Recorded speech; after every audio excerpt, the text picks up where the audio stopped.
Chapter 81. The power of the sword light that was imbued with the essence of the young disciple of the Guangqing immortal sect, Lu Yunhe, was greatly increased. It was no longer afraid of the profound ghost fire that was spat out by the ferocious ghost head that was condensed from the essence of thousands of souls on the five ghost banner. The sword light that was like a waterfall completely blocked the surging black gas and ghostly mist. The sword light formed a light screen that protected the three people within it. Good. The Guangqing immortal sword is indeed extraordinary. Brothers, activate the formation and turn them into ashes. Then capture their souls and refine them into the main ghost general of the banner. A soft and ethereal voice that seemed to have floated up from the depths of hell sounded out from the surging ghostly mist. When Gu Fei and Lu Yunhe heard this voice, they didn't feel any discomfort. They weren't affected in the slightest. However, when Ling Luoyan heard this voice, it was a completely different matter. The ghostly words drilled into Ling Luoyan's ears, immediately causing her to feel as if she had fallen into an icy cavern. Her entire body trembled as a chill ran down her spine, causing all the hair on her body to stand on end and goosebumps to fall to the ground. Don't be afraid. Gu Fei held Ling Luoyan's hand and said in a deep voice. His pair of bright eyes constantly swept across the surroundings. He wanted to find the five ghost cultivators of the ghost palace of Plentiful City that were hidden in the black gas and ghostly mist. Lu Yunhe, who was standing beside the two of them, looked at them with a strange expression. The intimacy between the two of them made him feel a little surprised. Weren't cultivators supposed to have a pure heart and few desires? Why was this Gu Fei so intimate with a girl? Compared to Gu Fei, Lu Yunhe had more experience in the world. From the first time he saw Ling Luoyan, he could already tell that this fair-skinned and extremely handsome youth was actually a girl disguised as a man, and not a man. At this moment, the five ghost cultivators had already activated the formation. 5 terrifying waves of evil energy spread out from the surging black gas and ghostly mist. Then, the 3 of them heard the sound of teeth grinding. Following that, 5 ferocious ghost heads the size of wagon wheels appeared from the black gas and ghostly mist. Their bloody mouths violently spewed green flames as they charged towards Gu Fei, and the other 2 from 5 directions. The skulls of the 5 evil spirits were so solid that they seemed to have solidified into tangible objects.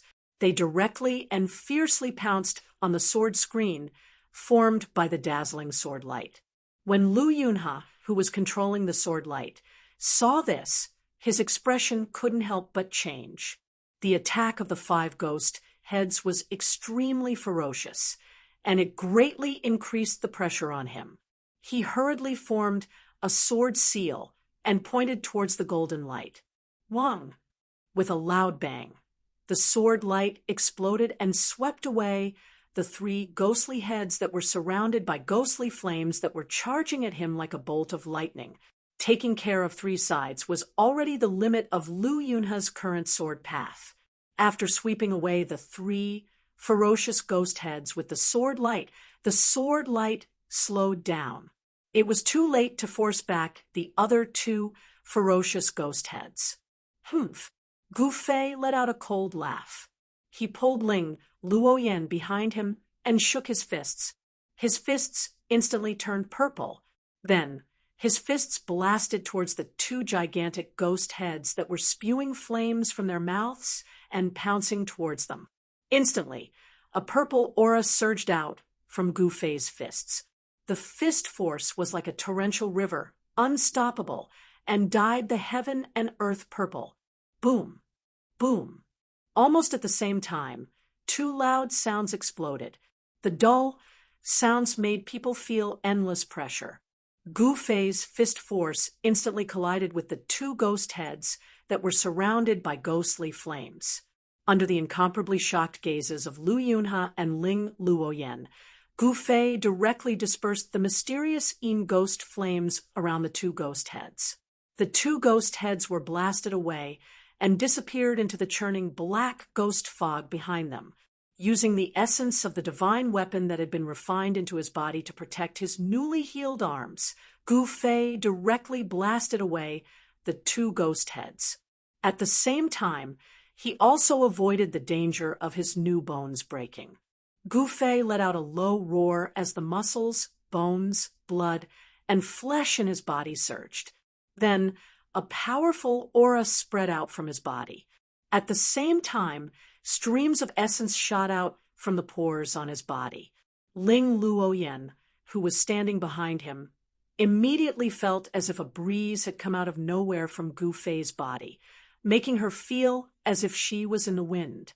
Under the control of Gu Fei's divine sense, invisible streams of essence qi spread out and formed a force field around him, blocking the surging cold, ghostly aura and enveloping Ling Luoyan and Lu Yunhe.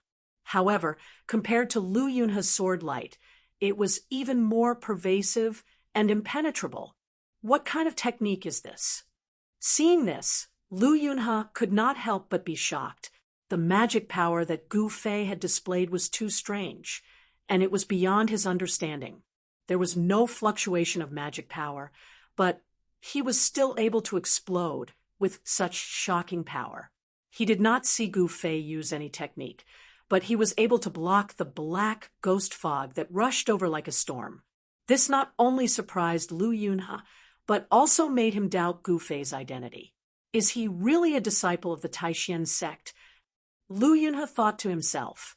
This Gu Fei had displayed a technique that he did not know, but he was sure that it was definitely not a magic power of a cultivator. At this time, Lu Yunhe did not have much time to think because the black ghost fog that enveloped them was getting thicker and thicker. It was as black as ink, comparable to the monstrous demonic qi of the demon lord of six paths. In the ghost fog, there seemed to be thousands of ghosts roaming and howling. The ghostly cries made one's hair stand on end. Ling Luoyan, who was hiding behind Gu Fei, was so scared that her whole body was shaking like a sieve, and her face was deathly pale. She, who had been pampered since childhood, had never seen such a terrifying scene. In the ghost fog, the 5 ghost cultivators who were hidden in the fog were obviously very angry after the first wave of attacks from Gu Fei and Lu Yunhe. The 5 ghost streamer was refined by the 5 ghost soldiers of Fengdu over many years. It was refined from the essence of countless souls. It looked tangible, but it was actually intangible. It was a rare treasure in the ghost realm, and it was extremely powerful. However, it was obvious that these 5 ghost cultivators had not successfully refined the 5 ghost streamer. Otherwise, the ferocious ghost head that had condensed on the 5 ghost streamer would have spat out a mouthful of ghost fire and tainted Lu Yunhe's flying sword's essence energy, causing the flying sword to turn into ordinary iron. Pung! Suddenly, the ghost fog rolled, and a pale green ghost fire surged out from all directions. In an instant, the 3 people who were surrounded by the black ghost fog were enveloped in the monstrous ghost fire. However, the force field formed by the essence of the skin pores on Gu Fei's body, without his consent, any external force would be repelled and blocked by him. Not a single feather could be added, and the insects could not fall. Once the demonic ghost fire pounced on them, it was as if it had hit an invisible wall, and it could not advance even an inch. The 5 ghost heads, hidden in the ghost fog, spat out the pale green ghost fire with all their might. It was as if they really wanted to use the ghost fire to refine Gu Fei and the others. This profound ghost fire did not have the slightest bit of temperature. Instead, it was cold and oppressive. It was a kind of cold flame. Although it did not burn the 3 people, the cold air emitted from the ghost fire caused a thin layer of ice to form on the ground. Gu Fei was fine. He cultivated a body-refining technique, so his body was full of essence and blood, and it was difficult for the cold air to attack his body. However, Ling Luoyan and Lu Yunhe did not feel so good. Chapter 82. Not a single feather could be added, not an insect could fall, and not a single technique could touch him. Gu Fei used the essence qi that shot out from his pores to form an aura field that enveloped a radius of 50 feet. All kinds of ghost fire and ghost fog were blocked outside, and could not take a single step forward. Everyone was shocked by the strength of the martial skill and divine ability, especially Lu Yunhe. His sword ray pierced through Gu Fei's aura without any obstruction. With the protection of Gu Fei's domain-like Yuan Qi field, Lu Yunhe's flying sword was like a bolt of lightning as it fiercely slashed into the surging ghost fire outside. The sword was like a dragon, and the person was also like a dragon. The aura of the person and the sword were interlinked, and the sword light was like a part of Lu Yunhe's body. It swept away the green ghost fire that filled the sky and stirred up the monstrous ghost fog that was sealed in the outermost layer. Wherever the sword light passed, ghostly cries and screams could be heard. Dozens of ghostly figures appeared and disappeared from the ghost fog. They were the evil spirits that had been refined from the Five Ghost banner. After being slashed by the divine sword, they once again turned into a cloud of mysterious Yin ghost qi. However, these ghosts relied on the fact that their bodies were refined from the true Yin Yuan spirit. They could separate and combine, gather and disperse, and were not afraid of the sword light's slash. At most, they would only need to be refined again, and then they would once again turn into evil spirits.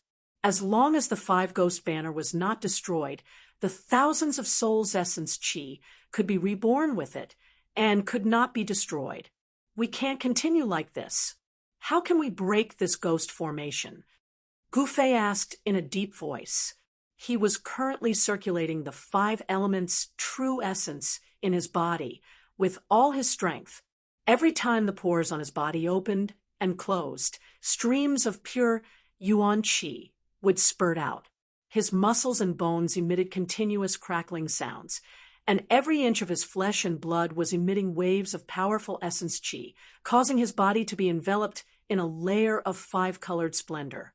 Streams of essence qi circled around his body. His body seemed to be forged from fine iron, and it emitted an incomparably powerful pressure that caused Ling Luoyan's mind to tremble. It was as if she had forgotten the ability to think, and her mind was completely blank. Gu Fei's tall figure had already been imprinted in the depths of her heart. They're hidden in the ghostly mist, making it difficult to determine their location. It's going to be difficult to break this formation. At this time, Lu Yunhe was already sweating profusely. Beads of sweat the size of soybeans flowed down his face. The magic power in his body was being rapidly consumed, causing him to feel like he was about to collapse. This was a bad sign. If his spiritual power was exhausted, then he would definitely not be much stronger than an ordinary person. The abilities of a martial cultivator could be said to be derived from the spiritual power within their bodies. The source of the Tao was the foundation of the Tao. Without the existence of magic power, all sorts of Tao techniques and divine abilities would not be able to be used, and cultivators would become mortals. Of course, such a situation only occurred to low-level cultivators who hadn't condensed a Tao core within their bodies. Cultivators who had formed a Tao core in their bodies could communicate with heaven and earth and breathe in the spiritual energy of heaven and earth. As long as there was an endless supply of spiritual energy, their magic power would not dry up. This was the reason why cultivators in the transcending mortality stage could have endless magic power. You want to break our 1,000 ghost devourer formation? Dream on.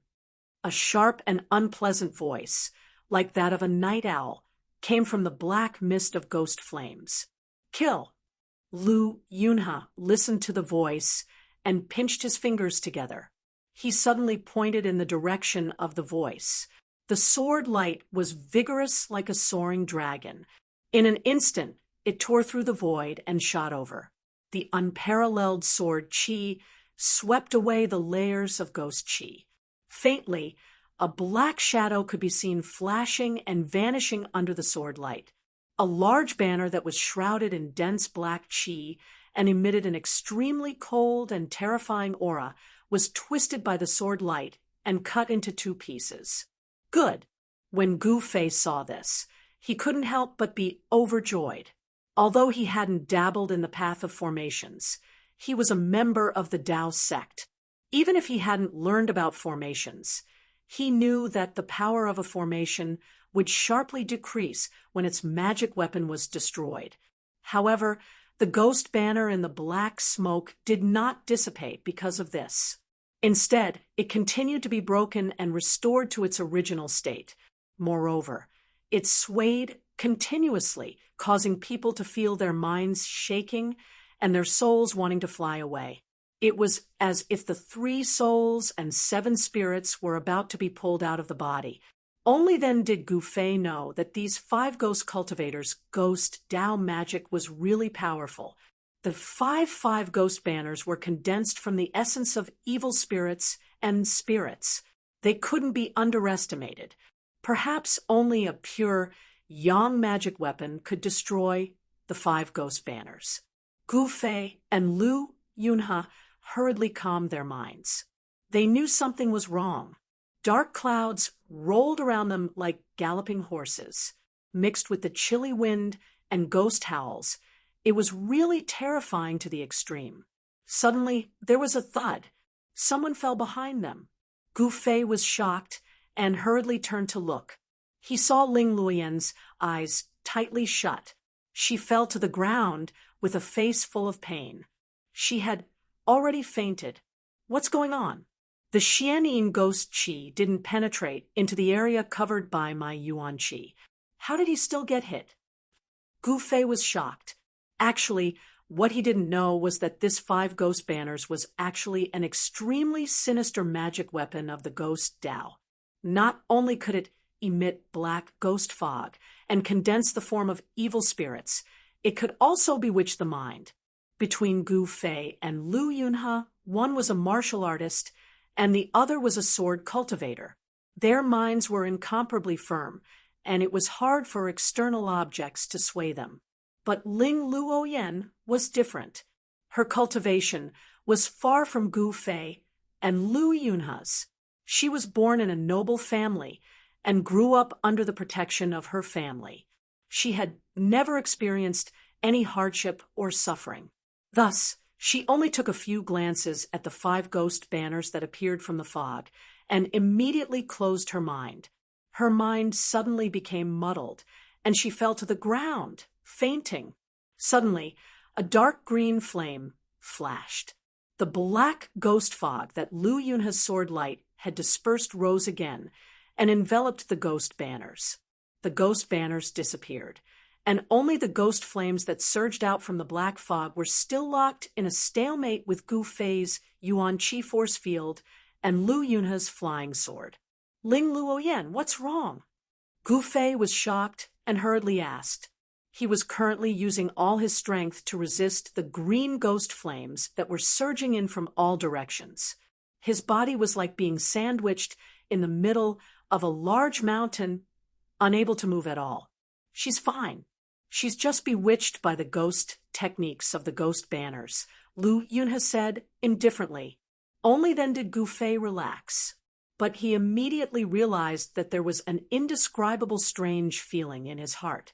He's unconscious. Why am I so nervous? Boom, boom, boom. A part of the world trembled violently. The ghost flames and black fog sealed the heavens and trapped the earth. The ghost formation once again changed. Loud noises sounded continuously, and the power was vast. It was as if thousands of vengeful spirits and evil spirits had appeared. The chilly wind howled, and the black clouds rolled. Streams of terrifying lunar ghost energy attacked Gu Fei's force field, causing his body to shake violently. Gu Fei was shocked to find that the profound Yin ghost flames from the ghost formation were refining his Yuan Qi force field. The range of the Yuan Qi force field was shrinking.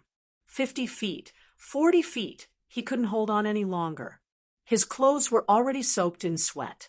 His skin and flesh were trembling slightly. A powerful martial artist's Yuan Qi was surging in his body, flowing through his muscles and bones. There were bursts of explosive sounds. The thunder of the heavenly drum forged his muscles and bones. Even when he was fighting with others, Gu Fei's ancient cultivation method was still circulating. He was also cultivating. He was cultivating at all times. To him, fighting a life and death battle was also a way of cultivation. It could even be a shortcut. At this time, Lu Yunhe also noticed Gu Fei's strange state. He knew that the situation was extremely dangerous. The 5 ghost cultivators were actually planning to use the power of the ghost formation to drive the lunar ghost flames to refine them. If their bodies were refined and their souls were captured, they would become ghosts on the 5 ghost banner. There would only be one outcome. They would never be able to reincarnate, and their souls would scatter. If I ignore Ling Yen, I might be able to break out of the ghost formation. Gu Fei thought. His body was extremely strong, so he didn't have to worry about being attacked by the profound Yin ghost Qi. If he were to disregard everything, Gu Fei would still have a chance of escaping. However, this young man called Ling Yen had saved him in the river. With this karma, if he were to escape alone, it would definitely leave a shadow of ingratitude in his heart, and a flaw would appear in his unwavering heart of cultivation. It would become an obstacle that was difficult to overcome in his cultivation, and this was something that Gu Fei could not allow to happen. Just as the surging Yin ghost flames were getting closer and closer, and the 2 of them were struggling to hold on, there was a sudden rumble. Thousands of thunderbolts struck down from the sky. Rolling black qi and ghost flames immediately swept in all directions. A ball of extremely cold lunar ghost qi was immediately dispersed by the thunderbolts, and specks of stars once again appeared in the sky above the 2 of them. The vast waves of magical power shook the heavens and the earth. The golden thunderbolts were like countless golden snakes dancing wildly, like mercury flowing on the ground. They swam in all directions, and a ghost Tao formation that was filled with towering ghost qi was instantly destroyed. Several terrified screams could be heard. In the midst of the thunderbolts, thousands of evil souls and malicious ghosts were destroyed, turning into wisps of green smoke. The 5 most powerful ghost heads also seemed to have lost their spiritual qi due to the thunderbolts. They became unstable, as if they were going to disappear at any time. 5 ghostly shadows appeared and turned into a gust of chilly wind. They carried the skulls of the 5 evil spirits and flew towards the west at an extremely fast speed. In just an instant, they disappeared into the mountains in the west. "Quickly, follow me." At this time, a loud shout came from the sky. Gu Fei saw a Vajra shooting down from the sky. It carried Lu Yunhe and flew toward the south at an extremely fast speed. Flying on a sword, a transcending mortality stage, sword cultivator. Seeing this sudden scene, Gu Fei couldn't help but be shocked, but he didn't panic. The terrifying pressure that was as strong as a mountain suddenly disappeared, causing his body to sway, and he almost fell to the ground. "Ha ha! Junior brother Qi, why are you in such a hurry? Come and catch up with your senior brother." At this time, a loud laugh came from the north. It wasn't loud, but it echoed far and wide, echoing through the mountains. Chapter 83. Carrying the unconscious Ling Luoyan, Gu Fei dashed into a pile of rubble in the valley. Just as he hid, he saw a streak of rainbow-like fiery light shooting over from the northern horizon, chasing after the golden sword light that had swept Lu Yunhe away. The 2 streaks of sword light were extremely fast, seemingly even faster than the 5 ghosts that had escaped. They disappeared into the distance in an instant. Zhao Xuanji, you traitor! Indistinctly, a weak voice came from the southern sky. It was evidently the voice of the person who had used the power of thunder and fire to disperse the dense ghost fog, breaking the ghost Dao formation set up by the Five Ghost Banner, and saving Lu Yunhe. Zhao Xuanji. Gu Fei stared at the flashing fiery light in the sky, a baleful aura surging from his body. Twice, Zhao Xuanji had forced him into certain death twice. Gu Fei clearly remembered this debt. If it wasn't for the fact that Gu Fei had cultivated the weapon body refining technique that Taoist Xiantian had passed on to him, and had fused the unremarkable purple rod into his body, allowing him to narrowly escape death at the critical moment of life and death, Gu Fei would have long since died under Zhao Xuanji's flying sword. Now isn't the time. Wait until I break through to the transcending mortality stage. Then I'll deal with you. A sharp, murderous light flashed in Gu Fei's eyes as he spoke in a low voice. Zhao Xuanji was a sword cultivator at the transcending mortality stage. Amongst cultivators of the same level, sword cultivators were an absolutely powerful existence. The current Gu Fei didn't have the strength to fight against a cultivator of this level. Withdrawing his gaze, he walked out of the rubble with Ling Luoyan in his arms. He didn't dare to stay in this small valley any longer, so he hurriedly rushed out of the valley and into the ancient forest outside. He had grown up in the mountains, so he was extremely familiar with this kind of ancient forest that was filled with unknown dangers. Indeed, not long after Gu Fei left, a streak of fiery light suddenly flashed in the southern sky, shooting towards the valley.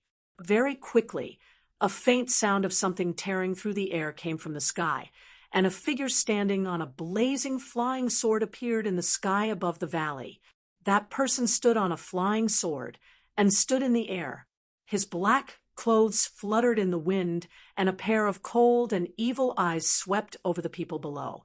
This person was the fire sword demon, Zhao Xuanji, who had already fallen into the demonic path of Gu Fei's disciple.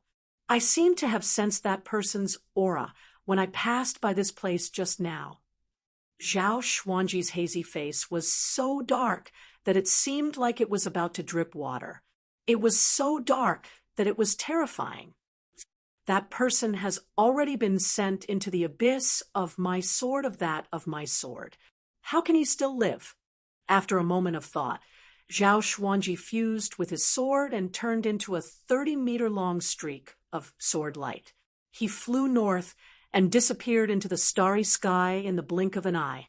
Of sword, yang sword of yang of, and was chun of the sword, he refined the sword into the sword of the sword of. With the help of the psychic sword artifact, he could enter and exit the dark world and roam the world. To be able to shoot out a sword pellet from one's mouth and kill the enemy from miles away among the transcending mortality stage cultivators. Only sword cultivators could do this. Gu Fei had already experienced how terrifying Zhao Xuanji was. Thus, by the time Zhao Xuanji returned, he had already carried Ling Luoyan and traversed more than 10 miles through the ancient forest. Gu Fei had entered the forest like a fish in the sea. How could Zhao Xuanji discover his tracks? However, walking in the primitive ancient forest, there was no starlight or moonlight, so it was difficult to accurately determine the direction. Therefore, Gu Fei found himself lost in the dark and dense forest. If an ordinary person were to get lost in such a dangerous ancient forest, there would only be one outcome, and that was to become food in the stomach of a ferocious beast. Gu Fei didn't dare to leap onto the treetops, as it would be too conspicuous. Even in the dark, for someone of Zhao Xuanji's cultivation, there wasn't much difference between night and day. If Zhao Xuanji discovered his tracks, it would be very dangerous. After all, he had only managed to escape from Zhao Xuanji's sword by a fluke the last 2 times. If they were to meet again, Gu Fei knew that he would die without a doubt. Even with the protection of the weapon refinement art, he would still die without a doubt. After carefully walking about 3 to 4 miles through the dense forest, Gu Fei found that the trees around him seemed to have grown taller. He seemed to be walking into the depths of the ancient forest. Trees that required several people to wrap their arms around were intertwined with each other, and vines that were hundreds of feet long intertwined. The forest seemed to be a dangerous place, and there might even be ferocious beasts roaming about. This was because he found that there were no signs of weak beasts in the nearby forest. Whoosh! Suddenly, a gust of fishy wind gushed out of the forest without any warning. The thick layer of withered leaves on the ground was swept up into the air and fluttered in the air. At the same time, a huge black shadow scuttled out of the forest in front of him and entrenched itself on the ground. A pair of green eyes emitted a sinister light as it stared at Gu Fei. The forest was immediately filled with a fierce aura. Gu Fei fixed his eyes on it. It turned out that the black shadow that had pounced out of the forest in front of him was a huge tiger, a big black tiger that was 4 to 5 meters long. The clouds came from the dragon, and the tiger gave birth to the wind. It turned out to be a huge worm. Gu Fei chuckled. He didn't think much of this ferocious tiger, but he seemed to have thought of something, and his expression instantly became extremely solemn. Swoosh! With Ling Luoyan in his arms, Gu Fei disappeared from where he was, and the next moment, he instantly appeared beside the huge tiger. At this moment, the huge tiger was shaking its head, wanting to let out a tiger roar that could intimidate all beasts. However, Gu Fei couldn't let this black tiger roar. In this quiet forest, the roar of this huge tiger could probably be heard dozens of miles away. If Zhao Xuanji was still nearby, it would be terrible. Turning his body and kicking his leg, Gu Fei's right leg swept out at the tiger's head like a rapidly swinging whip. The force of his leg compressed the air, instantly producing a low explosive sound that sounded like thunder. It was as if the air had exploded from his kick, and the atmosphere screeched, making one's heart skip a beat. Pung! Crack! The huge tiger, which weighed hundreds of kilograms, was sent flying by Gu Fei's kick, producing a bone-chilling sound of bones shattering. The ferocious tiger was also very pitiful. It had wanted to roar and show its might, then pounce on the food that had been delivered to it. However, before it could roar, it was kicked by someone. Its skull was shattered on the spot, and blood spurted out of its 7 orifices, as it flew out like a broken sack. Pung! It smashed heavily onto the withered branches and withered leaves, causing the entire ground to shake. The broken leaves on the ground were mixed with dust and rose into the air. This giant tiger lay motionless on the ground. It was as dead as it could be. Chapter 84. Half an hour later, at the bottom of a short mountain in the primitive forest, there was a cave. The entrance of the cave had been blocked by branches and leaves, and there was a bonfire in the cave. The entrance was blocked by branches, so there was no need to worry about people discovering the fire from afar. Beside the bonfire, there were 2 people. One of them seemed to be asleep, lying on the ground, while the other was sitting cross-legged on the ground. From time to time, he would flip the golden and glossy pieces of meat on the wooden rack. The tempting smell of meat lingered in the cave. And I haven't eaten tiger meat in a long time. It's so delicious. The man sitting beside the bonfire, eyes staring at the roasted meat on the rack, almost drooling, was Gu Fei. The youth lying on the ground was the cross-dressing Ling Luoyan. Although Ling Luoyan had been bewitched by the soul-stealing technique of the 5-ghost banner, her spirit had not been taken away by the banner, so she was only unconscious. However, although Ling Luoyan's spirit had not been taken away by the 5-ghost banner and had become a walking corpse, it had still damaged her spirit, so she did not wake up so quickly. Gu Fei had expended a lot of his yuan qi after the battle, and when he calmed down, he immediately felt his muscles ache and his bones go limp. He had given it his all in tonight's battle. The yuan qi in his body vibrated his muscles, bones, flesh, and blood, seeping into every part of his body. When Gu Fei looked inside himself, he could see a faint layer of five-colored light shrouding his bones. Gu Fei's cultivation seemed to have deepened. Every time he fought a life or death battle, he could feel himself improving. As long as the five-elemental yuan qi in his body completely refined the muscles and bones in his body, and the yuan qi that had been refined into his bones reached a full state, then he would have completed the bone transformation. His muscles and bones would all become vessels to store yuan qi. After that, he would take the last step of transforming his flesh and blood, and Gu Fei would only be a step away from the transcending mortality realm. It was easy to say, but extremely difficult to do. Gu Fei had just stepped into the eighth heavenly layer, and was still thousands of miles away from the bone transformation realm. However, he believed that as long as he continued to train and improve a little every day, he would eventually be able to take that step. In the ancient primitive forest, the night was far more dangerous than the day.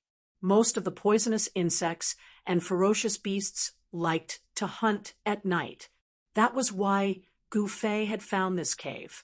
He planned to spend the night in the mountains and find his bearings before leaving the mountains at daybreak. Looking at the beast meat roasting on the fire, Gu Fei's appetite was aroused. He swallowed a mouthful of saliva and directly reached out to tear off a piece of meat that weighed a few kilograms. Not caring if it was hot or not, he threw it into his mouth and chewed. The few kilograms of beast meat was quickly devoured by him.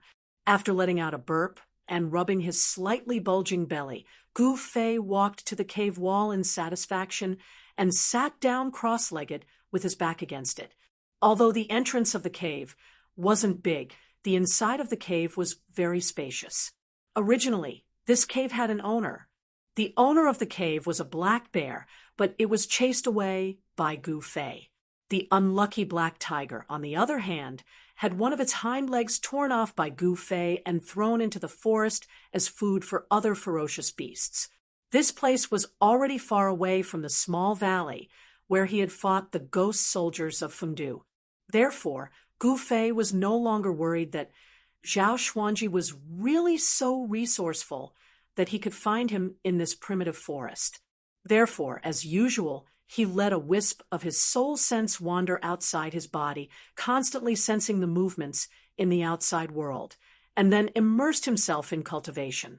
His slender and strong body didn't move at all.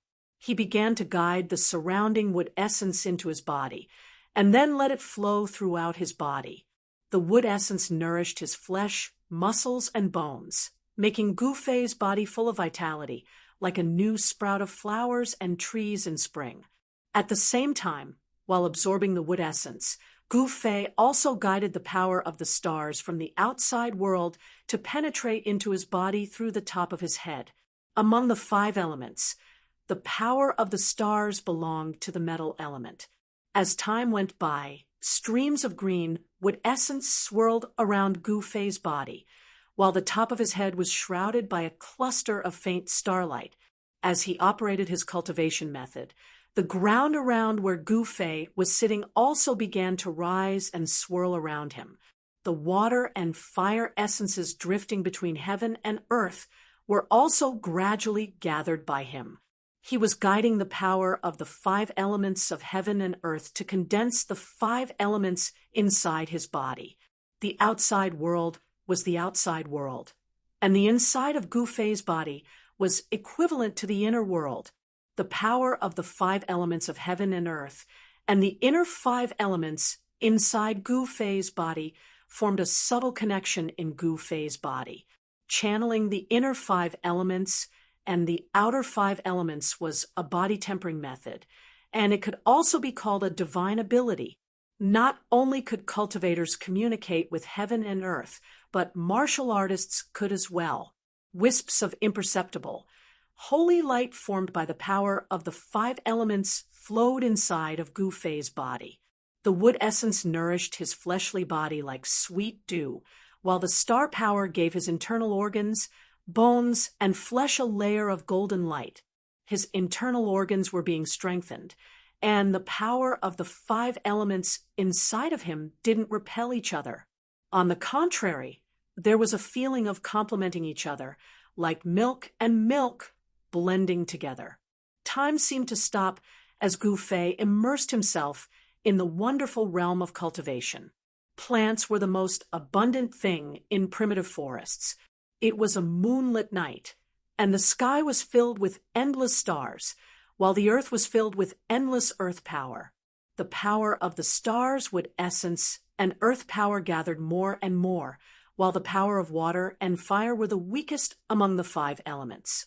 Gu Fei was enveloped in a hazy layer of colorful light, and his whole body was emitting a faint light. At this moment, he had ascended to an ethereal state. Although his eyes were closed, the surrounding scenery appeared clearly in his mind. He gave off a light and graceful aura. Every inch of his body was surging with colorful light. The 5 elements and the 5 elements interacted and blended in Gu Fei's body. The impure essence in his flesh, blood, tendons, and bones was expelled through his skin. His flesh and blood were constantly purified and improved by the purest origin of the 5 elements. Gu Fei's physique was changing without him knowing it. The rising sun emitted a soft light, illuminating the heaven and the earth, as well as the 800 miles of cloudy mist mountain. Light shone through the gaps in the tall treetops, sparkling with dew and specks of light. Gu Fei, who was sitting cross-legged with his back against the cave wall, opened his eyes. A faint layer of colorful light quickly faded from his eyes. The bonfire in the cave had long since been extinguished, leaving only faint smoke rising from the ashes. The roars of beasts could be heard from the nearby mountains. His aura is long, and his life signs are stable. Looks like he should be fine after a night of sleep. Gu Fei nodded as he sensed the aura of Ling Luoyan, who was lying beside him. Then, Gu Fei stood up and walked out of the cave. As he stood outside the cave, he was greeted by the fresh scent of grass and wood. After a night of rest, Gu Fei felt that the vitality in his body had completely recovered. The injury caused by Zhao Xuanji's sword a few days ago had also completely healed. This was a few days earlier than he had expected. Gu Fei jumped onto a huge rock in front of the cave entrance. Facing the eastern sun, he began to absorb the wisp of sun essence between heaven and earth. Chapter 85. Facing the sun, Gu Fei's body seemed to be shrouded in a layer of fire qi. Indistinctly, there seemed to be tiny flames dancing on his body. At this moment, Gu Fei seemed to have really communicated with the sun true fire. The pure yang qi and the power of fire in his body resonated, and the essence of the sun was smelted into his body, communicating with the 5 elements inside and outside made Gu Fei able to absorb the power of the 5 elements of heaven and earth to refine his own 5 elements and 5 qi. At this moment, Gu Fei finally clearly felt that there was something different from the past. His vitality seemed to be a lot stronger. Gu Fei was overjoyed. The human body was like a treasure trove. As his cultivation deepened, he realized that the treasures in his body were endless. After opening a treasure trove, there would be an even greater treasure trove waiting for him. After communicating with the 5 elements of heaven and earth, Gu Fei didn't know what would happen in the future. But now his vitality was indeed becoming stronger. The benefits of having a strong life origin energy were enormous. The injured body would be nourished by the abundant life origin energy, and the speed of recovery would be much faster. Severed limbs could even grow back, bones could grow back, and flesh could reach the realm of immortality. When the sun was high up in the sky, Gu Fei gradually stopped absorbing the sun qi. The redness on his skin gradually receded, and the hazy flame that shrouded his body also converged into his body after a night of cultivation. Although Gu Fei did not make any breakthroughs in his cultivation, he felt that his body seemed to be much lighter and more powerful. The 5 elemental qi in his body was lively, constantly nourishing his blood, flesh, tendons, and bones. He gently moved his body. Swoosh! He jumped down from the rock and rushed into the forest. A few afterimages flashed past. He waved his hands and shot out a few dazzling blade-like auras. Wherever they passed, the giant trees were chopped down one after another. With a rumbling sound, the fallen giant trees in the forest set off clouds of smoke and dust, and leaves fluttered in the air. At this time, a figure appeared at the entrance of the cave. Seeing the figure moving quickly in the forest, she was shocked. Gu Fei, she saw too many surprises in this person. Swoosh! In the next moment, a figure flickered at the entrance of the cave. Gu Fei appeared in front of Ling Luoyan, leaving behind a series of afterimages that had yet to dissipate. "You're finally awake." Gu Fei looked at Ling Luoyan's face and saw that she was sickly pale. Her spirit was dispirited, and it seemed that her mind had suffered quite a bit of damage. Actually, Ling Luoyan was lucky. The 5 ghostly cultivators from the Ghost Palace of Plentiful City hadn't completely refined the 5 ghost streamer. If it had been a fully refined 5 ghost streamer, with just a shake of the streamer, regardless of whether it was a human or a beast, their souls would be extracted and turned into nourishment for the streamer. "What is this place?" Ling Luoyan looked around and asked. Gu Fei shrugged and said, "I also don't know where this place is. I only know that we are in the mountains, a primitive forest full of dangers." "What do we do now?" Ling Luoyan couldn't help but furrow her brows. Her disappearance would definitely cause chaos in the caravan. This was predictable. You should be more familiar with this mountain than I am." Gu Fei smiled awkwardly. This was his first time leaving the mountain, so how would he know where he was? Ling Luoyan pondered for a moment and said, "The 800-mile Cloudy Mountain. This is a primitive mountain in the south of the Yen Kingdom. We must return to the ship." "Do you know which direction to go?" Gu Fei asked. Although it was possible to distinguish north, south, east, and west in the mountains during the day, he didn't know which direction was towards the big river. Even with Gu Fei's sharp hearing, he couldn't hear the sounds of people and the sound of flowing water. This place should be a desolate and uninhabited land, and there shouldn't be any big rivers. "Why did you bring me to this godforsaken place?" Ling Luoyan couldn't help but panic. She looked at the surrounding terrain and found that this was simply a desolate land. In the distance, the silhouettes of ferocious beasts could be seen moving in the forest. There were towering ancient trees with their crowns blotting out the sun, century-old vines twisting and climbing, and the crisp cries of unknown birds resounding in the forest. This was the first time Ling Luoyan had set foot in such a desolate land. She was at a loss and didn't know what to do. After all, she was a girl, a flower in a greenhouse. She had never experienced something like this before. Her eyes reddened, and she had the urge to cry. "You're a man. Why are you acting like a girl? You're just lost in the wilderness." Gu Fei couldn't help but shake his head when he saw Ling Luoyan's pitiful appearance. At this time, Gu Fei still couldn't tell that Ling Luoyan was a girl. Even though he had smelled a faint fragrance when he hugged her last night, and she was very light, it didn't take much effort for him to carry her. Gu Fei pondered for a moment and suddenly said, "All right, although we don't know where we are, I still have a way to return to the river." "What way?" Ling Luoyan hurriedly asked. She was so anxious that she was about to cry. "A stupid way.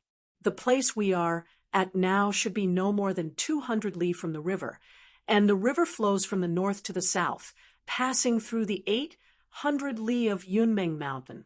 Then, we can use this place as a starting point and walk 200 li in a straight line to the east and west. Won't we be able to return to the river then? Gu Fei said seriously. 200 li in the east and west? You're joking, right? Ling Luoyan said in shock.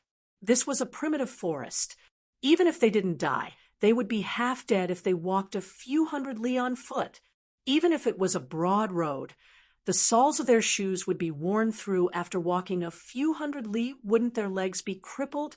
Ling Luoyan couldn't help but feel her heart palpitate when she thought of this. Do I look like I'm joking to you?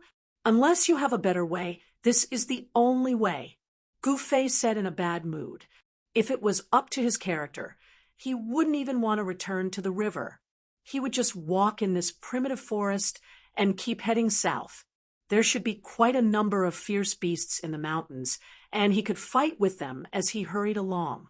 When he reached the southern wilderness, his cultivation would definitely improve by a lot. A comfortable life would make people lazy, and this wasn't what Gu Fei wanted. Only by constantly being in danger would his cultivation improve. Only with pressure would there be progress, and he had to constantly maintain that fierce spirit of improvement. Ling Luoyan couldn't help but be startled when she heard this. She really couldn't think of any other way at the moment. Why don't you wait for me here? I'll go scout the way. Once I've confirmed the direction, I'll come back to pick you up, Gu Fei said to Ling Luoyan when he saw her hesitation. No, I don't want to stay here. In a moment of desperation, Ling Luoyan went forward and tightly grabbed onto Gu Fei's arm. Her face was full of panic. It was no wonder that she was afraid. In this primitive forest, there was no lack of all kinds of fierce beasts. How could a girl dare to stay in such a place alone? All right, then which direction should we go first? Gu Fei asked. East and west, the chances of returning to the river were 50-50ths. You said we should go in that direction. How could Ling Luoyan have any ideas? Everything would be decided by Gu Fei. The sun rises in the east, so let's go east. Gu Fei looked at the sun in the east and said in a low voice, Let's go. Since the decision was made, Gu Fei's figure flashed, and he headed east. Ah, wait! Ling Luoyan hurriedly shouted and chased after him. Walking in the endless primitive forest, Gu Fei would often see some broken bones, but most of them belonged to large herbivores. For example, when he walked through a swamp with lush water plants, he would see a few 10-meter-long and several-meter-tall elephant skeletons lying in the water plants, or a few bull skeletons scattered among the rocks. However, Gu Fei also found some unknown giant skeletons scattered in the forest. They looked especially terrifying as they were hidden in the forest grass. He became much more cautious because this unknown beast bone could very well have been left behind by those extremely ferocious beasts. It would not make sense if there were no ferocious beasts in such a primeval forest. However, Gu Fei did not encounter any particularly ferocious beasts after traveling for dozens of miles in the primeval forest. This surprised Gu Fei. Fierce beasts might be nightmarish existences to others, but to Gu Fei, they were his whetstones. Gu Fei would learn a lot of fighting techniques that would be beneficial to him during his fights with the dire beasts. Hey, do you know how many miles we've walked? At the foot of a hill, Ling Luoyan sat down on a rock, took out a large red fruit from her bosom, and took a bite. There were many unknown fruits in the primitive forest, but Ling Luoyan only dared to pluck some familiar ones to fill her stomach. She had plucked quite a few along the way. Gu Fei turned around and saw that Ling Luoyan had stopped. He stopped moving forward and walked to a large tree, leaning his back against the trunk. Then he took out a bamboo tube from his waist, pulled out the stopper, and raised his head to drink a large mouthful of cool spring water. He had done this himself when he passed by a forest. After all, walking in the primitive forest without food was a small matter, but not without water was out of the question. It's still too early. According to my estimation, we haven't even walked 100 miles. Based on his experience of living in the mountains, Gu Fei knew that they had actually only walked a few dozen miles in this primitive forest. Of course, this was because they were carrying Ling Luoyan, who was as weak as a girl. Gu Fei thought that Ling Luoyan, a disciple of an aristocratic family, was pampered since childhood, but he did not know that this handsome young master in front of him was not a man. What? How can this be? Hearing Gu Fei's words, Ling Luoyan immediately screamed, "Then, when can we get out of this damn place?" Ling Luoyan wailed. Roar! At this moment, a loud roar suddenly came from the depths of the mountain in front of them. The sound was deafening, and it pierced through metal and rocks, causing chaos in the depths of the mountain. Thump! Thump! Thump! It was as if a huge creature was running. The heavy footsteps hit the ground, causing the forest in front of them to tremble. The heavy footsteps quickly approached the two of them. Not good. Gu Fei was also shaken by this sudden roar, causing his blood to surge. His body trembled, and his eardrums almost ruptured. He threw the bamboo tube in his hand and leaped towards Ling Luoyan, who was still in a daze with lightning speed. He grabbed her under his ribs, jumped onto the top of the tree, and left like the wind. Chapter 86. Gu Fei carried Ling Luoyan and sprinted for 20 to 30 kilometers, leaving the unknown savage beast's territory. Only then did he stop beside a small stream. He put down the still shocked Ling Luoyan. Gu Fei looked around and realized that this was a rare place with picturesque scenery. The mountain spring water converged into a small stream. The water was so clear that one could see the bottom, and one could vaguely see some unknown fish swimming in the stream. The surroundings of the small stream were covered with wisterias. All sorts of flowers bloomed beautifully. The fragrance of the flowers lingered in the air, giving one a refreshing feeling. In addition, there was the pleasant chirping of birds coming from the branches of the large trees beside the small stream. This was definitely a good place to rest. The tall trees blocked the scorching sun in the sky, and there was a large area of shade under the trees. Gu Fei sat down on the protruding root of a huge tree. He still had lingering fear in his heart. That savage beast just now was the most powerful savage beast he had ever seen. Even a transcending mortality realm cultivator would have to retreat if they met this savage beast. What was that? Ling Luoyan was so shocked that her face turned pale, and she asked with a trembling voice. Although she hadn't seen what that thunderous roar looked like, just the roar alone was enough to make one's heart tremble. One could imagine how terrifying that savage beast was. The 800 miles of Yunmeng Mountain is indeed not simple.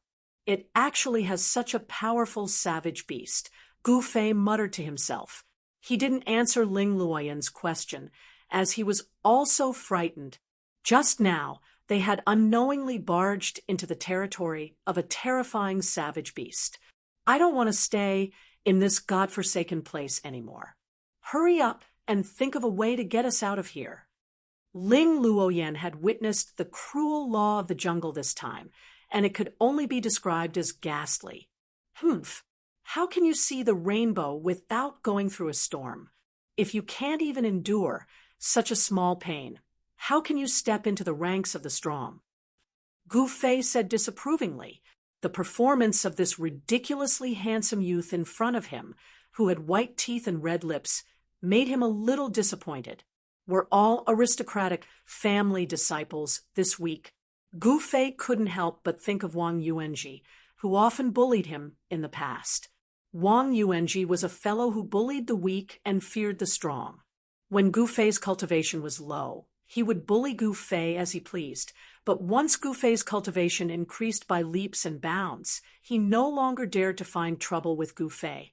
However, Dongfang Qin was also a descendant of an aristocratic family, and he was a decent opponent. It seemed that not all aristocratic family disciples were mediocre. Gu Fei looked at the sky. After a round of torment, the sun was already high in the sky. It was noon. Fei thought, Luoyan and Gu Fei, Gu Fei and Gu Fei, Gu Fei, Luoyan, Gu Fei. Ling Luoyan glared at Gu Fei and said loudly, "Who said that to become an expert, one has to be a savage in the mountains? Hee, if you want to leave this place quickly and return to your comfortable ship, there's actually another way." Gu Fei suddenly looked at Ling Luoyan with an evil smile. "What do you want to do?" Ling Luoyan asked. Hee, if you want to leave this place quickly and return to your comfortable ship, there's actually another way. Gu Fei suddenly looked at Ling Luoyan with an evil smile. "What do you want to do?" When Ling Luoyan saw Gu Fei's expression, she subconsciously tightened her clothes and shrunk back a little. Gu Fei walked towards Ling Luoyan with an evil smile and reached out to grab her. "Don't!" Ling Luoyan was afraid and immediately dodged. "Don't my ass!" Gu Fei cursed in a low voice, then used one hand to clamp Ling Luoyan under his ribs. His feet stepped on the ground, and he flew up, jumping onto the crown of a nearby tree. So he wasn't up to no good. Ling Luoyan couldn't help but blush as she thought of this, revealing an infinite amount of shyness. Moreover, she was dressed as a man, so compared to when she was dressed as a woman, it added a different charm. Tui, what am I thinking? So embarrassing. However, deep in Ling Luoyan's heart, she also felt a little disappointed, as if Gu Fei didn't do what she had expected. The thoughts of a girl were really hard to fathom. She obviously wanted to do it, but once it really happened, she would reject it. Was a woman's heart really like a needle at the bottom of the sea? Gu Fei clamped Ling Luoyan under his ribs and stepped on the crown of the tree, flying towards the east. He didn't dare to pass through the territory of the unknown and terrifying beast, so he took a big detour and avoided it. Just the roar of the unknown beast was enough to shake the heavens and the earth, shaking one's soul. One could imagine how powerful the beast was. If he really met the beast head-on, Gu Fei would definitely die. Very quickly, Gu Fei and Ling Luoyan's figures disappeared into the forest. At dusk and sunset, a group of people traversed through the uninhabited primitive mountain forest. Walking in front were two men in green clothes who were wielding shining sabers in their hands. The two men waved the blades in front of them, chopping down the weeds and thorns in front of them, while the others were shouting someone's name. One of the shouts was slightly aged, but it was full of energy. It spread far and wide, echoing in the mountain ridges. It was much longer than the others' shouts, and it also traveled the furthest.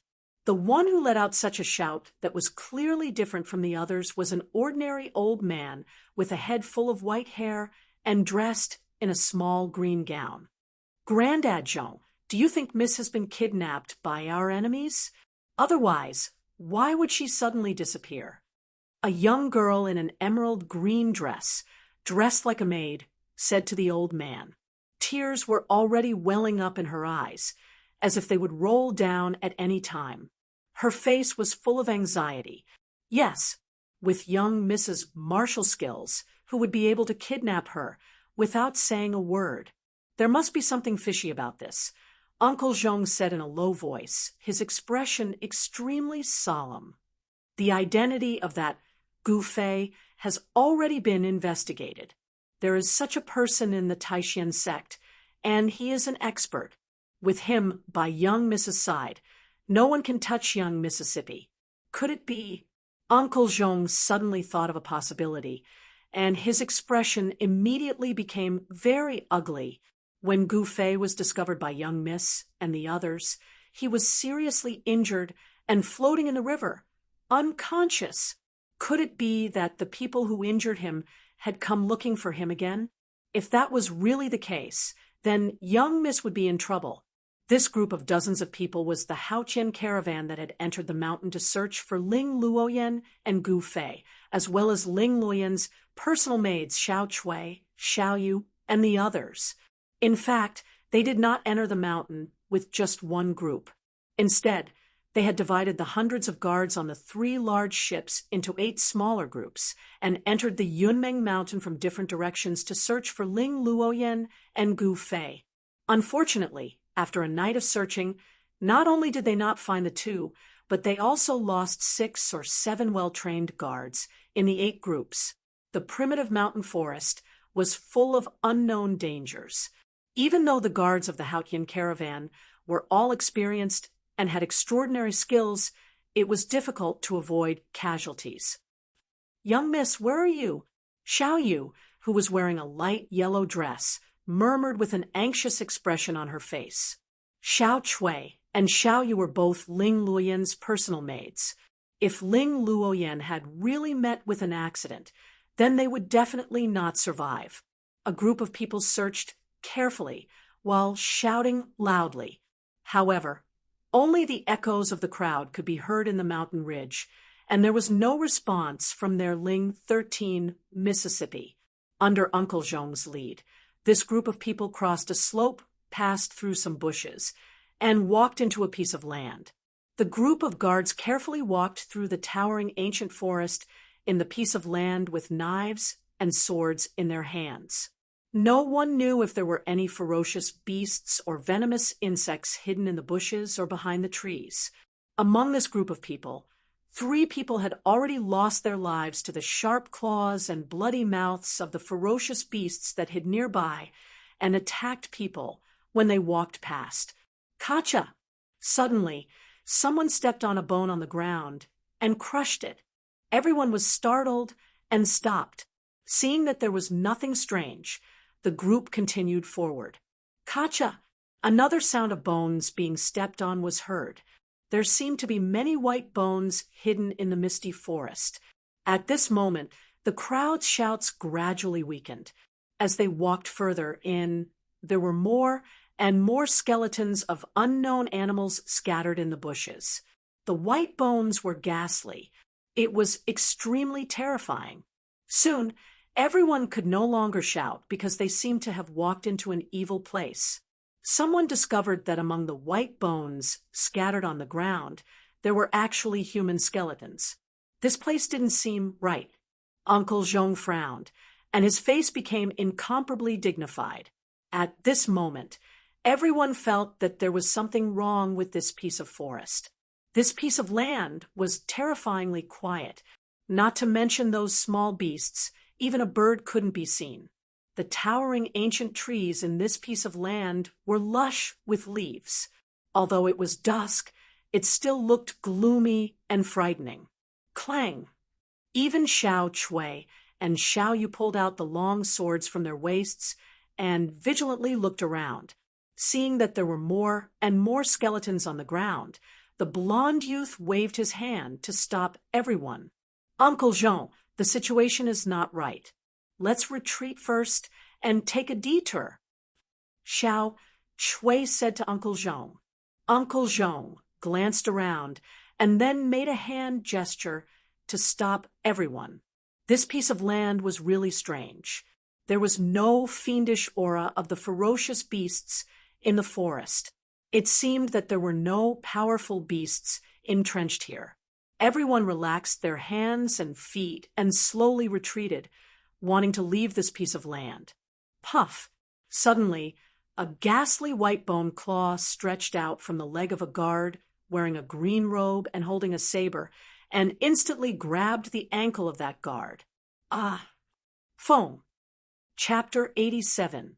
No one knew when, but a layer of gray mist rose from the Pandi and shrouded the sky, causing the heaven and earth to darken. The sunlight of dusk could no longer shine into the Pandi. The sky was gray, as if a part of the world was pressing down, causing people to feel endless oppression. The dense forest of the Pandi was ghostly and extremely evil. The trees in the Pandi were originally very tall and lush. As a result, the light became even darker as if the night had fallen.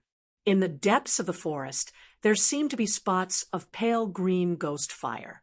There seemed to be a kind of creepy evil power that shrouded the entire Pandey. Be careful! Be on guard! The group of guards immediately cried out in alarm. Since that unlucky guard was suddenly pulled into the ground by the bone claw, everyone was inexplicably shocked and had goosebumps all over their bodies. Uncle Jean, who was dressed in a green gown, looked around with a dignified expression. His eyes emitted rays of light like the stars in the night. A powerful aura appeared from his body. The ordinary old man, at this moment, became not ordinary anymore. Meanwhile, the two maids, Xiao Chui and Xiao Yu, who were beside him, were already frightened by the sudden change of events.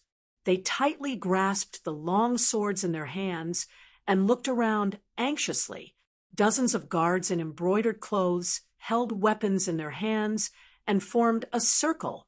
They were nervous and vigilant as they slowly retreated from the path they came from. The guards of Haotian Business Group were well trained. Even though they walked into such a dangerous place, they did not panic. However, at this moment, the surrounding ground suddenly surged like a wave. A scene that shocked everyone to the extreme appeared. They saw skeletons struggling to stand up from the bone fragments and soil. The white skeleton was still considered complete. What was inconceivable was that it was actually moving as if it was alive. It opened its two skeletal arms and pounced towards the crowd. The white bone claws were like 10 sharp bone spurs. If one was scratched by it, there would definitely be 10 bloody holes in one's flesh and blood. Xiao Chui, Xiao Yu, take the people and retreat first, Uncle Zhong said in a deep voice. At the same time, he took a step forward. A violent force immediately penetrated into the ground from his feet. Boom! The ground suddenly shook, and the white skeleton that was pouncing towards them was immediately blown away, disintegrating into thousands of pieces in the air. The broken pieces of bone shot out in all directions. The other skeletons that were breaking through the soil and crawling out of the ground were immediately shaken to pieces or suppressed underground and crushed into pieces by the soil. This secular world warrior showed his powerful side. Although he didn't grasp the true, profound meaning of martial arts, Uncle Zhong had refined his muscles and bones.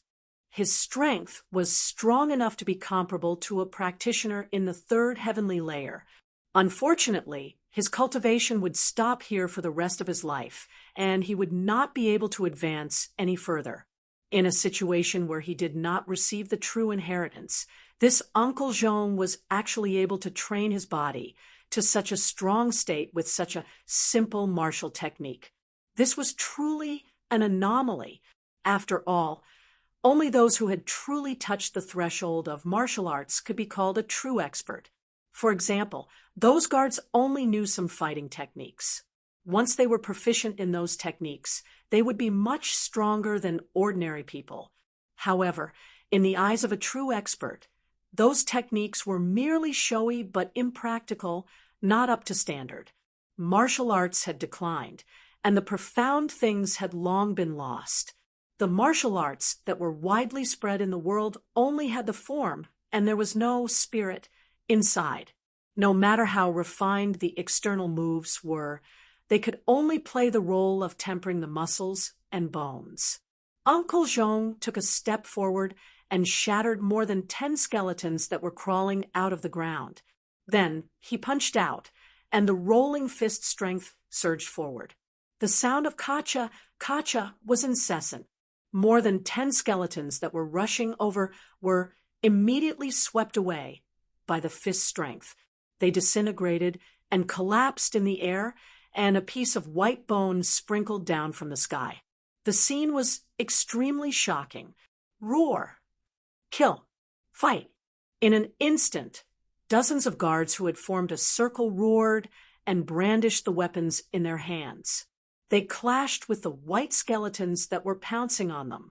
A great battle broke out. Suddenly, the shadows of swords and knives flashed in the forest. The cold light reflected off the swords and knives flickered in the forest. Pung! A cold light flashed, and a skeleton was chopped into two halves. The bones scattered on the ground. Bang! One of the skulls was sent flying, and with a kacha sound, it smashed into the sternum of a skeleton that was pouncing on him from behind, and got stuck in that skeleton's chest.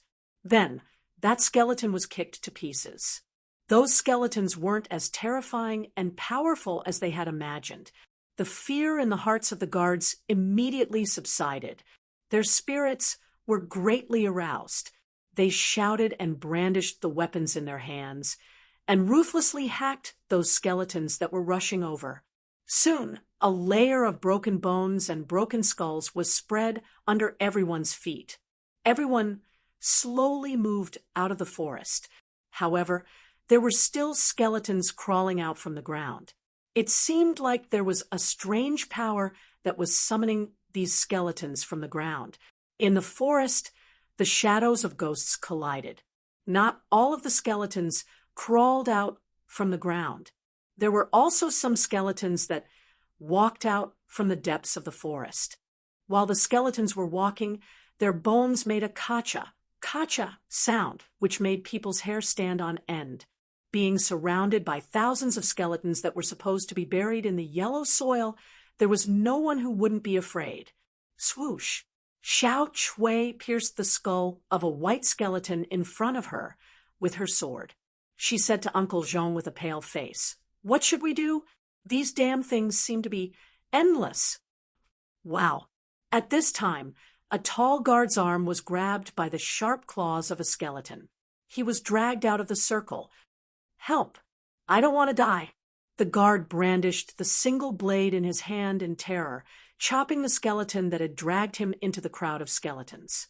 He wanted to rush back to the group, but he suddenly felt a pain in his chest. A bloody bony claw had pierced through his back. Blood spurted out from his mouth, and his eyes instantly lost their luster. After that, the guard was pounced on by the skeletons that surged from all directions, and he was forcefully torn into pieces. The scene was extremely bloody. All of this happened in a short moment. Even if everyone wanted to save him, it was already too late. "Send a signal. Gather the people nearby to help." Seeing this, Uncle Zhong's eyes couldn't help but turn red. This group of guards that followed Ling Luoyan was personally trained by him. Every one of them was an elite, and they weren't any weaker than the veterans that had survived hundreds of battles. "Yes." Servant Xiao Yu immediately took out a signal flare from her bosom, lit the fuse, and with a pong sound, a fist-sized fireball immediately shot up into the sky, rushing towards the layer of hazy fog in the sky. With a loud pong sound, that fireball exploded in the sky tens of feet high. A fireball that was like a brilliant firework appeared in the sky.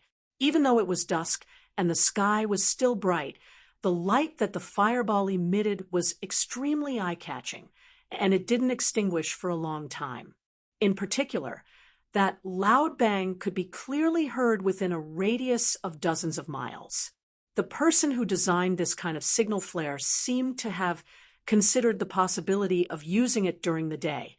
Even if the fireworks in the sky couldn't be seen, the sound could still be heard. The sound traveled tens of miles, and when the people nearby heard it, they would also gather in the direction of the sound.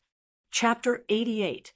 The ghastly white skeletons seemed to have received some sort of summons when this extremely evil ghost howl rang out. They fought to be the first to pounce at the crowd. They bared their fangs and brandished their claws, looking much more ferocious than before. The sound of the white bones colliding and the movement of the joints was extremely ear-piercing. Outside the defensive circle formed by the crowd, there were skeletons everywhere. What greeted their eyes was a dazzling white, densely packed together. Although these skeletons couldn't be said to be endless, there were at least 8,000 of them, if not 10,000. This was simply invincible. Uncle Jean was secretly shocked. He knew that if he delayed any longer, he would either be torn apart by the thousands of white skeletons or be exhausted and die of exhaustion. Skeletons were not humans. These evil creatures did not know what exhaustion was. However, humans were different. Their physical strength was limited. The fierce killing and waving of the weapons in their hands consumed their physical strength.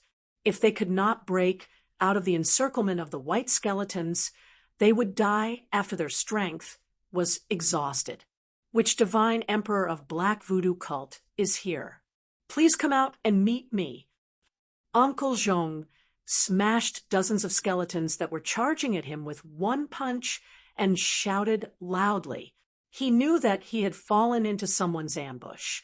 Someone had calculated the place that they must pass, set up an ambush, opened the pocket, and waited for them to walk into the encirclement. This made Uncle Jean, who was extremely experienced, very frightened. Uncle Jean's shout was filled with vigorous true chi. His voice was transmitted far away, echoing in this gloomy place. Hee. I didn't expect someone to know about the existence of our Black Voodoo cult. This is really surprising. As soon as Uncle Jean finished speaking, a cold voice that was even more unpleasant than the wailing of ghosts and the howling of wolves came from the depths of the Pandee. It's really the people of Black Voodoo cult. We're in trouble. Hearing the voice coming from the depths of the Pandee, Uncle Jean felt a chill down his spine. Black Voodoo cult was an extremely mysterious evil cult. Legend had it that the Black Voodoo cult could punish ghosts and gods. These thousands of skeletons. It seemed that the legends about Black Voodoo cult on the continent were not groundless. But this Black Voodoo cult has disappeared from the world for 200 to 300 years. Why would such a powerful person suddenly appear in this cloud mist mountain? Grandad Jean was astonished. While he was pondering, his hands and feet didn't stop moving. He repeatedly blasted out palm force that could topple the mountains and overturn the seas, shattering the skeletons that ferociously pounced at him. My Clear Sky Merchant Group has no enmity with your Black Voodoo cult in the past. Why did you attack us? Count Jean said solemnly. After confirming the other party's identity, he could no longer maintain his composure. Hee. A sinister sneer came from the depths of the ground. An innocent man gets into trouble because of his wealth. I want that thing on you. That Black Voodoo cult demon was hiding on the ground and controlling thousands of white skeletons to madly attack Uncle Jean's group. However, he didn't show himself. Moreover, his voice was erratic, making it hard to determine where he was coming from. Humph! I don't have what you want on me. Hearing this, Uncle Jean's expression immediately changed, and he said loudly, If that's the case, this day next year will be the anniversary of your death. You will have no regrets dying in the hands of my ancestor White Bones. Hee. The unpleasant, ghostly voice immediately resounded. Its words were filled with cold, killing intent. At this point of time, everyone had been fighting against those white skeletons that were baring their fangs and brandishing their claws at them from all directions. They were already exhausted, except for Grandad Jean, who had a profound cultivation base and was able to launch powerful palm strikes. All the guards were already covered with wounds. Even the dresses worn by the two maidservants, Xiao Chui and Xiao Yu, were torn by those skeletons in a few places. Wah! Ah! A few more screams were heard as several guards were pulled out from the crowd. In an instant, they were torn into pieces by the sharp claws of the white skeletons. The scene was extremely bloody. These thousands of skeletons were extremely evil. They clearly didn't have any signs of life or even soul fluctuations, but they could still move and attack people. Black Voodoo cult's methods were truly terrifying. They didn't even let the dead go. Rip! A sharp claw tore a long hole in the clothes on Uncle Zhong's back, revealing the skin inside. Roar! Uncle Zhong roared angrily. With a backhand palm, he smashed the skeleton that attacked him from behind into pieces. He was inexplicably shocked and angry. These skeletons were not afraid of being destroyed at all. They rushed forward without any scruples. Even if they were smashed into pieces, there were still other skeletons that continued to attack. It was extremely strenuous to deal with them. Ha! Suddenly, a hearty laughter resounded from deep within the mountain and spread far away. This laughter came so suddenly that not only Grandpa Zhong's group, but also the black voodoo cult demon, who had been hiding in the forest all this time, was greatly surprised. A little demon dares to call himself an ancestor? How laughable! After that, a voice resounded from within the forest, and it was filled with undisguised disdain. Hearing this voice, the guards who were fighting desperately with the white skeletons didn't have any reaction. However, Uncle Zhong, Little Chui, and Little Yu were delighted. At this critical moment, that person actually appeared. Who are you? The black voodoo cult demon, who called himself Ancestor White Bones, hiding in the dense forest, was shocked and angry. It seemed that he was quite afraid of the person who suddenly spoke. The entire place had been covered by his strange, evil art. He didn't even notice that the person had come in from outside. This was enough to prove one thing. That person was stronger than him. How dare you look down on me? You're courting death. The black voodoo cult's ancestor, White Bones, seemed to be furious. He let out an extremely sharp and angry shout. A light green demonic smoke floated out of the dense forest. The flowers and grass that came into contact with this smoke immediately withered at a speed visible to the naked eye. Everyone, hold your breath. Don't breathe. Seeing that, Grandad Zhong was shocked at once. He hurriedly shouted at those guards. Obviously, the light green mist that spread out from the dense forest was a kind of extremely poisonous thing. At this moment, the white skeletons that were attacking the guards actually stopped for a moment. Then, like a tide, they quickly retreated in all directions. The movements of these skeletons were neat and orderly, as if they were a well-trained army of white bones. How did he do it?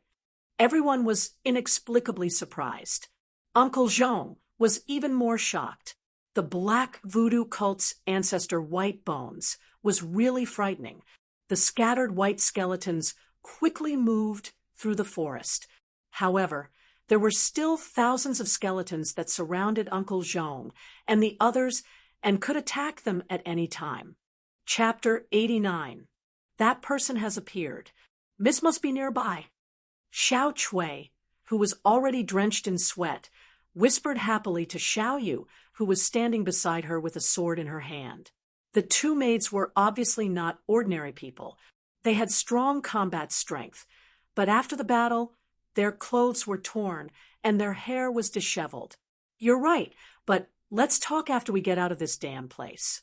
Xiao Yu glanced at the white skeletons that surrounded them, and the hand that was holding the sword couldn't help but tighten. Roar! Come out! How dare you look down on me? You must be prepared to die. The voice of the White Bones ancestor was like that of an owl. He roared again and again. His sharp voice seemed to penetrate everyone's eardrums, making them feel uncomfortable. I'm right beside you, but you can't see me. Who can you blame? The voice sounded again. The White Bones ancestor only had time to let out an extremely frightened cry. Then everyone saw a dazzling golden light suddenly burst out of the dense forest, and a turbulent wave of Yuan Qi surged out of the forest. Don't! Then a gloomy and terrifying wave spread out. The White Bones ancestor seemed to be in big trouble, and it seemed that someone was attacking him. Die! Suddenly, the golden light turned into a raging flame, and suddenly burst out of the forest. Wherever the flame passed, not only were the trees instantly burned to ashes, but also the wandering skeletons in the forest. The light green demonic fog was burned by the flame, turned into a wisp of green smoke, and dissipated with the wind. In the depths of the dense forest, within a radius of 20 to 30 feet, everything turned into a sea of fire. The flame burned the sky, and all the visible and invisible things were all swept into the raging flame that seemed like a heavenly fire. Although Grandad Jean and the others were far away, they could still feel an extremely hot airflow blowing on their faces. That high temperature burned their skin to the point of pain. Wah! A short but extremely shrill scream was heard. Vaguely, a person in a black robe could be seen struggling in the raging flame a few times, and then was swept up by a burst of fire and burned to ashes. Wow! With a sound, the thousands of white skeletons that surrounded Uncle Jean and the others seemed to lose some kind of power, and all fell down. Looking at the white skeletons on the ground, the guards were all shocked. That black voodoo cult guy died. Killed by someone? The raging flame that erupted from the depths of the dense forest seemed to quickly retreat after burning the black-robed person, and disappeared in an instant. Only the area that was burned was still smoking. Just as the raging flames burned the black-robed demon into ashes, in the depths of a nameless mountain in the Tonglong continent, there was a temple built with black stones. One of the 4 jade-green ghost flames that were being worshipped on the altar was suddenly extinguished for no reason. Then, an angry roar came from a gloomy swamp a dozen miles away from the temple. A huge figure rose up from the depths of the swamp that was shrouded in black fog like a devil. Who dares to kill my people? A cold voice came from the depths of the swamp. The black fog that shrouded the swamp immediately shook, and a huge demonic shadow appeared and disappeared in the black fog, emitting an endless amount of fiendish and evil aura. The black mist on the periphery of the swamp was swept away. Within the swamp, the pitch-black muddy water was tumbling, constantly bubbling with a fishy smell. Skeletons were floating in the ink-like muddy water. Whoosh! A figure flashed in front of everyone, and a young man dressed in white was already standing in front of them. Gouffé? Uncle Jean blurted out as soon as he saw the young man. The young man dressed in white who appeared in front of everyone was Gouffé. The signal flame that the maid Xiao you had sent out had attracted Gouffé. Gouffé didn't think that a demon from the black voodoo cult would force Uncle Jean and the others into a desperate situation. It seemed that it was because of something on Uncle Jean's body. Of course, Gouffé had no interest in that thing on Uncle Jean's body. He was focused on cultivation, and what he was most afraid of was being tempted by the outside world, which would shake his courageous heart. Gouffé, where's our miss? Seeing that the mysterious person who killed the demon in the depths of the forest was Gouffé, Xiao Chui was happy at first, but then she hurriedly asked, "HM, what's your miss?" Could it be? Gouffé's expression immediately darkened. His eyes shot out a sharp light as he stared at Xiao Chui. He wasn't stupid. If he still didn't know what had happened at this time, then he really was stupid to the extreme. Under Gouffé's sharp gaze, Xiao Chui's heart couldn't help but tremble. It was as if she was being stared at by a terrifying beast. A chill rose from the bottom of her heart, and her entire body shivered. Oh no! Standing next to Xiao Chui, Uncle Jean immediately cursed inwardly. He had lived for most of his life, and it could be said that he had 1 foot in the grave. How could he not know of Gouffé's current situation? He couldn't help but secretly raise his guard. He was afraid that Gouffé would become enraged and attack everyone. That would be a disaster. Even Black Voodoo cult's forefather White Bones had been killed by Gouffé in an instant. Who else here could be a match for him? At this time, the maid Xiaoyu was also secretly shocked. This Gu Fei definitely thought that their miss was deliberately deceiving him and hiding her identity as a female. Right now, no one knew how Gu Fei would react after learning that Ling Luoyan was a female. The feeling of being kept in the dark, or even deceived, was definitely not a good one. All right, you. Gu Fei's sharp gaze swept across the faces of Uncle Zhong, Xiao Chui, Xiao Yu, and the others. His expression was frighteningly dark. Poof! Gu Fei's right hand tightened, and the sinister little white bone banner in his hand immediately started burning. Creak, creak, creak, creak. The little banner let out a sound like oil being squeezed as it burned. A layer of demonic light surged out, and there seemed to be layers of illusions dissipating within the light.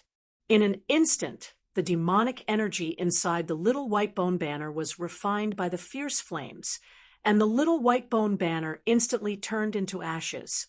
The moment the little white bone banner turned into ashes, the thousands of white skeletons lying on the ground in the forest, in the grass, all silently turned into a pile of bone powder at the same time. Everyone stared at this scene in shock. They didn't even dare to breathe loudly. Everyone could feel the violent, fiendish aura from Gu Fei's body. This white bone banner was probably the evil object that forefather White Bones used to control the thousands of skeletons. However, Gu Fei had instantly refined it with the pure, young, true fire of the five elements. Humph! Gu Fei sneered, turned around, and left.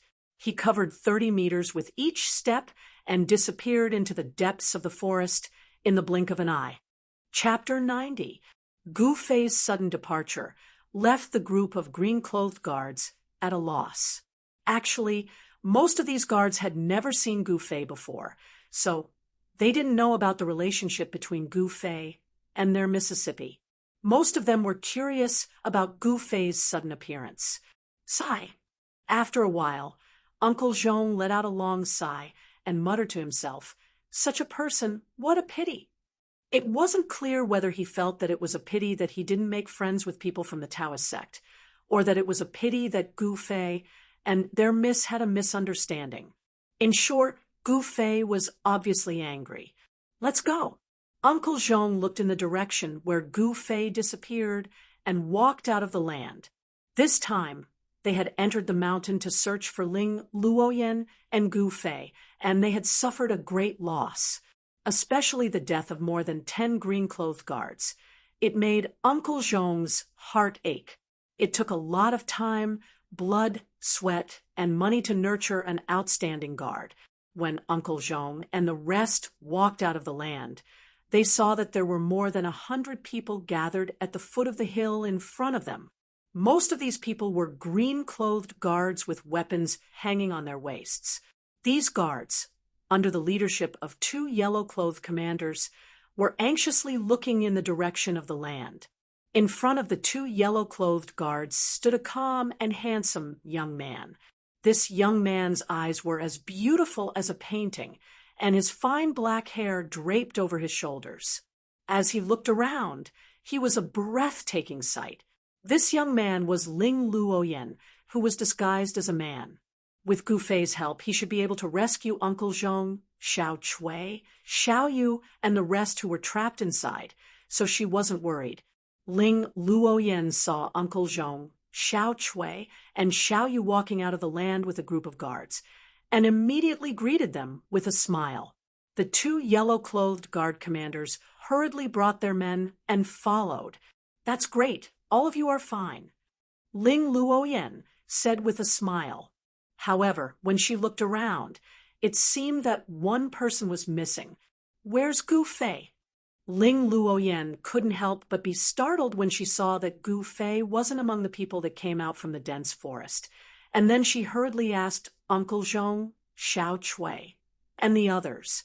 Grandpa Zhong didn't know what to say when he saw his mistress's anxious look. No one expected that Gu Fei would leave. Miss Gu Fei." Xiao Chui was so frightened that she wanted to say something, but stopped. Her eyes were fixed on her toes, not daring to make eye contact with Ling Luoyan. "Xiao Chui, tell me what's going on." Ling Luoyan's voice turned cold when she saw Xiao Chui's expression, and her face seemed to be covered by a layer of frost. "Miss, I was anxious. Gu Fei, he already knows that you are a girl." After hesitating for a while, Xiao Chui clenched her teeth and told her the reason why Gu Fei had left. "What?" When Ling Luoyan heard this, she was immediately shocked. Her body swayed, and she involuntarily took a step back. What should we do?" Ling Luoyan panicked and lost her composure, not knowing what to do. Xiao Chui and Xiao Yu had never seen their mistress so flustered before. They couldn't help but look at each other as they thought, could it be that the mistress has fallen in love with that Gu Fei? At this moment, Gu Fei had already walked out of the dense forest from another direction. After leaving the people of Haotian Business Group, he felt like a fish returning to the sea and a bird returning to the woods. That's really preposterous. I treat people with sincerity, but I was fooled by them. This is really humph. When Gu Fei thought of being deceived by Ling Luoyan in men's clothing, he couldn't help feeling irritated. That's good too. As long as I follow the people of Haotian Business Group, I can also reach Dragon Emperor City in the southern wilderness. The mutual deception in the secular world is really annoying. After saying this, Gu Fei flashed into the mountain ahead. Gu Fei was focused on cultivation.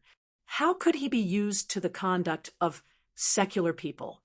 Moreover, Ling Luoyan had deceived him. He also didn't want to travel with the people of Haotian Business Group. Gu Fei's thoughts were very simple. If he wanted to do something, he would do it without any worldly restraints. On the other hand, Ling Luoyan and the others had to consider many things. Sometimes they couldn't even control themselves. As a result, they couldn't focus on cultivation. This was also the reason why most experts stayed in the woods. Only by distancing themselves from the worries and restraints of the secular world and wholeheartedly immersed themselves in cultivation could they break through the difficulties on the path of cultivation and become one of the experts. Since Gu Fei refused to meet her, Ling Luoyan couldn't do anything about it. She could only lead her subordinates and dejectedly return to the small pier by the Swallow River. The 3 ships were 20 to 30 meters long, 70 to 80 meters wide, and 3 stories high. The decorations inside were classical, but not luxurious. Moreover, there were hidden aero pavilions on the ships. There were people on guard 24 hours a day.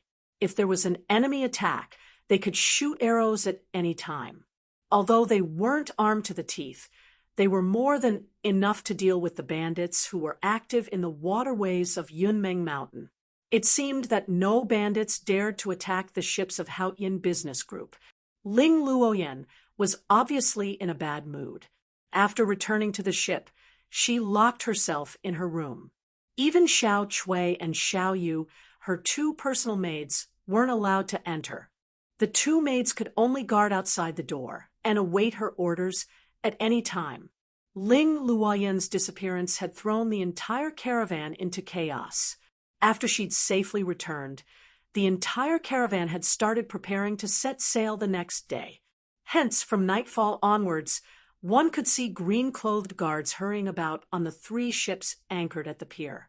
These cyan-clothed guards busied themselves until late at night before stopping. The cyan-clothed guards were in charge of the inventory of the goods and the supplies on the ships. The bright moon shone high in the sky, and the sound of water lapping against the sides of the ship could be heard. The pier was very peaceful in the middle of the night. The 3 ships and the other ships anchored at the pier were all brightly lit. All the ships that dared to travel along the waterway of Yunmeng Mountain hired some bodyguards and warriors. No one knew if they would encounter those ferocious bandits on this waterway. Uncle Zhong's room on the ship had its doors and windows tightly shut. Light shone through the window, but it was blocked by a layer of paper. It was a different scene inside the room. The candlelight swayed, and the room was brightly lit. Although it wasn't as bright as day, it wasn't much different. At this moment, the white-haired old man, Uncle Jean, was sitting at a table in the middle of the room. He nervously took out a rectangular brocade box from his pocket. The brocade box wasn't big. It was only 3 fingers wide and 2 thick. Uncle Jean carefully held the brocade box and placed it on the table in front of him. The way he held it made it seem as if he was holding the entire world in his hands. Chapter 91. How could such a small brocade box be so extraordinary? Even being sealed by talisman, it still gave out a faintly ferocious chi, which was really creepy. "What's in this box?" Granddad Jean muttered. He didn't know the existence of this brocade box until he set off. Additionally, it was the clan head who ordered him to take the brocade box with him and give it to the owner of the brocade box when he arrived at Dragon Emperor City in South Wilderness. Granddad Jean was the one with the highest cultivation base among the caravan heading for South Wilderness.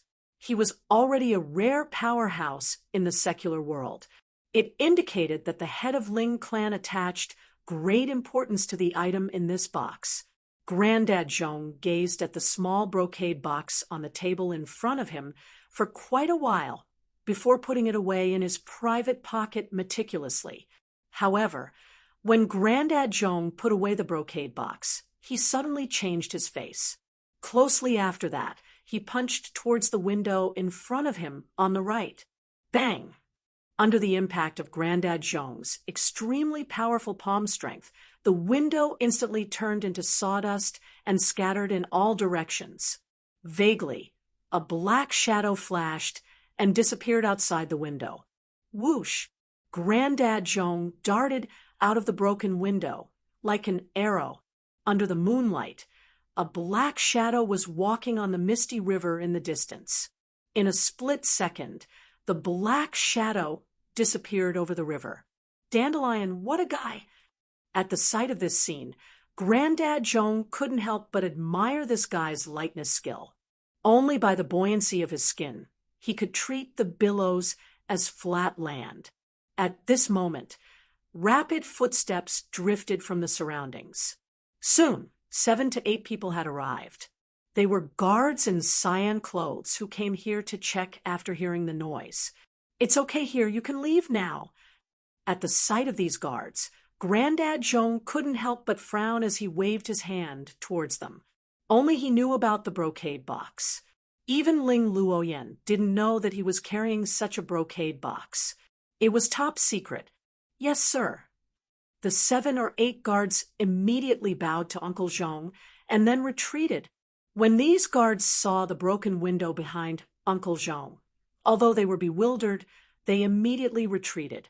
These guards were also very clear about what they could know and what they could ask. Even if they knew something, they had to pretend they didn't know. They couldn't say it, let alone ask. After the guard left, Grandpa Jean couldn't help looking at the direction where the man in black disappeared and murmured, "Who was that?" He didn't need to ask to know that the person peeping outside the window was definitely after the small brocade box in his arms. What was inside the box? Uncle Jean's curiosity rose rapidly. Why did so many people come for it? First, it was Black Voodoo cult's forefather White Bones, and now this mysterious person. It seemed that this box had an unknown secret, and many people wanted it. Grandpa Jean pondered for a while, but he still couldn't think of a reason, so he turned around and jumped into the room through the broken window. He also knew how to ride duckweed across water, but he didn't dare to chase after the mysterious person who came to spy on him and let him leave. That was because no one knew if that person was a bait to lure him into a trap that had been prepared by someone else in advance. This section of Yen River was 7 or 8 miles wide, and the surface of the river was shrouded in a thin layer of mist. A black shadow passed through the mist like a ghost and walked on the waves, heading to the other side of Yen River. Riding duckweed across water and walking on the waves was already shocking to ordinary people, but it wasn't anything special to true cultivators. It was a masked person wrapped in black clothes. From the shape of the figure, it was obvious that this person was a man. Soon, he crossed the river and jumped to the other side. He turned around and looked at the 3 ships that were faintly discernible in the mist. A light flashed through his eyes as he murmured to himself, "I didn't think that there would be an expert on that ship. It seems that it won't be easy to obtain that thing." Just as the masked man was about to turn around and leave, a white figure suddenly appeared behind him. This person had appeared so suddenly that it seemed as if he had appeared out of thin air. In an instant, the masked man's movements froze. He felt his scalp go numb as an extremely dangerous aura enveloped him, causing him to feel as if he had suddenly fallen into an ice cave. His entire body was ice cold. "Why did you spy on the Hautian caravan's ship?" The white figure behind the masked man stood there quietly without moving. However, the masked man could sense the threat of death when he sensed the presence of the white figure. The masked man knew that if he didn't answer, the person behind him would kill him without hesitation. This was undeniable. It's for something. In a situation where his life was seriously threatened, the masked man had to admit that the threat posed by the person behind him was too great. His life or death was in the hands of the other party. "What is it?" the man asked again. Although his tone was calm, there was an undeniable force in it. I don't know." The masked man's clothes were drenched in sweat, and his voice was trembling. The unparalleled pressure from the person behind him made him feel extremely terrified. "You don't know? Then you can die." The man in white took a step forward. Bang! The entire ground shook. Then his 5 fingers grabbed forward like steel hooks. No, the masked man was scared out of his wits. He pushed his feet against the ground and tried to rush forward. However, he was horrified to find that he couldn't move. It was as if he had been imprisoned by an unfathomable force. No matter how hard he struggled, he couldn't move his feet at all. "Spare!" The masked man opened his mouth to beg for mercy, but it was already too late. He only felt the back of his neck tighten and then heard a faint "Kacha" sound. His consciousness fell into boundless darkness, and his head drooped down softly. The man in white had actually broken the masked man's neck in an instant. Then he waved his hand and threw the masked man's body into the river as if he was throwing a rotten sack. Plop! The masked man's body fell into the river and was instantly washed away by the water.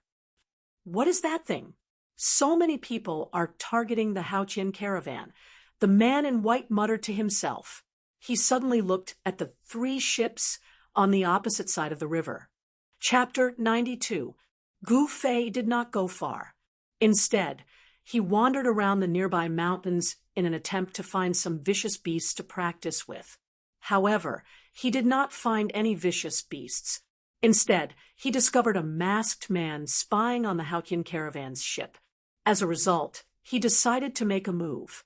Although his karmic ties with the Hautian trading party had been severed, and he no longer owed them a favor, he could not ignore this matter since he had encountered it. That black voodoo cult's ancestor, White Bones, also wants something from the Hautian caravan. The faction behind this masked man is also after that item. What exactly is that item? Gu Fei could not help but feel curious. However, he did not want to get involved. Therefore, he turned and walked into the dense forest by the shore after killing the masked man. Perhaps it was because he was close to the pier and was in human contact, but Gu Fei did not find a single vicious beast worthy of his attention as he walked in the nearby mountains. What he did not know was that the Kingdom of Yen would soon send experts to the various piers along the waterway of the Yunmeng Mountains to eliminate the powerful vicious beasts in the nearby mountains so that they would not threaten the normal operations of the piers. Therefore, How could there be any traces of vicious beasts in the mountains near the piers? For hours before dawn, Gu Fei arrived at a stone wall. He discovered that there was a smooth concave platform about 50 to 60 feet above the stone wall. The nearby forest was relatively dense, so he decided to rest there. Even the mountains near the piers were filled with endless danger in the dark of night. Resting on the cliff was a wise choice. Under the stone wall, Gu Fei abruptly pushed off the ground with both of his legs. His body shot into the sky like a sharp arrow rising 200 feet into the air. Only then did the momentum of his upward charge dissipate. I can only reach this height without circulating the primal qi in my body. Gu Fei's mind spun, and he used up all of his momentum. His body paused for a moment and was about to fall, but Gu Fei's right foot tapped against the stone wall, and his body immediately shot up again. Just by relying on the explosive power of his muscles and bones, he could climb up this precipitous cliff like it was flat ground. Swish, swish, swish.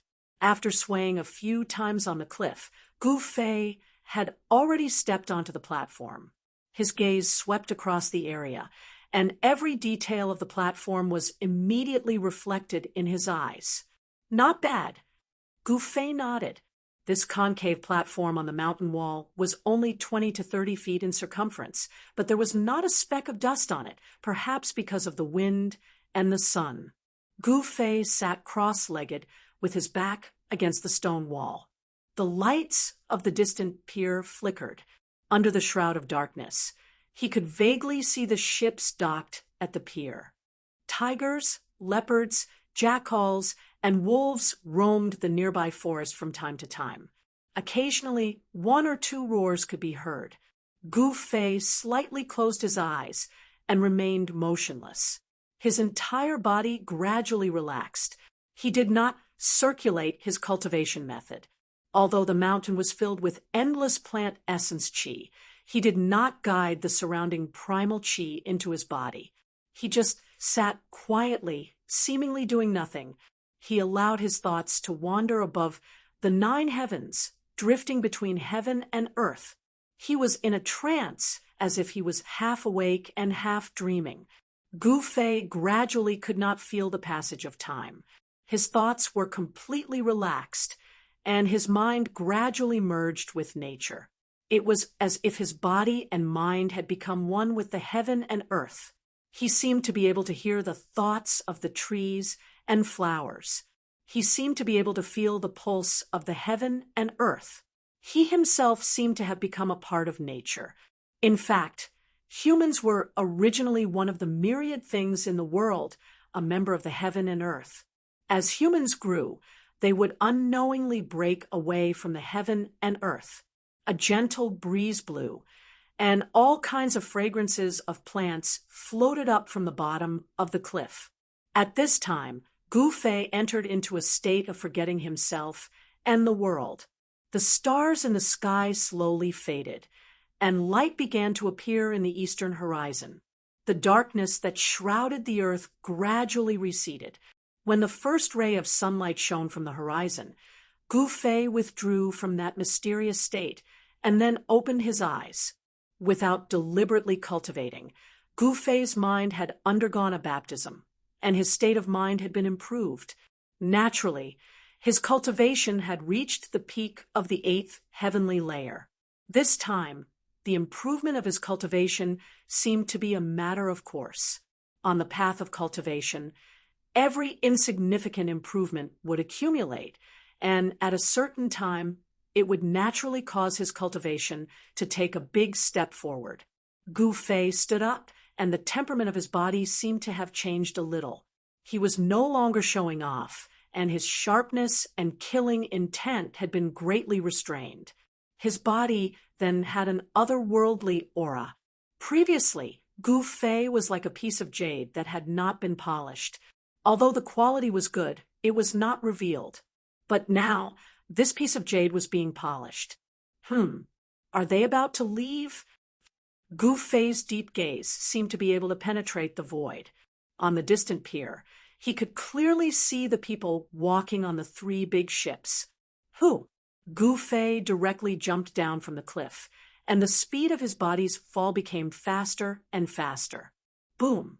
With a loud sound, the hard, rocky ground was trampled into a pit half the depth of a person.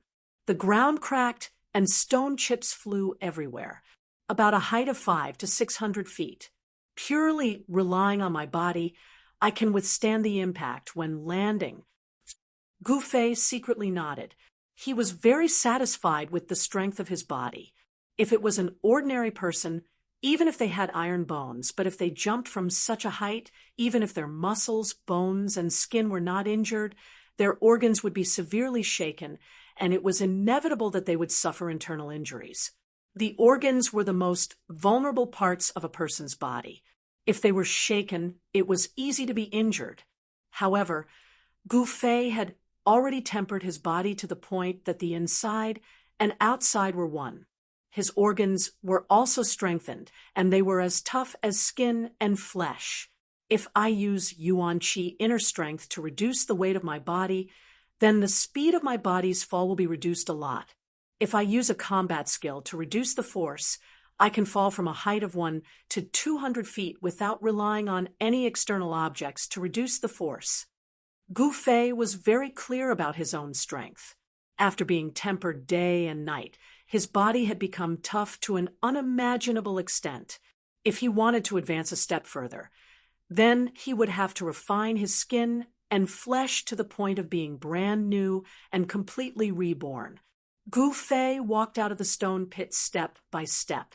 Having reached the awakened 8th celestial layer, his strength had increased by quite a bit. At the very least, he was confident that he could easily defeat Li Lingfeng, who had awakened 9th celestial layer. Chapter 93. As the sun rose in the east, the docks gradually became lively.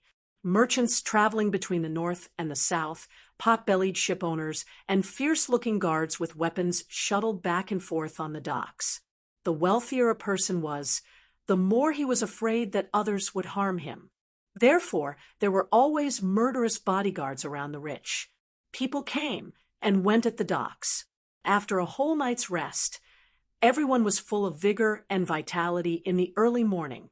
The people of the Haotian merchant group also started to get busy.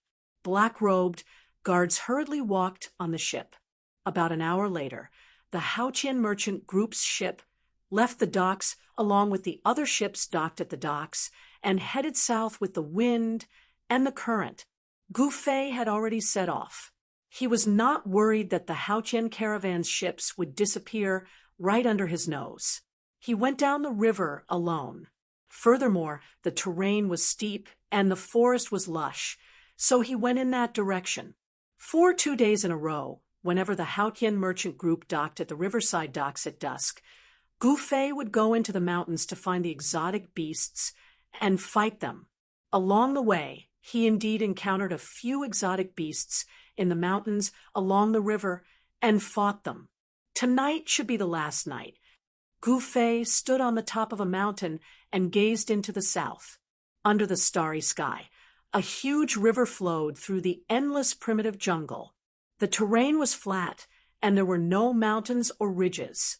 Although Gu Fei hadn't contacted the people of the Haotian merchant group in the past 2 days, he had vaguely heard their conversations. It would only take 1 day for the fleet to leave the cloudy mist mountain and arrive at Bluestone Town the next evening. One had to admit that the ton-long continent was truly vast. Bluestone Town was only the periphery of the southern desolate region. It was still 1,000 miles away from the southern desolate region to the southern desolate Dragon Emperor City. Even the southern desolate Dragon Emperor City wasn't the center of the southern desolate region. The real center of the southern desolate region was the 100,000 mountain range, a truly boundless wilderness. The 100,000 mountain range was full of mysteries and unknown dangers. Legend had it that someone had seen the figures of primordial savage beasts in the 100,000 mountain range. Even void controlling stage cultivators weren't willing to set foot in there. the 100,000 Mountains, the Ruin Heaven Realm. There's less than a month left until the Ruin Heaven Realm opens. When Gu Fei thought about this, he couldn't help but frown. He had been separated from his sect members. He hoped to join the others in Dragon Emperor City as soon as possible. The people of the 3 major Taoist sects would meet each other in Dragon Emperor City before entering the innumerable huge mountains together. There was less than 1 month left. If nothing unexpected happened, they should be able to arrive at Dragon Emperor City within 1 month. Roar! At this moment, the roar of a ferocious beast suddenly rang out from the depths of the mountain ridge. Immediately, there was a strange movement in the depths of the mountain ridge. Then, countless night birds could be seen soaring into the sky, flying out from the mountain ridge in front of them in a panic. All kinds of wild beasts also ran out of the mountain ridges. Among the fleeing beasts, there were a few behemoths. They were giant elephants that were 6 to 7 meters tall. Hundreds of beasts ran madly, trampling the ground, giving off rumbling sounds like muffled thunder.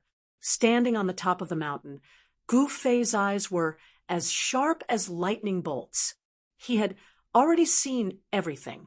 He had long known that there was an extremely powerful exotic beast in the depths of the mountain ridge in the distance.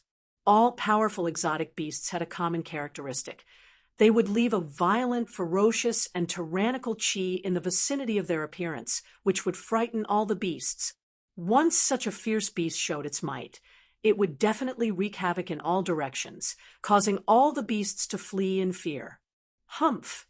I dare not challenge that savage beast in the depths of Yunmeng Mountain, but this fierce beast, an extremely sharp killing light, flashed across Gu Fei's eyes. Then, he leaped up and rushed down the mountain. The distance of dozens of li seemed very short for Gu Fei. Soon, he appeared outside the mountain ridge. In front of him, there was a rumbling, muffled phenomenon. The ground was shaking as dozens of fierce beasts rushed out in a panic. With a smile, Gu Fei directly rushed up. Whoosh! He rushed into the herd of beasts in front of him like a gust of wind. Roar! A ferocious tiger pounced forward with its claws and fangs bared. However, it was only a foot away from Gu Fei when it was sent flying by a great force, crashing into the woods at the side. Bang! Bang! Bang!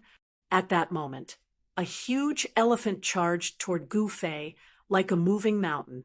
The elephant's legs were like huge tree stumps, leaving a deep footprint on the ground with every step it took. Move aside! Gu Fei waved his right palm, and a powerful palm force surged out, sweeping towards the giant elephant. Rumble! The elephant let out a long hiss as it was actually flipped over by Gu Fei's palm. Its huge body tumbled to the side. Even its 2-meter-long tusks were broken during the tumbling, and many fierce beasts nearby were crushed to death. The herd of beasts was instantly thrown into chaos. The beasts roared and fled in all directions. However, the cause of all this, Gu Fei didn't care so much. Like a gust of wind, he rushed through the herd of beasts, knocking them all over the place, and directly rushed into the depths of the mountain ridge. On top of a huge boulder in the mountain ridge, a shocking scene was happening. A huge humanoid monster was roaring at the moon. Bang! Bang! Bang! That huge demonic figure that was 6 to 7 meters tall was beating its chest like a thunderous war drum. This was a violent ape that emitted an endless fiendish aura. It had a huge demonic body, light yellow fur, a sinister head, and blood-red eyes. All of this made it look especially frightening. Roar! The violent ape let out an angry roar that shook the surroundings. The nearby forest trembled, causing tens of thousands of beasts to cry out in pain. The depths of the mountain ridge was once again in chaos. Good. As expected, he's not a bad opponent. A white figure walked out from the forest. With a single step, he covered 10 meters. His figure flickered continuously, and in the blink of an eye, he was near. Roar! Seeing that someone had actually barged into its territory, the violent ape on top of the huge rock immediately turned its ferocious head around. Its blood-colored eyes emitted an endless ominous glint as it viciously stared at the uninvited guest. "Big guy, come. Let's have a spar." The person who came was Gu Fei. He directly arrived in front of the huge rock and stared at the violent ape that was the size of a small mountain. He spoke as if nothing had happened. Roar! It was unknown if the violent ape understood Gu Fei's words, but it let out an angry roar towards the sky. After that, it leaped up from the huge rock and fiercely pounced towards Gu Fei. It extended its huge claws. Clang! With a sound, 5 sharp, jet-black claws that were a foot long immediately shot out from its palms and clawed towards Gu Fei's head. The huge palm was like a mountain, and it created a fierce wind, causing Gu Fei to have a feeling of suffocation. The sharp claws were like swords, and they quickly slashed through the air, leaving behind 5 rays of black light. The sharp claws made Gu Fei feel as if he was facing 5 incomparably sharp swords. Good! Gu Fei let out a light shout. At the same time, he separated his legs, and his body suddenly sank. With a pa-li sound, the rocky ground beneath his feet immediately exploded. Chapter 94. Whew! An extremely strong gust of wind surged out from the point of contact between the fist and the claw. Immediately, sand and stones flew around Gu Fei, the sun and moon lost their light, and a circle of air waves surged out in all directions. The huge claws and Gu Fei's fist were not symmetrical at all. When the violent ape's claws opened up, it covered a radius of 2 meters, forming a sharp contrast with Gu Fei's fist. However, it was Gu Fei's seemingly weak fist that sent the violent ape's claw flying. Even the violent ape's body, which was like a small mountain, was sent flying backwards. However, Gu Fei was not in a good condition either.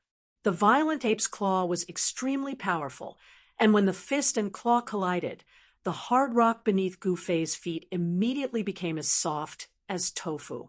Gu Fei's body directly sank into the ground, up to his waist. The violent ape's claw slammed Gu Fei into the ground like a wooden stake. The huge force caused the blood in his chest to churn. Roar! The violent ape that was sent flying by Gu Fei's fist somersaulted in the air and actually nimbly landed on the huge rock it was originally standing on. This violent ape seemed to have gained intelligence and was not like other fierce beasts that only knew how to instinctively pounce and bite. Its pair of blood-red eyes stared at Gu Fei below, and a fierce killing intent surged out from its body. It was actually a little hesitant. "Ha! As expected, you did not disappoint me," Gu Fei sneered, and then, with a leap, he rushed into the sky from the ground. Pung!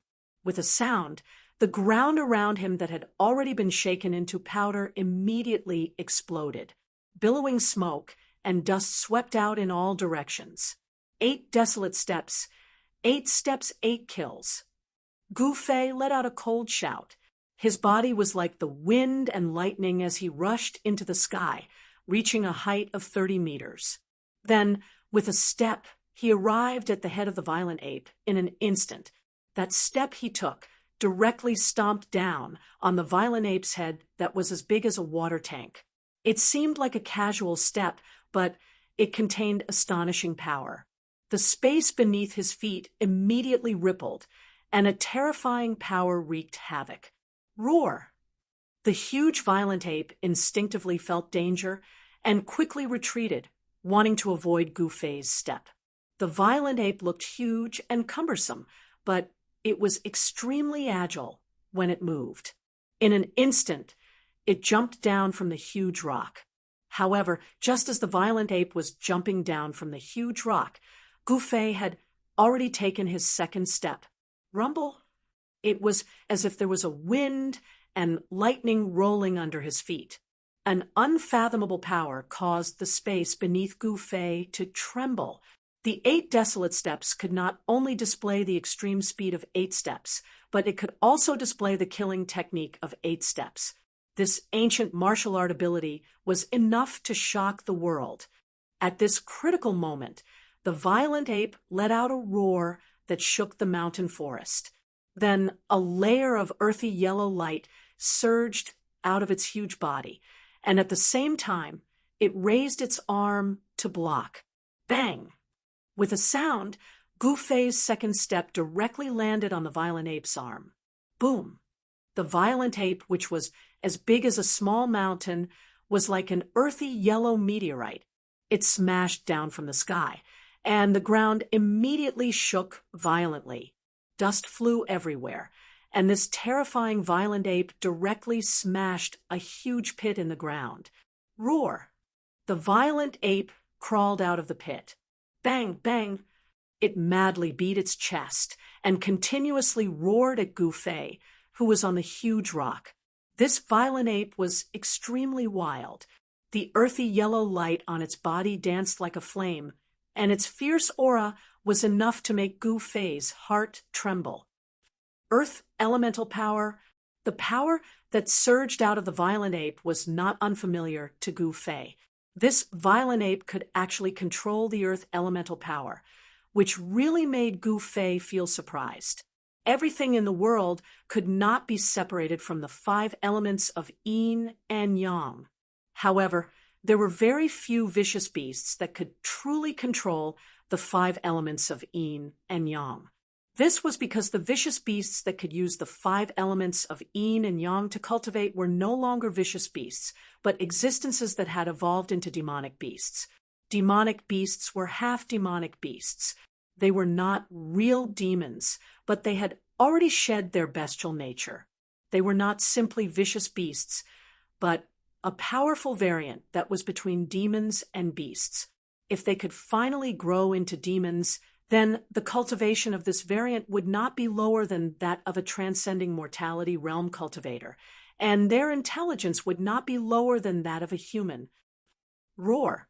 The furious violent ape fiercely rushed out of the pit, turned into a yellow shadow, and rushed towards the huge rock that Gu Fei was standing on. Boom!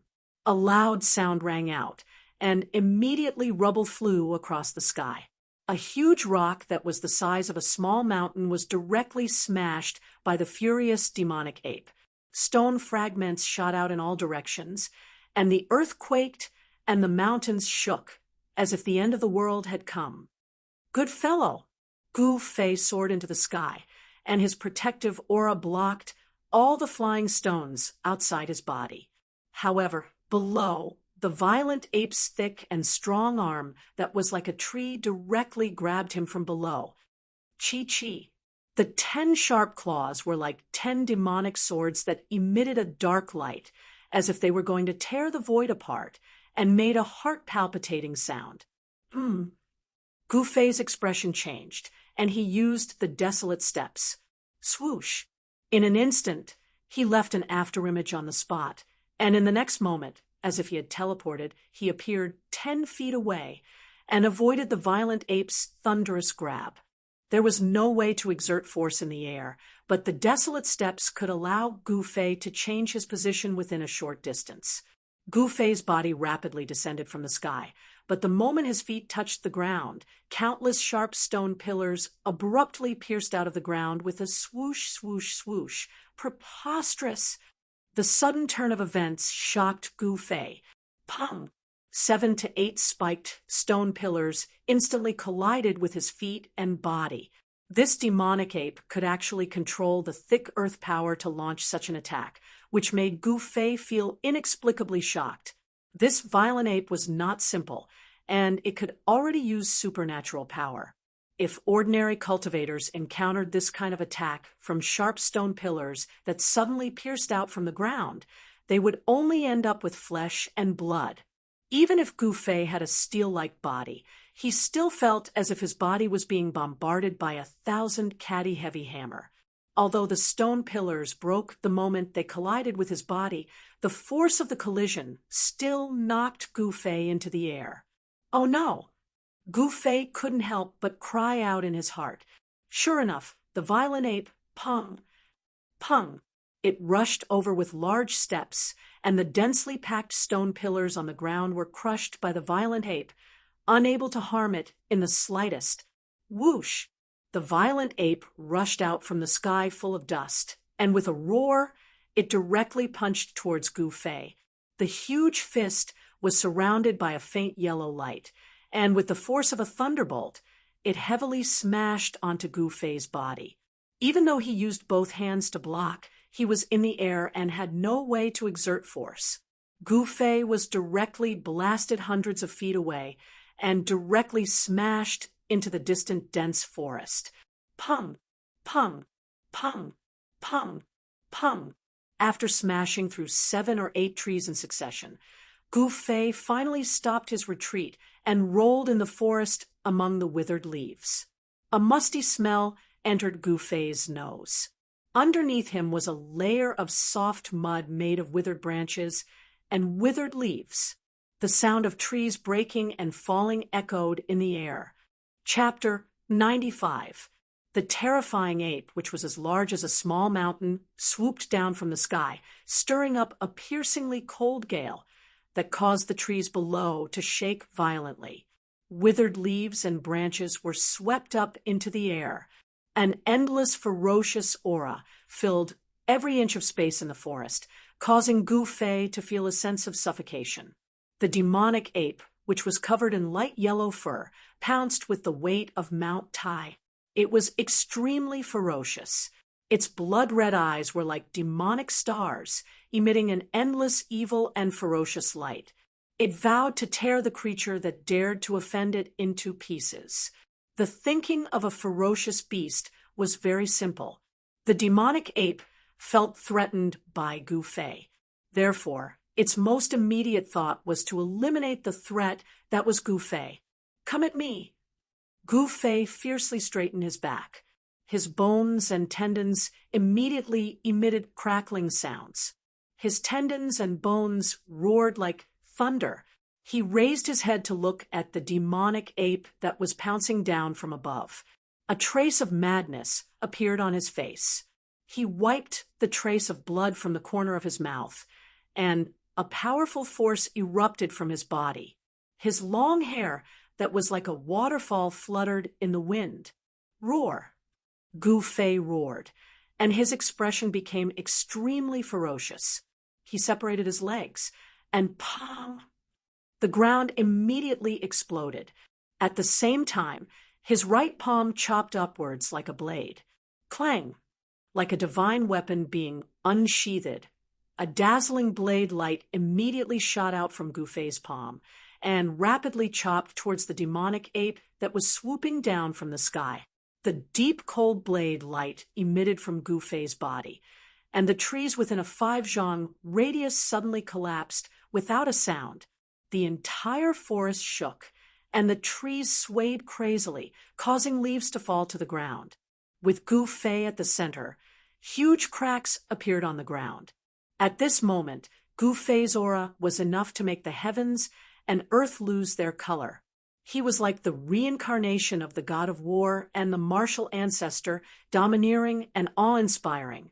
He used his blade to strike the sky, and an unparalleled sharpness rushed straight towards the demonic ape. A hint of fear immediately appeared in the devilish ape's crimson eyes, and it hurriedly stopped its downward momentum. It reached out with its claws and grabbed at the streak of saber light. Pung! The unparalleled saber radiance shattered under the sharp claws of the violent ape. Roar! The demon ape let out an earth-shattering roar. Its mountain-like body was sent flying the moment it grabbed the saber light. Blood splattered in the air, and the smell of blood filled the air. Boom! The entire ground trembled. The devil ape landed in the forest, and a part of the forest was immediately destroyed by the violent ape's feet. The violent ape's huge claws were already badly mutilated, and beast blood flowed out and dripped onto the ground. Who? The violent ape did something that Gu Fei found hard to imagine. It actually turned around and fled. Bang! Bang! Bang! The heavy footsteps caused the forest to tremble.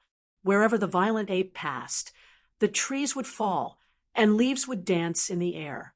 Where do you think you're going? Gu Fei was stunned for a moment, but he immediately leaped up and used the 8 steps extreme speed. His body was like a phantom as he chased after the violent ape. Gu Fei had recently gained some insight into the path of martial arts. As his strength increased, he also comprehended some practical martial skills from the martial path. Using the palm as a saber was one of them. Following the path of the predecessors was undoubtedly a shortcut. However, only by comprehending a combat skill that truly belonged to oneself could one surpass the predecessors and transcend the mortal realm.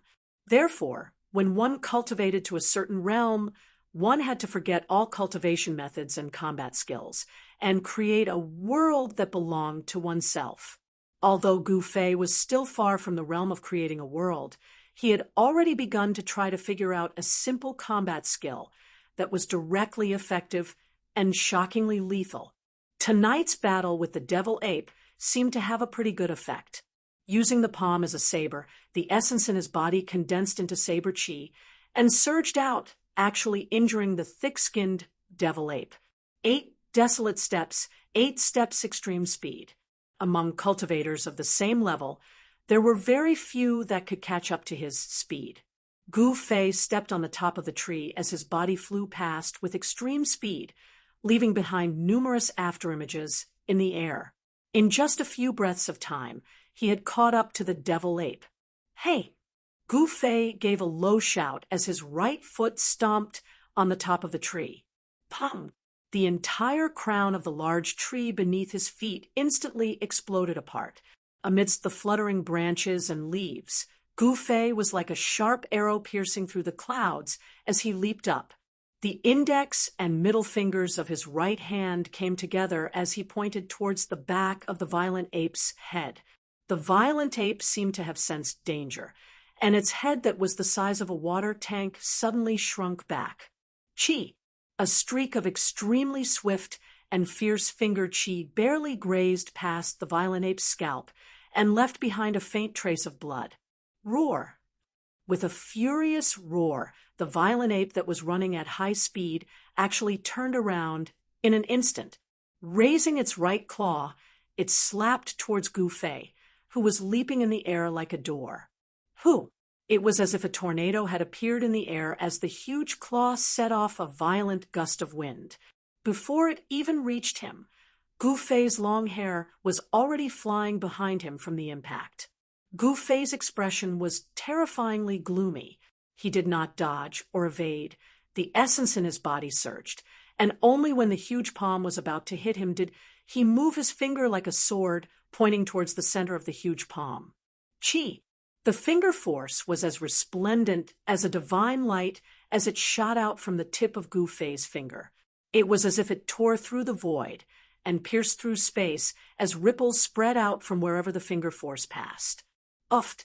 A bloody hole the size of a fist immediately appeared on the palm of the violent palm of the devil ape.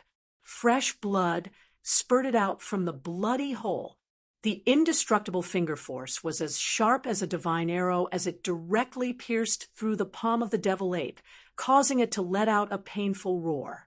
Although the devil ape, whose intelligence had yet to be awakened and whose bestial nature dominated everything, was astonishingly powerful and terrifying, it was still not a match for a martial arts expert like Gu Fei. The devil ape roared, and no longer dared to fight with Gu Fei. It turned around and fled for its life. In an instant, it rushed out of the dense forest and ran towards the depths of the mountain ridge. Humph! Gu Fei sneered and hurriedly chased after it. At the same time, his right hand shone with a purple light as a cold divine weapon chi was drawn out from his body. A dazzling longsword was condensed and gradually materialized. Clang! With a clang, a dazzling purple light beam shot out from Gu Fei's right palm. A purple light sword completely appeared, its brilliance dazzling and captivating. Trying to escape? It's a pity that you must die tonight, Gu Fei said in a low voice. With his 8 steps extreme speed, he had already caught up with the devil ape. His long hair fluttered even though there was no wind. A cold light flickered in his eyes, and his tall and straight body emitted an extremely tyrannical aura. Die! Gu Fei shouted and raised his right hand. The violet light divine sword immediately shot towards the demonic ape like a bolt of purple lightning. Uffed! The purple sword light pierced through the back of the devil ape's heart and came out of its chest, bringing with it a large amount of blood. The devil ape let out a sorrowful roar as its rapidly running body smashed into the ground with a boom sound. It slid on the ground, smashing the mountain rocks into pieces and creating a loud noise. Everywhere it passed, whether it was rocks or trees, they were all smashed into pieces. The devil ape's huge body slid for a full 20 to 30 feet before it stopped. At this moment, the dazzling purple sword light made a turn in the air and flew back towards Gu Fei, directly entering his body. Chapter 96. The weapon refinement body transformation was a rare martial skill. Not only could it refine magic weapons into essence chi and integrate it into the body, but it could also guide the essence chi of magic weapons that had been refined into the body out of the body, transforming it into a real magic weapon. Unfortunately, the short stick passed down by Gu Fei's master was not a complete magic weapon. Judging from the unparalleled sword chi it contained, Gu Fei could only guess that the short purple stick was a sword hilt. Therefore, when Gu Fei guided the magic weapon chi in the blood and chi in his body out, it could only turn into an energy sword. Even so, this energy sword was like the 100 steps flying sort of a sword immortal. It could be controlled outside the body to kill enemies, and was not inferior to a flying sword. However, Gu Fei's weapon refinement body transformation was not the way of a sword immortal after all, so its range was limited. At most, he could take the head of someone from 100 steps away. After all, the martial way magic was not the way of a sword immortal. It could not be like a sword immortal who could take the head of an enemy from 1,000 miles away with a flying sword. The huge demon ape lay on the ground. Its blood-colored eyes, which were the size of an ordinary person's fist, had long lost its luster. There was a bloody hole in its chest that was spurting out bright red blood. Soon, a puddle of stinking blood gathered under the violent ape's body. How can there still be energy fluctuations? This is impossible. Gu Fei came to the side of the demon ape's corpse with a puzzled look on his face. He had killed many fierce beasts, but he had never encountered such a thing. Once a fierce beast died, its power would dissipate, and there could no longer be energy fluctuations on its body, unless Gu Fei thought of a possibility. Therefore, he leaped onto the huge demon ape's body. A bright light rushed out of his right hand and struck at the demon ape's abdomen. That was where the energy fluctuations were coming from. Very soon, Gu Fei found the source of the energy fluctuation. As expected, there was an earthen yellow crystal that was even larger than an adult's fist hidden in the abdomen of the devil ape. Gu Fei held the strange crystal and jumped down from the demonic ape's body. The crystal in his hand was like a gem emitting a misty brilliance. It was a kind of earthy yellow brilliance, the result of the thick earth chi that seeped out of the crystal. The hazy, earthy yellow brilliance made this crystal look dreamy and magnificent, as if it was the most perfect masterpiece of the heavens. The crystal was rhombus-shaped, like an earthy yellow crystal, and it shone with hazy and resplendent light.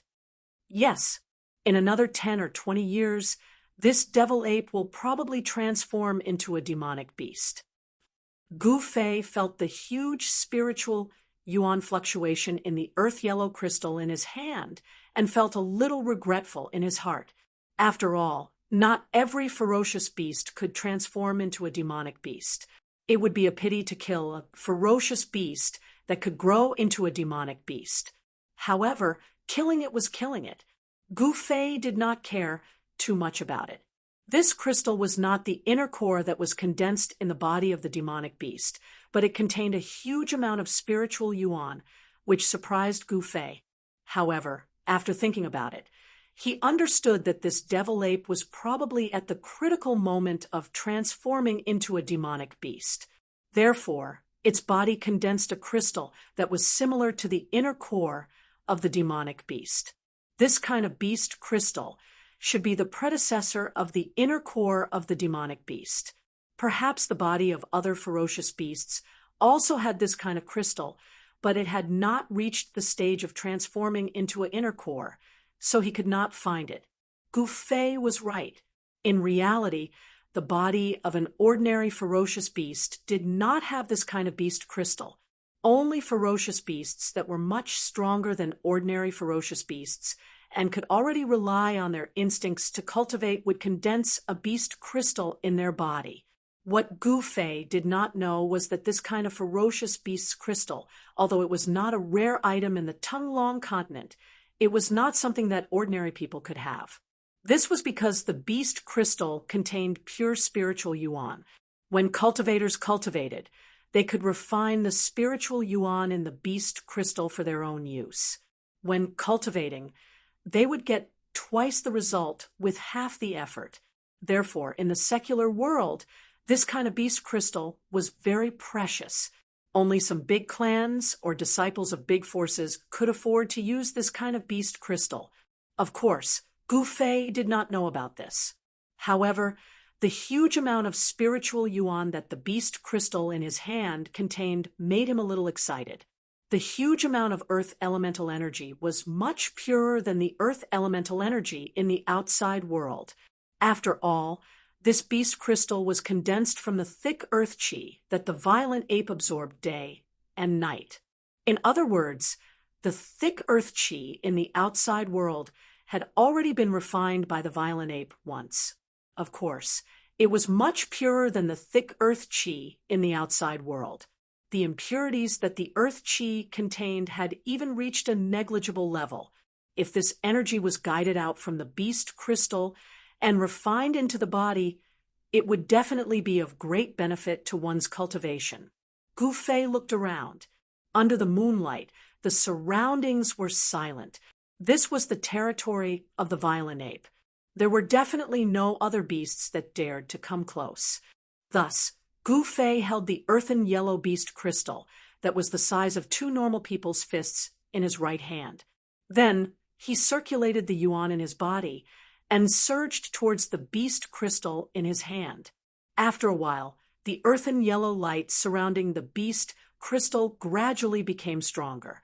Seeing this, Gu Fei could not help but be overjoyed. The huge amount of earth elemental spiritual yuan in the beast crystal had really been stimulated. Gu Fei hurriedly circulated his qi to absorb the earth elemental spiritual yuan that was guided out from the beast crystal. Threads of earthen yellow energy light seeped out from the beast crystal and entered Gu Fei's body. And, after all, it is the energy that has been refined by a fierce beast. Although it is much purer than the yuan qi in the outside world, it seems to be much more difficult to refine than the yuan qi in the outside world. The threads of beast crystal's spiritual yuan were absorbed into Gu Fei's body. They were not refined by the life essence in his flesh and blood. Instead, they were like streams of cold air that passed through his flesh and blood. Gu Fei hurriedly stopped absorbing the beast crystal's spiritual yuan. The brilliance emitted by the beast crystal in his hand gradually weakened. However, there was still a layer of misty earthen yellow brilliance circulating on the beast crystal. Gu Fei's qi circulated 3 times before he could completely refine the beast crystal's spiritual yuan that had been absorbed into his body. He fused it into his flesh and bones. It seems that it will take some time to completely refine the spiritual yuan contained in the beast crystal. Gu Fei looked at the sky. Seeing that there were only a few hours left until dawn, he decided to put the beast crystal away. He would refine it when he had free time. However, just as Gu Fei was about to put the beast crystal into the magic treasure pouch on his waist, he suddenly felt a purple shadow flash past his eyes. His hand shook, and there was a burning sensation on his wrist. It seemed that he had been grabbed by something. The beast crystal in his hand almost fell out of his hand. "What is it?" Gu Fei was shocked. He hurriedly looked down and saw that there was a small piece missing from the beast crystal. There were a few small teeth marks on the broken part. There were a few white scratch marks on his wrist. Squeak, squeak, squeak. Chapter 97. This beast's body was only the size of an adult's fist. Its eyes emitted a red light, and its eyeballs were crystalline and translucent like agate. Its foreclaws were extremely sharp, and its body was covered in long and fluffy violet fur. It was like a violet pompon, and it emitted an indescribable sense of spirituality. Gu Fei was incomparably astonished. This beast seemed to be a violet mink, but its body didn't seem to be that small. It was like a miniature version of a violet mink. It was only the size of a fist, and its fluffy tail was already as long as the little beast's body. Gu Fei noticed that there was a dark violet vertical stripe at the center of the little violet mink's forehead. At first glance, it seemed to be a closed eye. At this moment, the cute little beast's large and round eyes were occasionally glancing at the beast crystal in Gu Fei's hand that was extracted from the devil ape's body, and it actually revealed an extremely human-like expression of yearning. "It wants this beast crystal." Gu Fei couldn't help but think when he saw this. This little beast is truly too cute, and it's filled with spirituality. If I'm able to subdue it and give it to junior sister, Zhao, she'll definitely like it. Right at this moment, the little beast actually opened its mouth and bit off half of the small beast crystal in its claws. After that, it chewed it into pieces as if it was chewing on a wild fruit, and it swallowed it into its stomach. Only now did Gu Fei understand why this little beast wanted the beast crystal in his hand. It actually took the beast crystal as food, and this truly caused Gu Fei to be extremely astonished. Although beast crystals weren't true crystals, they were the source of energy condensed within the body of a ferocious beast after a long period of time when it breathed in the spiritual energy of heaven and earth and relied on its basic instincts to cultivate. Although it wasn't a true crystal, the hardness of a beast crystal was absolutely not inferior to a true crystal. This little beast was actually able to bite a beast crystal. This was truly an unimaginable thing, and it was sufficient to show that this little beast was extraordinary. "Kacha! Kacha!" The little critter chewed on the small piece of beast crystal in its paws, emitting a sound that sounded like it was chewing on ice. Not long after, the small piece of beast crystal in the little critter's paw was completely eaten. After eating the beast crystal, the little beast actually burped. Its long purple fur was flowing with a layer of purple light. It was like a cute little elf, and its pair of large eyes that were filled with spirituality blinked as it looked at Gu Fei. Gu Fei looked at the little beast, then looked at the beast crystal in his hand, and suddenly smiled. Then he put the large beast crystal in his hand into the magical treasure pouch at his waist. The disciples of the Taishan sect, who were successful in their cultivation, would all have a magical treasure bag with them. The magical treasures of the cultivators would be kept in the bag when they were not in use. However, Gu Fei did not cultivate Dao techniques, nor did he practice Dao techniques. Therefore, he did not know how to blood bond with immortal treasures. Gu Fei did not have any immortal treasures. If other cultivators knew, that Gu Fei actually used a magical treasure pouch as a storage pouch, they would definitely scold Gu Fei for being so wasteful. A magical treasure pouch was different from an ordinary pouch. It was something similar to a magical treasure refined by a great cultivator at the void-resisting stage in the sect. Within the magical treasure pouch, a great cultivator at the void-resisting stage had opened up a small space. A magic treasure pouch was different from an ordinary pouch. It was something similar to a magic treasure refined by a great cultivator of the void-resisting realm. Inside the magic treasure pouch, a small space was opened up by a great cultivator of the void-resisting realm with a great amount of magic power. After Gu Fei put the beast crystal of the demon ape into the magical treasure pouch, he did not attack the little purple marten. Instead, he turned around and walked out of the mountain range. After Gu Fei put the beast crystal of the demon ape into the magical treasure pouch, he did not attack the little purple marten. Instead, he turned around and walked out of the mountain range. He did not want to use brute force to subdue the strange little beast. Instead, he planned to use the beast crystal as bait to lure the little beast and make it lower its guard. Gu Fei wanted to make friends with the little beast by his side. However, when this idea came to Gu Fei's mind, he also felt that it was a bit ridiculous. With a little kid, it seemed that no one would be willing to do this. Whoosh! Gu Fei used the 8 desolation steps and quickly traversed through the barren mountains. He went back the way he came and headed toward the river. It was already getting late. There were still about 2 hours before dawn. Gu Fei did not want the Haotian merchant group's ship to disappear under his eyes at this time. For someone who was unfamiliar with the place and the people following the Haotian merchant group to the Dragon Emperor city of the southern wasteland was definitely the wisest choice. Gu Fei paid attention to his back. As he imagined, the little purple marten really followed him. Like a purple lightning bolt, it flashed in the woods and followed him about 30 m away. This little beast seems very alert. Gu Fei couldn't help but think, this little purple marten really covets the beast crystal in Gu Fei's hand. As long as you are willing to follow me, I will have a way to subdue you. Gu Fei sniggered inside. Soon, Gu Fei appeared on a cliff on the riverside. Looking up the river, he saw a wharf dozens of miles away was still brightly lit. In the dark night, it was like a shining pearl being inlaid in the primitive woods, which was so eye-catching. As it was still early before daybreak, Gu Fei was sitting on a huge rock with crossed legs. Facing the cool breeze, he looked very calm. He knew that the little beast was nearby. He didn't care about it. Instead, he slightly closed his eyes and focused on cultivation.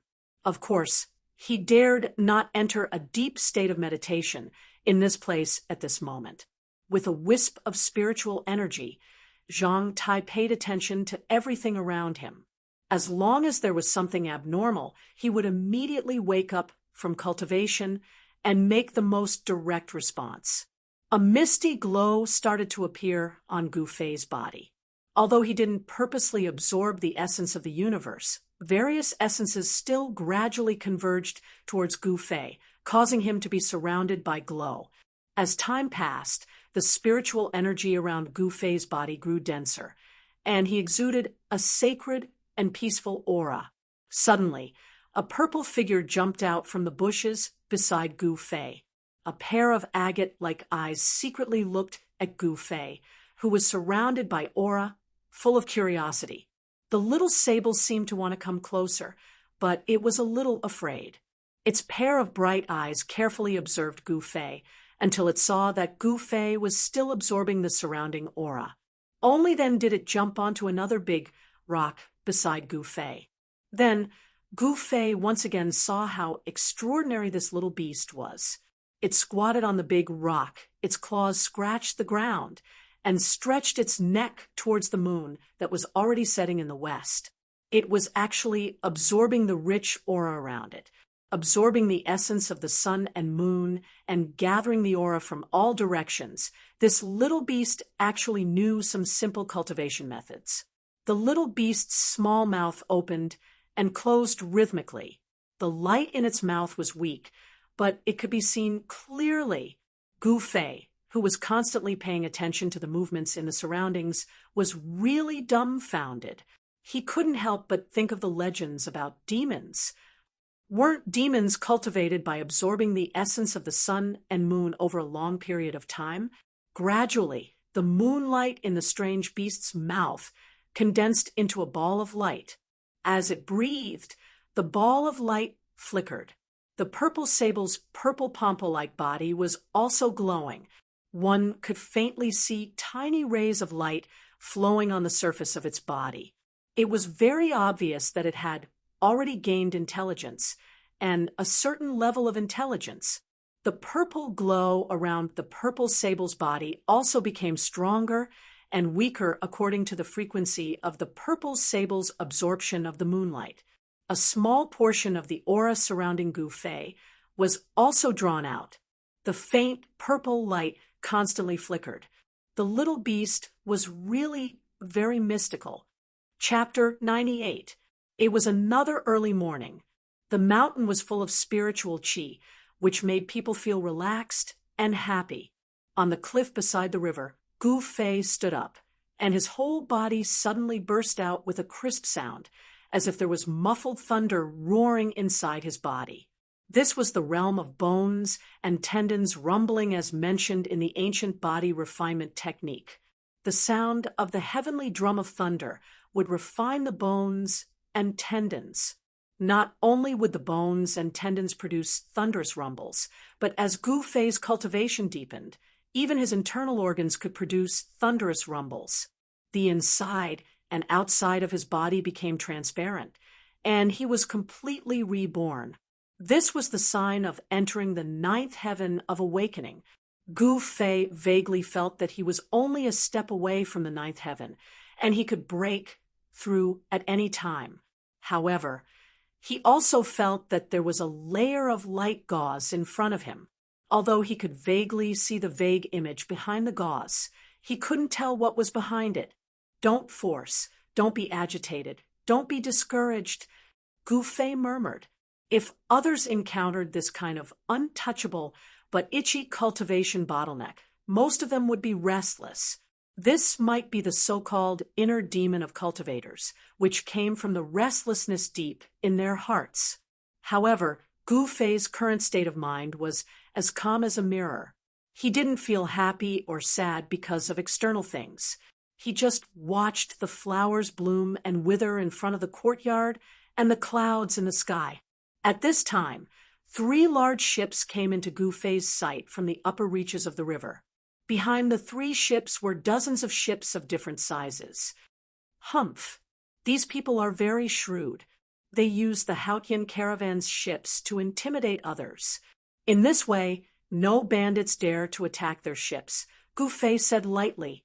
The bandits who were active on the waterway of Yunmeng Mountain only dared to attack those stragglers or small groups of merchant ships. With dozens of ships sailing down the river, wouldn't the bandits avoid such a large fleet? On the bow deck of a large ship with a fluttering, colorful flag in the lead of the Hautian caravan, a gorgeous young man with a face as white as powder was leaning against the railing. The reason why she used the word stunning was because this young master was indeed worthy of the title. Thin willow eyebrows, red phoenix eyes, red lips, eyes like the morning stars, holding a small white fan in his hand, wearing a light yellow robe, standing there like a thin willow in the wind, giving off an indescribable sense of charm. However, this peerlessly beautiful young master was currently frowning deeply as if he'd lost his soul. His gaze was dull and blank, and it was unknown what he was looking at. This absolute beauty was the Ling family's 13th miss, Ling Luoyan, who was disguised as a man. In the short time that she had spent with Gu Fei, Ling Luoyan seemed to have deep feelings for Gu Fei. Now that Gu Fei had left, she couldn't eat or drink, feeling haggard for him. In the past few days, Xiao Chui and Xiao Yu were really anxious. As for that Uncle Zhong, he rarely showed his face. It was like he was hiding in a room on the ship. With so many people coveting that thing on him, the cautious Uncle Zhong almost never left his house. He was so careful that he didn't even dare to eat food until he tested it with a silver needle. Who's that? Suddenly, Ling Luoyan, who was on the deck, saw a white figure standing on the cliff on the right side of the river. Gu Fei. Ling Luoyan's body swayed, and she cried out in shock. Because she was far away, she couldn't be sure if that person was Gu Fei. Swoosh! Swoosh! Just as Ling Luoyan cried out in shock, two slender figures, one yellow and one green, rushed out of the cabin. Their sleeves fluttered in the air as two maids appeared beside Ling Luoyan. These two beautiful maids were Xiao Chui and Xiao Yu. Miss, what happened? Xiao Chui's large, black eyes scanned the surroundings as she asked anxiously. Her right hand was already on the hilt of the sword at her waist. Xiao Chui, Xiao Yu, come and see if that person is Gu Fei. Ling Luoyan shouted and pointed at the cliff on the far side of the river. Gu Fei. The two maids were shocked and immediately looked in the direction of Ling Luoyan's finger. Who's there? Miss, why do you have to do this? Xiao Chui said a little sadly. That Gu Fei seemed to have really barged into the miss's heart. What? Where is he? Ling Luoyan fixed her eyes on the cliff in the distance. Was there anyone else there? How could this be? Am I really seeing things? Ling Luoyan was at a loss and didn't know what to do. Xiao Chui and Xiao Yu looked at each other and couldn't help but shake their heads. What exactly was love? How could it cause such a huge change in another person? Their usually arrogant Miss Ren seemed to have changed into a completely different person these few days. It was unbelievable. Why is she still dressed as a man? Gu Fei couldn't help but feel doubtful about what he had just seen as he passed through the mountain forest. The white silhouette that Ling Luoyan had seen standing on the cliff just now was Gu Fei, who was standing on the mountain peak. And Gu Fei had also seen Ling Luoyan. Gu Fei's gaze was extremely sharp.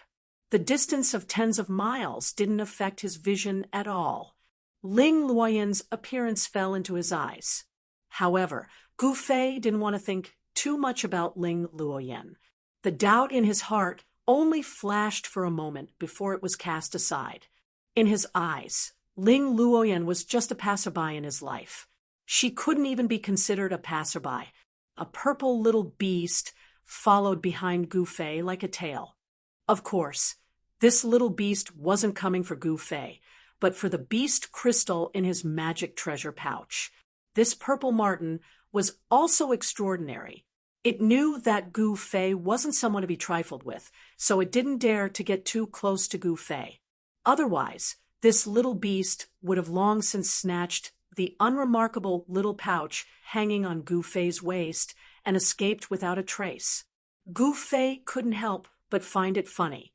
Everything was under his control, and the little beast had actually chased after him.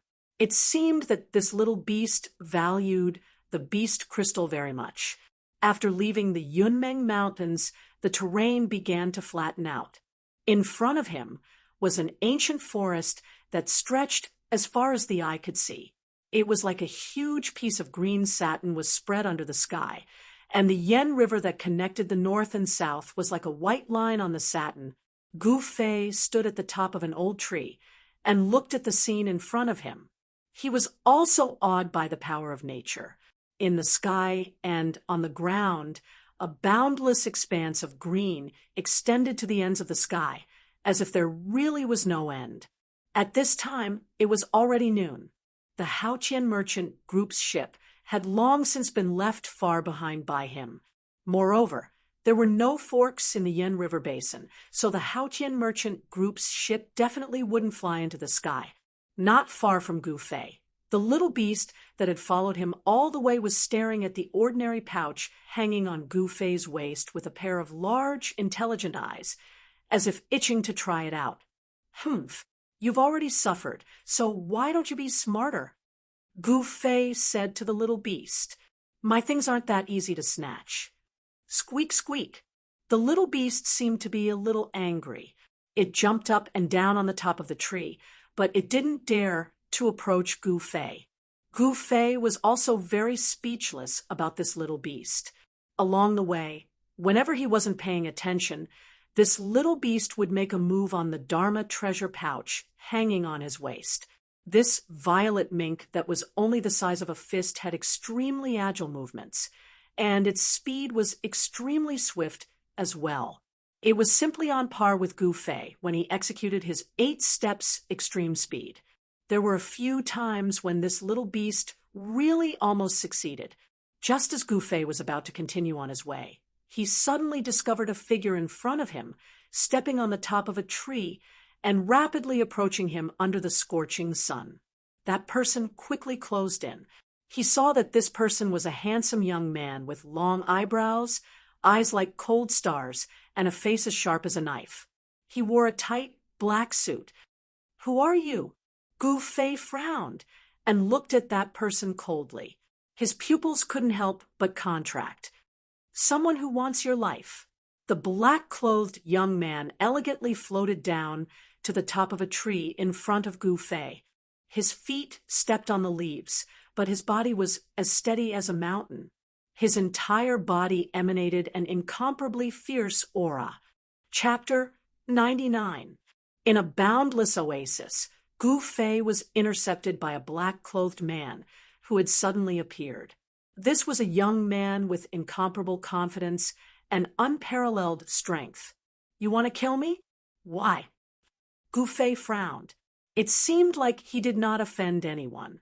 Apart from the 5 ghostly cultivators of Plentiful City, he did not have any enmity with anyone else.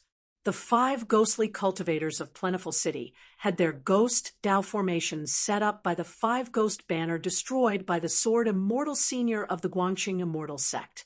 They must have been severely injured. How would they dare to come out and do evil? Moreover, it was noon, the time of day when Yang Qi was the strongest. There would not be any ghostly beings who would dare to walk around at this time and risk their souls being destroyed. The black-clothed man standing on the top of the tree laughed and said disdainfully, "You already know the answer, but you are still asking. We have already noticed you." "Humph! I didn't expect the old man from the Ling clan to be so cunning. He sent 2 experts, one in the open and one in the dark, to protect that thing. I am a little surprised." "Huh." Upon hearing this, Gu Fei could not help but be startled. He looked at the black-clothed young man in front of him and said indifferently, "Is there some misunderstanding here? I am not from the Ling clan. This guy actually thinks that I am from the Haotian Trading Group's Ling clan. This is outrageous. Do you think I will believe your words?" The black-clothed young man's face was gloomy. His eyes flickered with murderous intent. An invisible force had already shrouded Gu Fei.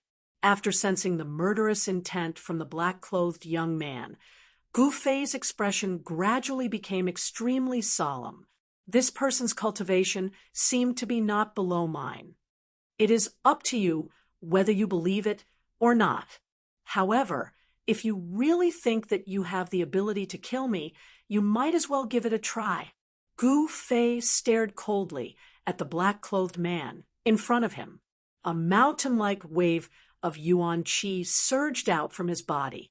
His black hair began to flutter. Although fighting was not what he wanted, since the other party had come to him, Gu Fei had no choice but to fight. Squeak, squeak, squeak, squeak. At this moment, the little purple martin suddenly let out a rapid chirp and quickly retreated into the distance. Three-eyed mink. The black-clothed man's attention was completely focused on Gu Fei. It was only at this moment that he noticed the little beast's existence. However, When the black-clothed man saw the little beast, he immediately cried out in surprise. The black-clothed youth said in surprise, "I didn't expect to encounter such a strange beast here. I'm really lucky." He paused for a moment before he looked at Gu Fei and sneered, "It doesn't matter if you're from the Ling family or not. You have to die today. After I kill you, I'll go and subdue this three-eyed divine mink." The little critter seemed to have a great background. The black-clothed youth attached great importance to it. The little marten did not go far. It stopped at the top of a large tree a few hundred feet away. It straightened its body and sat on a branch, vigilantly watching the two of them. The two experts were at each other's throats. The little critter instinctively sensed danger and dodged far away. "How arrogant! I hope you have the strength to back up your arrogance. Otherwise, your fate will be miserable," Gu Fei countered with equal harshness. The yuan qi in his body surged violently. A layer of sparkling splendor circulated on his skin, giving off a powerful and invincible feeling. "Humph! Thanks for the reminder. I'll leave your corpse intact." The black-clothed youth exuded unparalleled confidence. His gaze was like lightning, and an extremely obscure and dangerous aura pervaded from his body. The black-clothed youth took a step forward. His body suddenly appeared 2 feet away from Gu Fei, like a phantom. Then he directly threw a punch at Gu Fei. Strong winds suddenly rose and surged mightily. It was a simple and unadorned punch, but it had an unbelievable power that could turn something rotten into something magical. It made it difficult for Gu Fei to block it. He couldn't even dodge it. Gu Fei could not help but shiver. This person's cultivation seemed to be extremely powerful. Moreover, he had controlled the rhythm of the battle the moment he attacked, causing Gu Fei to fall into a passive position. Not only was this black-clothed youth an expert, he was also an expert with incomparable battle experience. It was no wonder that he dared to find Gu Fei. Roar! Gu Fei let out a furious roar. Since he couldn't avoid it, then there was no need for him to do so. He threw a punch out as well. In an instant, golden rays of light were like waves as they pounced towards the black-clothed youth's fist with an imposing manner. Gu Fei didn't think too much. He immediately used the golden element fist. As soon as he punched, the golden light suddenly rushed out from his body, making him look like he was wearing a golden armor. It was so powerful that people couldn't look at him directly. Bang! The two fists collided in an instant, a circle of transparent ripples that was visible to the naked eye spread out from the point of the collision. The entire space seemed to shake a little. The trees under the feet of the two suddenly exploded, and broken branches and leaves flew all over the sky. The two figures flew out like lightning. Then they collided again like 2 bolts of lightning. Boom! The two directly punched each other again. There were no fancy moves. This was purely a collision of strength. Continuous bombardment, like the dull sound of thunder that shook the forest, sounded in succession. The two experts were like phantoms emitting a vast and terrifying energy wave. They moved quickly in the forest, fighting fiercely. Everywhere they passed, the trees were all shattered by the power of the two. Gu Fei was extremely shocked. He never expected that there would be someone who trained his body to be so strong. He could actually fight with him with just the strength of his body. It's really hard to imagine. Is this person also a martial artist? But the aura on his body doesn't belong to a martial artist. It's really strange. Golden element fist. With a low shout, Gu Fei threw another punch at the black-clothed youth. The dazzling power of the metal element seemed to cover the whole world. Waves of qi swept towards the black-clothed youth with earth-shattering force.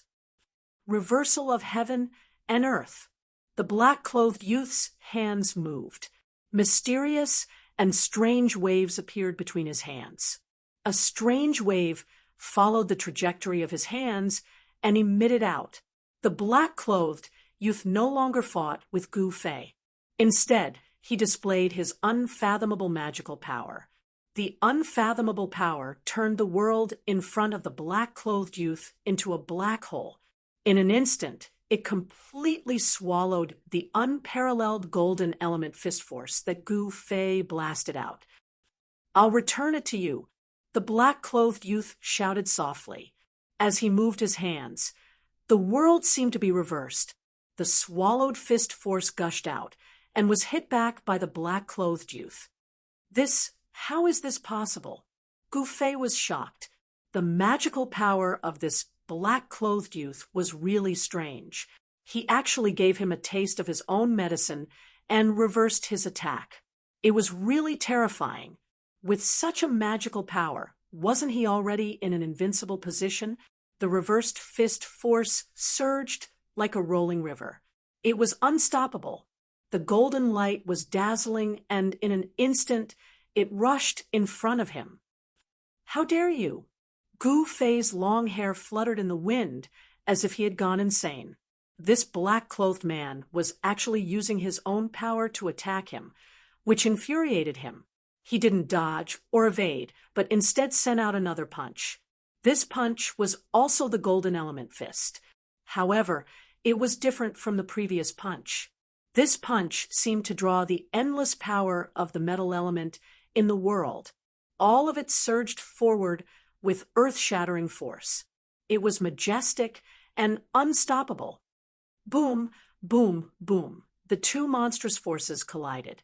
The forest within a radius of 200 feet was suddenly destroyed by the mighty and terrifying force. One part of the forest suddenly turned into a desert. The other part of the forest shook violently. Terrifying cracks appeared on the ground. Countless birds in the nearby forest were startled. Some fierce beasts nearby also fled in panic. It was as if doomsday had come. Chapter 100. The black-clothed youth was incomparably powerful. As soon as he used his magical power, he immediately suppressed Gu Fei. Reversing heaven and earth, no technique could touch him. Not only was Gu Fei's fist strength shifted by the black-clothed youth's unfathomable magical power, but it was also reversed to attack Gu Fei. This made Gu Fei's heart tremble. With such a magical power, the black-clothed youth was already in an invincible position. It was difficult for cultivators of the same level to compete with him. It was really terrifying. Don't resist pointlessly. Obediently accept your death. The black-clothed youth was incomparably arrogant. He pressed forward step by step. As his hands moved, a layer of strange power shrouded his body, causing the space around him to seem to turn into a bottomless black hole. It seemed to be devouring the surrounding aura. Boom! Gu Fei smashed down from the top of the tree, causing the forest to explode. Although he was forced to retreat, his long hair fluttered in the wind. His fighting spirit was like a rainbow.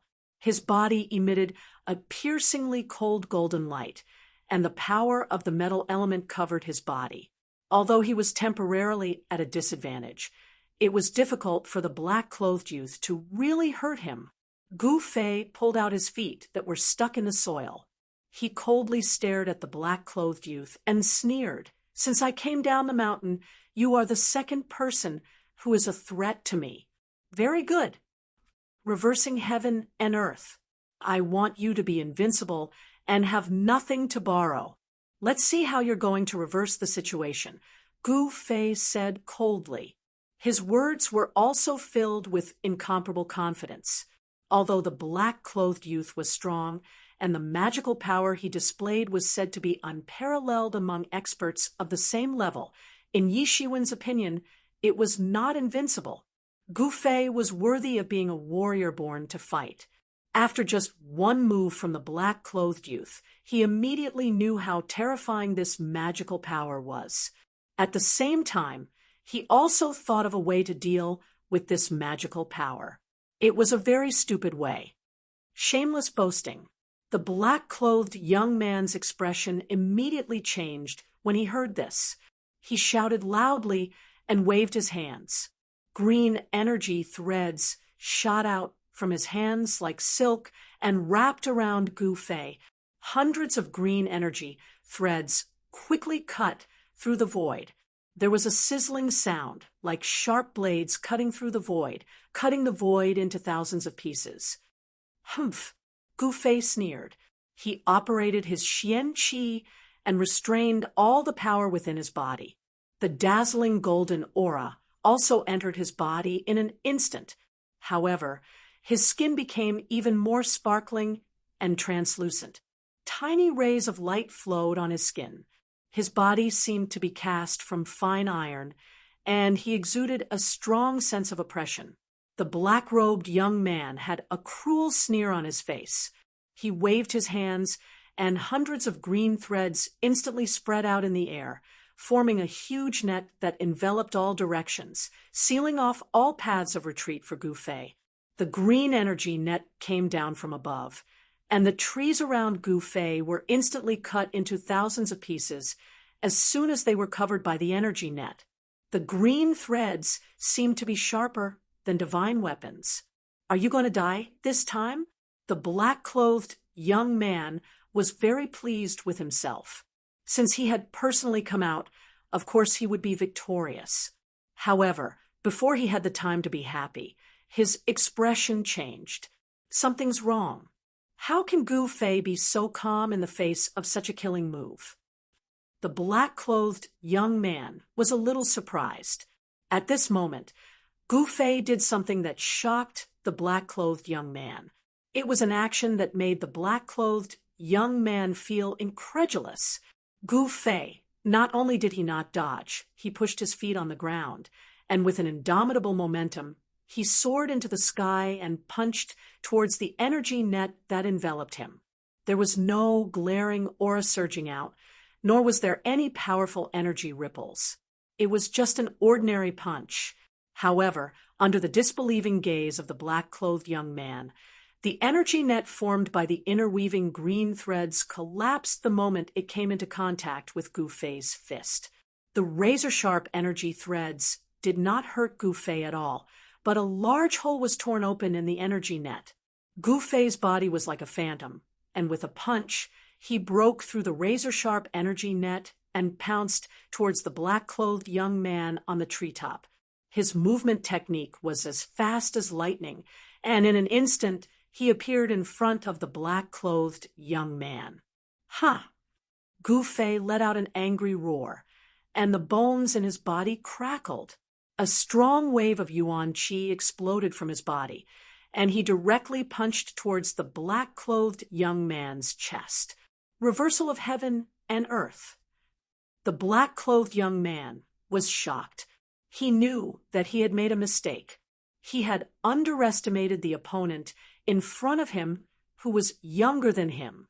The black-clothed young man was a young expert, and his cultivation had already reached the peak of the 9th level. He was just one step away from the transcending mortality stage. On the other hand, Gu Fei was just a young expert. There was a gap in age, and his cultivation time was also shorter than the black-clothed young man. Therefore, when he faced Gu Fei, the black-clothed young man had the capital to be arrogant. Unfortunately, he did not expect that Gu Fei was not an ordinary cultivator, but a martial artist. The black-clothed young man was indeed a young expert with incomparably rich combat experience. His hands moved, and waves of unpredictable divine power were produced, trying to reverse the power of Gu Fei. However, his divine power, which had always been successful, failed this time. He could not shift Gu Fei's fist force at all. No matter how he tried to block or shift, Gu Fei's fist still struck forward. The black-clothed young man, was shocked. He realized that Gu Fei's fist did not emit any fist force at all. The cleverest housewife could not cook without rice, and there was no energy for the black-clothed young man to block or shift. Bang!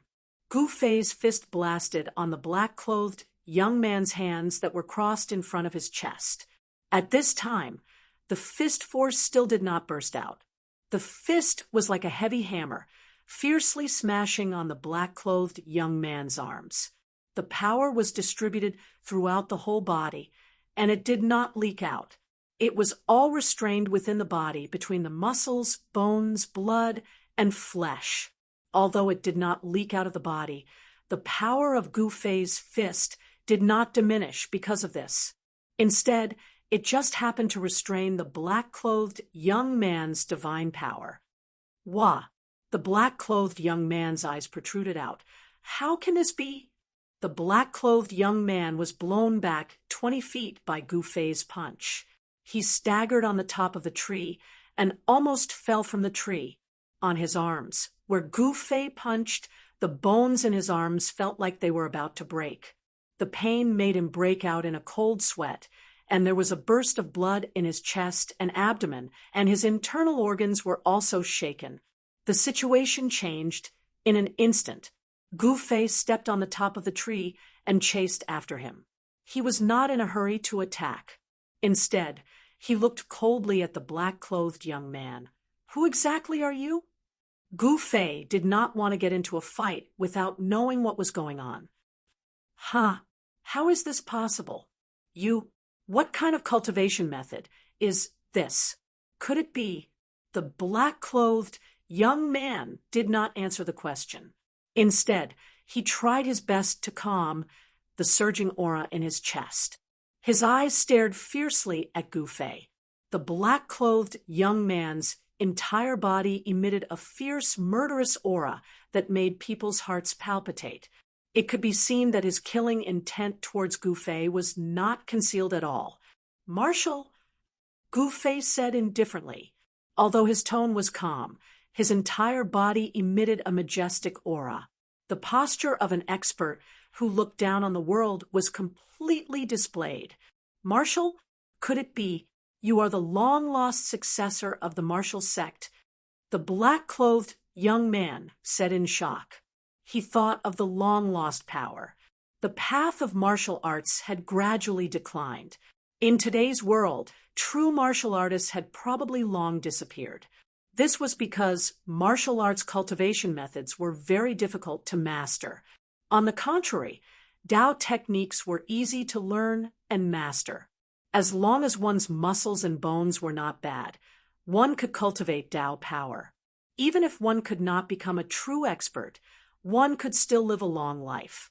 In the world of cultivation, the attraction of cultivating Tao to become an immortal was far greater than practicing martial arts in any era. However, a successful martial artist was a nightmare for cultivators of the same level. This was because among cultivators of the same level, martial artists were much stronger than other cultivators. This was why the black-clothed young man was so shocked. "Martial sect? I don't know what you are talking about. However, if you want to kill me, you must be prepared to be killed by me," Gu Fei said coldly. Then, without another word, he used the desolate steps. With one step, he appeared in front of the black-clothed young man and threw another punch at him. Chapter 101. He was at the ninth heaven of the awakening realm. Even among the young experts in the cultivation world, he could be ranked among the top. However, this black-clothed young man with the strength of the ninth heaven was completely suppressed by Gu Fei. He seemed to have no strength to fight back. Gu Fei punched fiercely. He used the 8 desolation steps at an extremely fast speed, leaving a series of afterimages in the air, bombarding the black-clothed young man and forcing him to retreat. This was a clash of pure physical strength. Every punch landed on his flesh. Boundless yuan qi surged within Gu Fei's body. Every inch of his flesh contained a vast amount of energy. His entire body was like a piece of divine metal that had been tempered hundreds and thousands of times. His skin flickered with a sparkling brilliance. "Aren't you very arrogant? You want to kill me? You are not qualified." Gu Fei said coldly. Loud noises kept erupting. Gu Fei's body movement technique was like wind and lightning. The power of each punch was stronger than the one before. By the ninth punch, the black-clothed young man finally could not bear it anymore. A trace of blood flowed out from the corner of his mouth. Gu Fei's words deeply pierced the arrogant black-clothed young man, causing him to be enraged and roar incessantly. However, in a battle, strength determined everything. How is this possible? How can there be a young expert like you in the Haotian trading group? It's really hateful. The black-clothed young man's eyes turned red. He madly struck out with the power of magic power, trying to reverse the outcome of the battle. Unfortunately, Gu Fei was like a huge mountain that could not be moved at all. Gu Fei's whole body strength was converged in his body, surging under his skin. There was no power at all outside his body. The magic power of this black-clothed young man had no effect on him. If it was an ordinary cultivator, perhaps this black-clothed young man would have the advantage, whether it was Tao technique or magic power. If he wanted to use it, he would need to use the power of his body to mobilize the essence of the world. In this way, the black-clothed young man's magic power of reversing heaven and earth could reverse Tao technique and magic power. He used the power of the caster to attack the caster, and he was like a bystander. However, no matter how profound and inconceivable this black-clothed young man's ability was, it was absolutely impossible for him to create a second Gu Fei out of thin air. Therefore, he turned from a spectator to a participant. He had to endure all of Gu Fei's attacks. Once again, I'm not a member of the Haotian trading group. Gu Fei pressed forward step by step, and his moves were swift and fierce. His attacks were broad and large, and he didn't give the black-clothed young man the chance to dodge at all. A punch, a palm, a kick, a finger, all of the fierce attacks were linked together, wave after wave, and the black-clothed youth could only defend, unable to dodge, unless he risked his life and forcefully took on Gu Fei's terrifying attack. Pung! Gu Fei's right leg was like a long whip as it fiercely swept towards the black-clothed youth. The black-clothed youth roared in anger. Finally, he could not hold on any longer. His body was swept away, and he spat out a large mouthful of blood. Did we make a mistake? The black-clothed youth's heart was filled with hatred. He seemed to have provoked someone he shouldn't have provoked. Humph! Gu Fei followed up with extremely swift and fierce movements. It was still a ferocious direct attack without any technique to speak of. With one step, an invisible momentum had already enveloped the black-clothed youth, who had crashed into several trees and fallen into the dead branches and withered leaves in the forest. The 8 desolate steps had 8 steps of extreme speed and 8 steps of 8 kills. With the first step of the 8 kill steps, Gu Fei wanted to force his opponent to face it head-on so that his opponent couldn't dodge or evade. Rumble! Under Gu Fei's feet, there seemed to be a roar of wind and thunder. The world under his feet seemed to tremble, and the surrounding trees collapsed one after another. The power of destruction filled every inch of the space under Gu Fei's feet. Boom! The black-clothed youth could only brace himself and raise his fist to meet the attack. His fist and his leg collided, and a fierce power swept out in all directions like a storm. A large area of the surrounding forest collapsed in an instant, and the debris flew all over the sky. The trees that were further away also fell down in a circle. 8 steps, 8 kill steps. With only the first step, Gu Fei directly stepped on the black-clothed youth, and only half of his body was left above the ground. If you are arrogant, I will be even more arrogant. If you are arrogant, I will be even more arrogant. However, if you don't have the strength to be arrogant, then everything will be a joke. Gu Fei flew backwards, and with a backflip, he took another step towards the black-clothed youth below. As Gu Fei took this step, the space under his feet really trembled, and transparent ripples spread out. The power contained in this step seemed to be able to tear the void, and it made people's hearts palpitate. 8 desolate steps, 8 steps, 8 kill steps.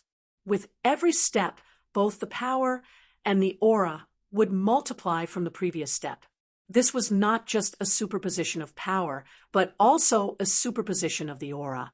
Gu Fei was like the reincarnation of the god of death. His eyes flashed with a murderous light, and his body surged with a murderous aura. He often fought with ferocious beasts, so his body had a fierce, murderous aura that was not something that someone his age should have. Gu Fei would never be lenient to those who wanted him dead. He would not show mercy, and when he attacked, he would not show mercy. This was Gu Fei's motto. In battle, there was no room for hesitation or mercy. Being merciful to the enemy was a fatal taboo in battle, because the enemy would not be merciful to you. When Luo Yunyang took the second step, the powerful pressure almost pressed the black-clothed youth to the ground. The ground began to tremble, and the broken wood and leaves on the ground floated up before completely collapsing into dust. In the face of such a fierce move, the black-clothed youth's expression changed completely. He had never expected to meet such a terrifying opponent here. He had thought that he would be able to quickly get rid of the young man that the Haotian trading group had planted in the dark, and then meet up with his subordinates to attack the Haotian trading group's ship. He was determined to get the item that the Haotian trading group was escorting. However, the current situation was that his life was in serious danger. "You forced me to do this." The black-clothed youth looked up at Gu Fei, who was stepping down from the sky, and a hideous smile appeared on his face. "Roar." With a loud roar, a majestic energy wave as heavy as a mountain erupted from the black-clothed youth's body. Suddenly, the ground cracked and the sky shook. Chi, chi, chi. At the same time, countless rays of green light flew out of the black-clothed youth's body, like a peacock spreading its tail, shooting in all directions. "Rise!" The black-clothed youth shouted coldly and formed a seal with both hands. Then, all the green lights that shot out in all directions flew into the sky and shot towards Gu Fei from all directions. "What's that?" Gu Fei was shocked when he saw this, but he continued to take the second step down. The vast Yuan Qi wave that came out of his body deflected most of the green lights that shot towards him. However, the other dozen or so rays of green light directly broke through Gu Fei's protective upstanding qi and shot toward his vitals. "I'll give you another thing." Below, the black-clothed youth raised his hand, and a black and white light ball immediately smashed towards Gu Fei from below. Chapter 102. Ding, ding, ding, ding. More than a dozen green lights struck Gu Fei, like meteors. However, they could not hurt him at all. Each green light was wrapped in an incomparably sharp flying knife. However, when these flying daggers stabbed Gu Fei's body, dazzling sparks sprayed out, and all of them were sent flying. Gu Fei vaguely noticed that every single flying dagger was inscribed with numerous talisman markings. Gu Fei's thoughts turned quickly, and he instantly understood why these dozens of green lights could break through his protective gang qi and hit him. It seemed that these dozens of flying knives had been sacrificially refined. Sacrificially refined a magic weapon. Is this person a cultivator? Gu Fei's eyes could not help but narrow into a line. At this time, the young man in black threw a fist-sized ball of light surrounded by black and white gas at his feet. This is... Oh no! Gu Fei suddenly thought of something, and all the hairs on his body stood on end. Without thinking, he immediately retracted his second step. Gu Fei's power had long reached the realm of being able to withdraw, and withdraw at will. He withdrew his second step without any hesitation. Swoosh! Gu Fei was frightened. The second step of the 8 steps, 8 kills instantly turned into the 8 steps extreme speed. He rushed forward at an extremely fast speed, leaving a series of afterimages in the void. In an instant, he had rushed more than 10 feet in the air. Just at this moment, the ball of light that was surrounded by black and white gas suddenly began to spin. After that, a violent energy that was so terrifying that it caused everyone's heart to palpitate violently burst out after a strong flash of light. Rumble! It was as if thousands of horses were galloping, or as if the Milky Way had burst its dike. 3,000 streams of weak water poured down from the sky, and the world seemed to collapse. Black and white, thousands of thunder and fire instantly enveloped the space of about 500 feet. Black lightning and white-black fire filled every inch of the space. The extremely violent power of destruction even evaporated the air. This guy is crazy. Gu Fei only felt that the world had turned upside down, and the space around him trembled violently. In just a moment, Gu Fei could not tell where was the sky and where was the earth. Then he was annihilated by the black and white thunder and fire. The moment the black-robed young man threw out the ball of light, he unfurled a scroll. The power that was sealed in the scroll instantly rushed out. The enormous energy turned into a barrier of light in the blink of an eye, covering him. The space trembled, and he disappeared in an instant. Almost at the same time, in a dense forest several miles away, there were waves of ripples. The transparent ripples, like waves of water, spread out. Swoosh! A figure fell straight out from the void. This black figure that fell out from the void staggered a few steps. His body swayed, as if he was about to fall.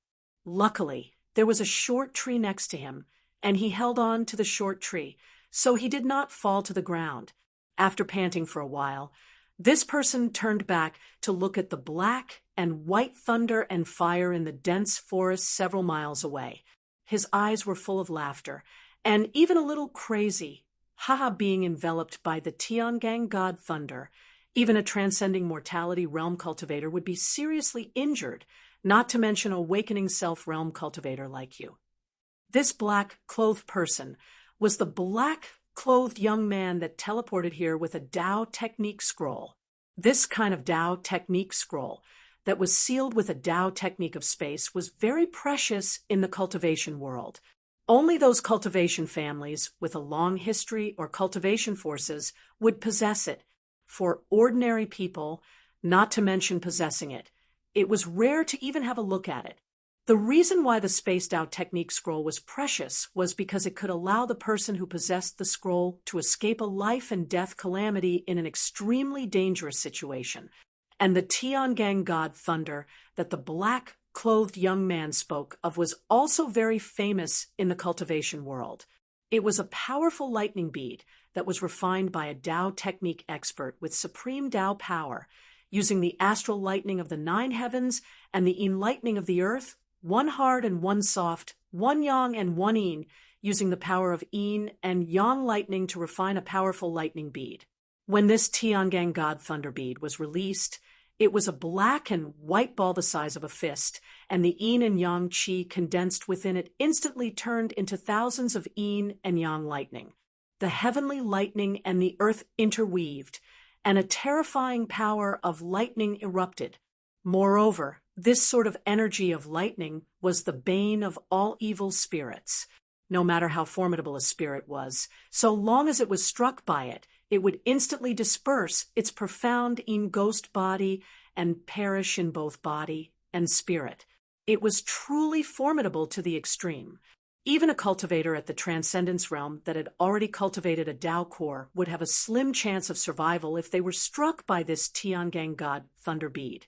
And if they were unlucky, they would be directly blasted into ash by the yin and yang lightning flames. If they were lucky, then even if they managed to escape with their lives, they would still be heavily injured, and their bodies would be damaged. What a waste of a Tiangang god thunder bead, and a waste of a Tao technique scroll. The black-clothed young man muttered to himself as he indifferently wiped off the bloodstain on the corner of his mouth, and then he turned around and walked into the dense forest behind him, swiftly disappearing into the distance. As far as he was concerned, Gu Fei was dead for sure. Yin and Yang lightning enveloped an area of 150 m, and enormous bolts of lightning that were as thick as a child's arm ceaselessly struck and flickered. A myriad of lightning flames blasted the ground to the point dust flew into the air, and the ground trembled violently as numerous, enormous cracks spread out in all directions. The terrifying power of lightning tore through space and caused enormous explosions that swept through the dense forest with a radius of 1 kilometer. Numerous towering trees were torn into sawdust by the raging chaotic flow of energy, and then the intense friction caused them to transform into monstrous flames. Dense smoke and dust rose 3 kilometers into the air, and countless balls of flames shot out in all directions. In just a short moment, the primitive ancient forest had turned into hell. The forest within a radius of a few miles had disappeared, and what replaced it was a huge pitch-black pit. It was black, and it was the burnt soil. The phenomenon caused by the Tiangang god thunder could be clearly seen even from 100 miles away. Thunder rumbled, lightning flashed, and heaven and earth trembled. Dozens of miles away, the fleet that was traveling downstream also noticed the abnormality in front of them. "Miss, what is that?" On one of the Haotian trade caravan's ships, a servant in an emerald dress pointed to the front and said to a beautiful young man with white teeth and red lips who was waving a folding fan in his hand. The faint sound of thunder came from the front. A ball of strange black and white lightning flames was gradually weakening in the dense forest dozens of miles away, and thick smoke billowed into the sky. Everyone on the ship looked at this scene in shock. Could it be there are cultivators fighting? As Miss Ling 13th of the Haotian trade caravan, Ling Luoyan more or less knew some secrets that ordinary people did not. White lightning flames and black lightning. Under normal circumstances, such a strange power of thunder and lightning would definitely not appear in nature at noon when the sun was high in the sky, unless a cultivator was using thunder techniques. Pass down the order. Everyone be on guard. Although Ling Luoyan had not completely recovered from the fact that Gu Fei had left, she was still an outstanding figure in the Haotian trade caravan. She could vaguely sense that something was wrong. "Yes, miss." Xiao Chui immediately left to pass down the order. Soon, the 3 Haotian trade caravan ships were shrouded in a tense atmosphere.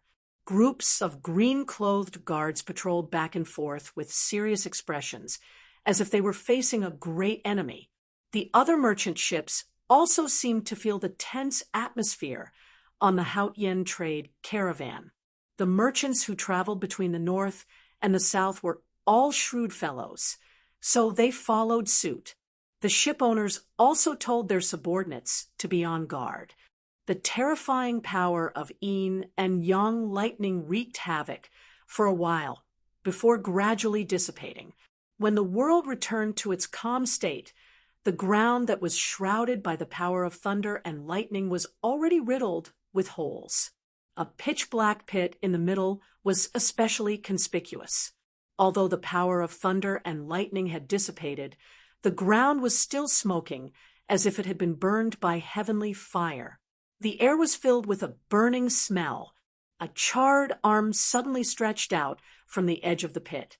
Then a black person whose body was still emitting smoke climbed out of the pit and stood up shakily. Although they had not yet stepped into the southern wasteland, there was still no sign of human habitation in the endless forest. A large river passed through the endless primitive forest and extended southward until the end of the horizon. On both sides of the river was an unbroken stretch of primitive mountain forest. In a beautiful valley, a waterfall emitted a deafening sound as it fell straight down from the cliff, forming a deep pool in the valley. The valley was green, and the valley was green. The valley was full of flowers and strange grass. Outside the valley, the roars of wild beasts lingered, and the figures of fierce beasts flashed from time to time. On a big rock, next to the waterfall, a ragged man with fluffy hair was sitting cross-legged. This man's body was charred black like charcoal. His clothes could no longer be called clothes, but a tattered rag draped over his body. This black man was Gu Fei, who had been plotted against by the black-clothed man with the celestial thunder bead. Although he had defeated the black-clothed man, he had also been injured by the crazy guy with the celestial thunder bead, and his injury was very serious. The celestial thunder of the 9 heavens and the thunder of the earth, these two kinds of thunder and lightning could be said to be extremely terrifying. Moreover, they were extremely unstable. To refine them into a thunder bead, one could imagine the amount of energy needed. Moreover, once the two kinds of thunder and lightning inside the thunder bead were stimulated, it would be out of control. The two kinds of thunder and lightning would repel and collide with each other, and the power would be much more terrifying than a single kind of thunder and lightning. Fortunately, Gu Fei had copper skin and iron bones, and with the protection of the divine weapon's essence, he was not blasted into ashes by the destructive thunder and lightning that erupted from the celestial thunder bead. Gu Fei operated the mysterious technique to heal himself. A misty glow emitted from his body, and his skin, which was burnt black by the thunder and fire, began to flicker with a sparkling luster. The world's essence converged from all directions and surged toward Gu Fei's body. Chapter 103. The flowers and trees in the valley trembled slightly, and spots of green light drifted out from the plants. Gu Fei's body was like a bottomless black hole, crazily absorbing all the life qi in the surroundings. Only when the sun set and darkness descended on the earth again did Gu Fei's body burst out with a bright light. The bright light was like a 5-colored flame burning. Crack! A subtle sound came from Gu Fei's body, and his pitch-black skin began to crack. Very soon, Gu Fei's body was covered with cracks like a spider web, like a delicate porcelain breaking. All of Gu Fei's flesh and bones trembled slightly, and the charred, necrotic skin gradually fell off his body, revealing crystal-clear skin that emitted a misty brilliance like suet-white jade. The Tai Chi diagram on his body gradually disappeared, turning back into Yin and Yang Qi and entering his body. The Yin-Yang diagram on his chest suddenly flashed with a bright light and disappeared into the skin on his chest. After being nourished by the endless spiritual qi, Gu Fei's injuries were completely stabilized. Even though the divine weapon's essence qi in his body protected his body at the critical moment and resisted the heavenly lightning and earthly fire, Gu Fei was still charred on the outside and tender on the inside. He was seriously injured, and it was a tragic sight. This showed that the heavenly dipper thunder was indeed worthy of its reputation. If it was an ordinary cultivator, they would have been killed by the thunder and lightning long ago. This time, he was seriously injured.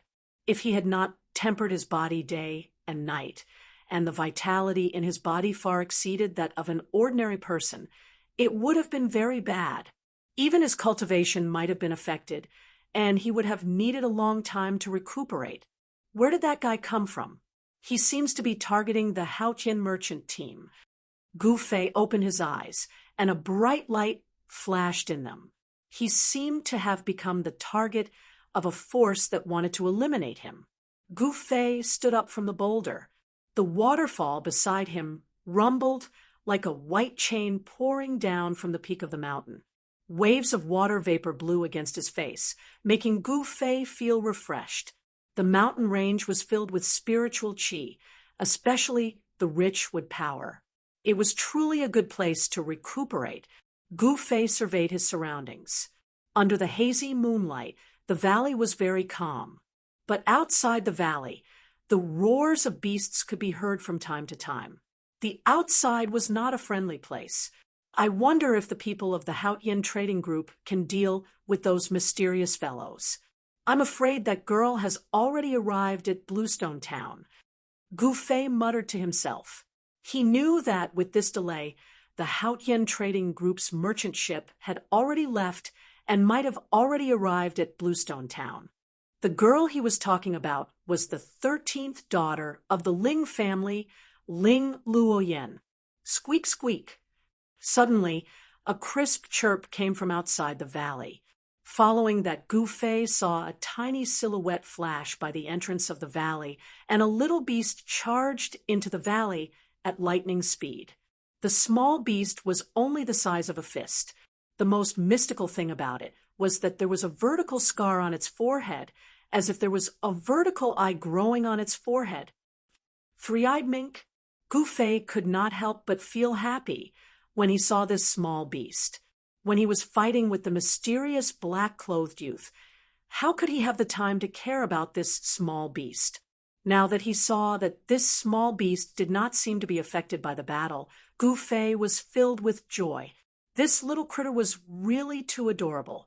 Its purple fur was as smooth as silk, and it was faintly circulating with a layer of faint brilliance. It had a pair of quick-witted big eyes that were flickering like agate and were brimming with intelligence. This small beast was actually a little elf born from the spiritual chi of heaven and earth. It was really extraordinary. Squeak, squeak. The small beast came to the top of a short tree not far away from Gouffet and stared at the magical treasure pouch on Gouffet's waist that was used as a storage bag. It let out a series of chirps. Hee hee, little fellow, you're still thinking about that beast crystal. Gouffet could not help but smile when he saw this. Suddenly, he noticed that there was a flash of light between the small beast's sharp claws. Gouffet quickly fixed his eyes on it and was surprised to find that the small beast's sharp claws were actually holding a small, crystal-clear stone that looked like an emerald. Gouffet knew that it was not a stone, but a beast crystal. He felt an extremely weak wave of spiritual chi from the green crystal that the small beast was holding.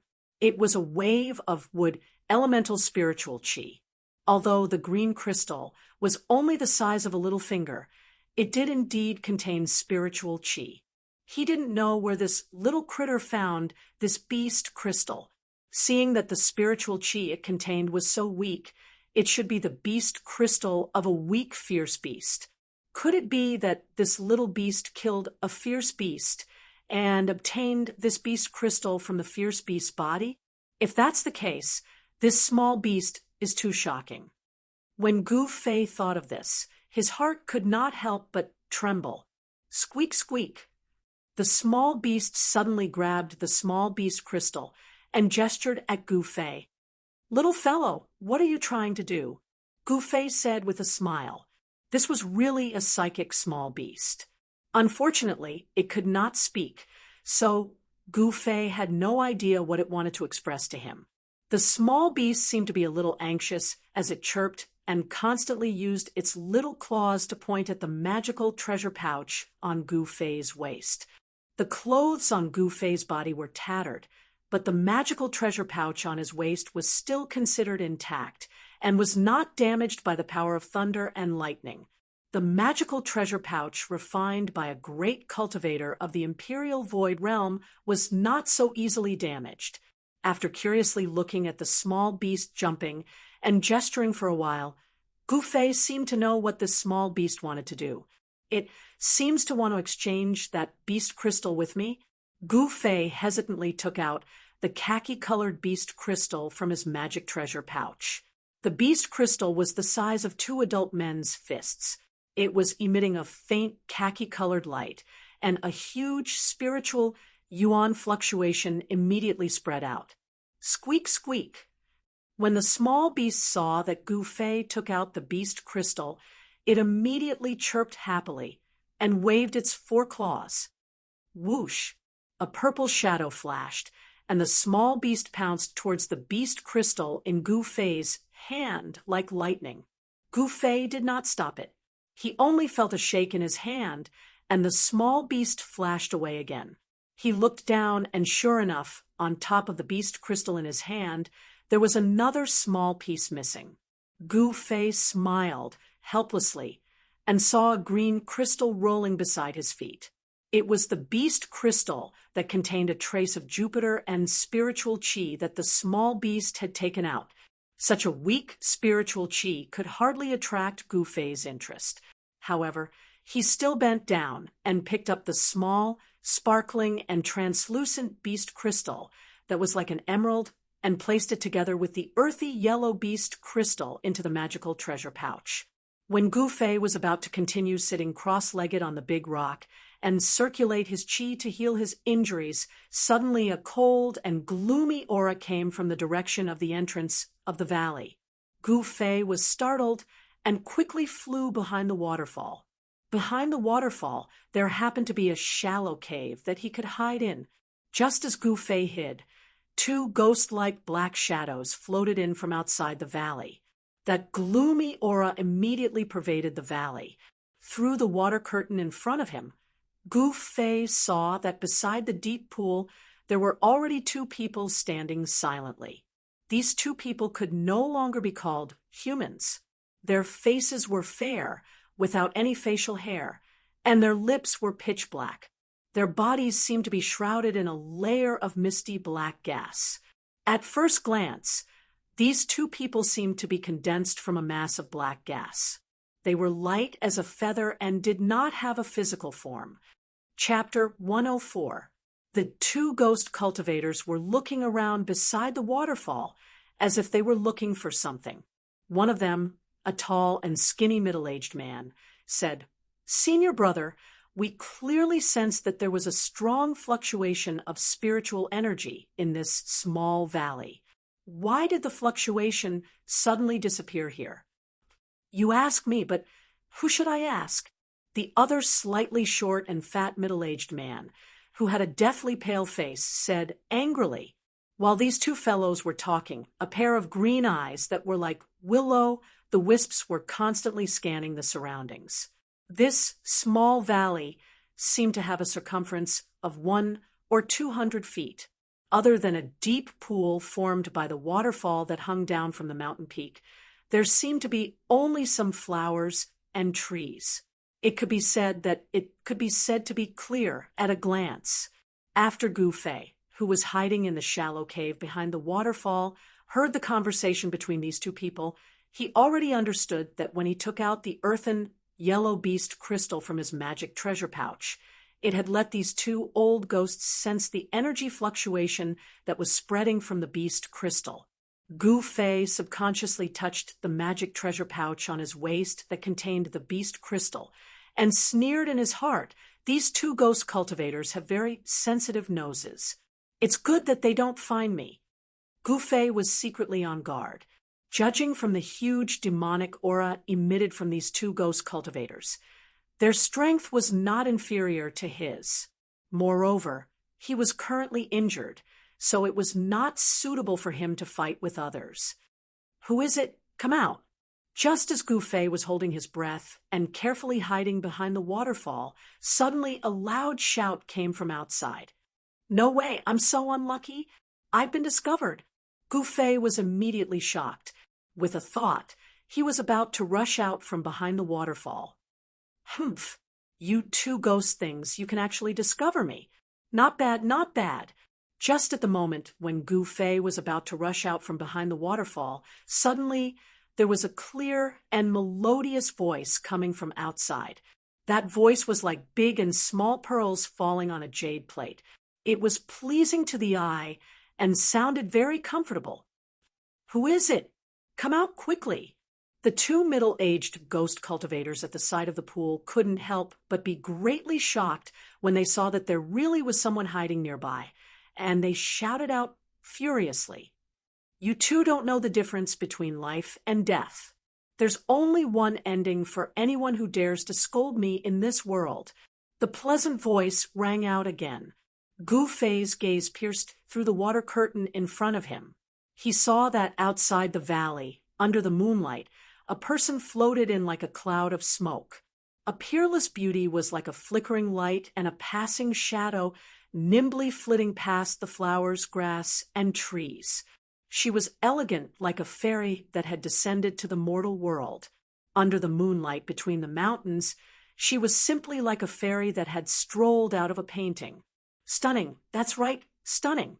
In Gu Fei's mind, there was only the word stunning when he saw this woman.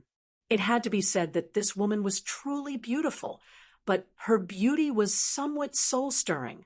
That was because a terrifying, murderous aura instantly enveloped the entire valley the moment this woman appeared. The two middle-aged ghost cultivators couldn't help but be stunned when they saw that the person that had arrived was actually such a devastatingly beautiful young woman, but they immediately prepared themselves for battle. Murderous aura.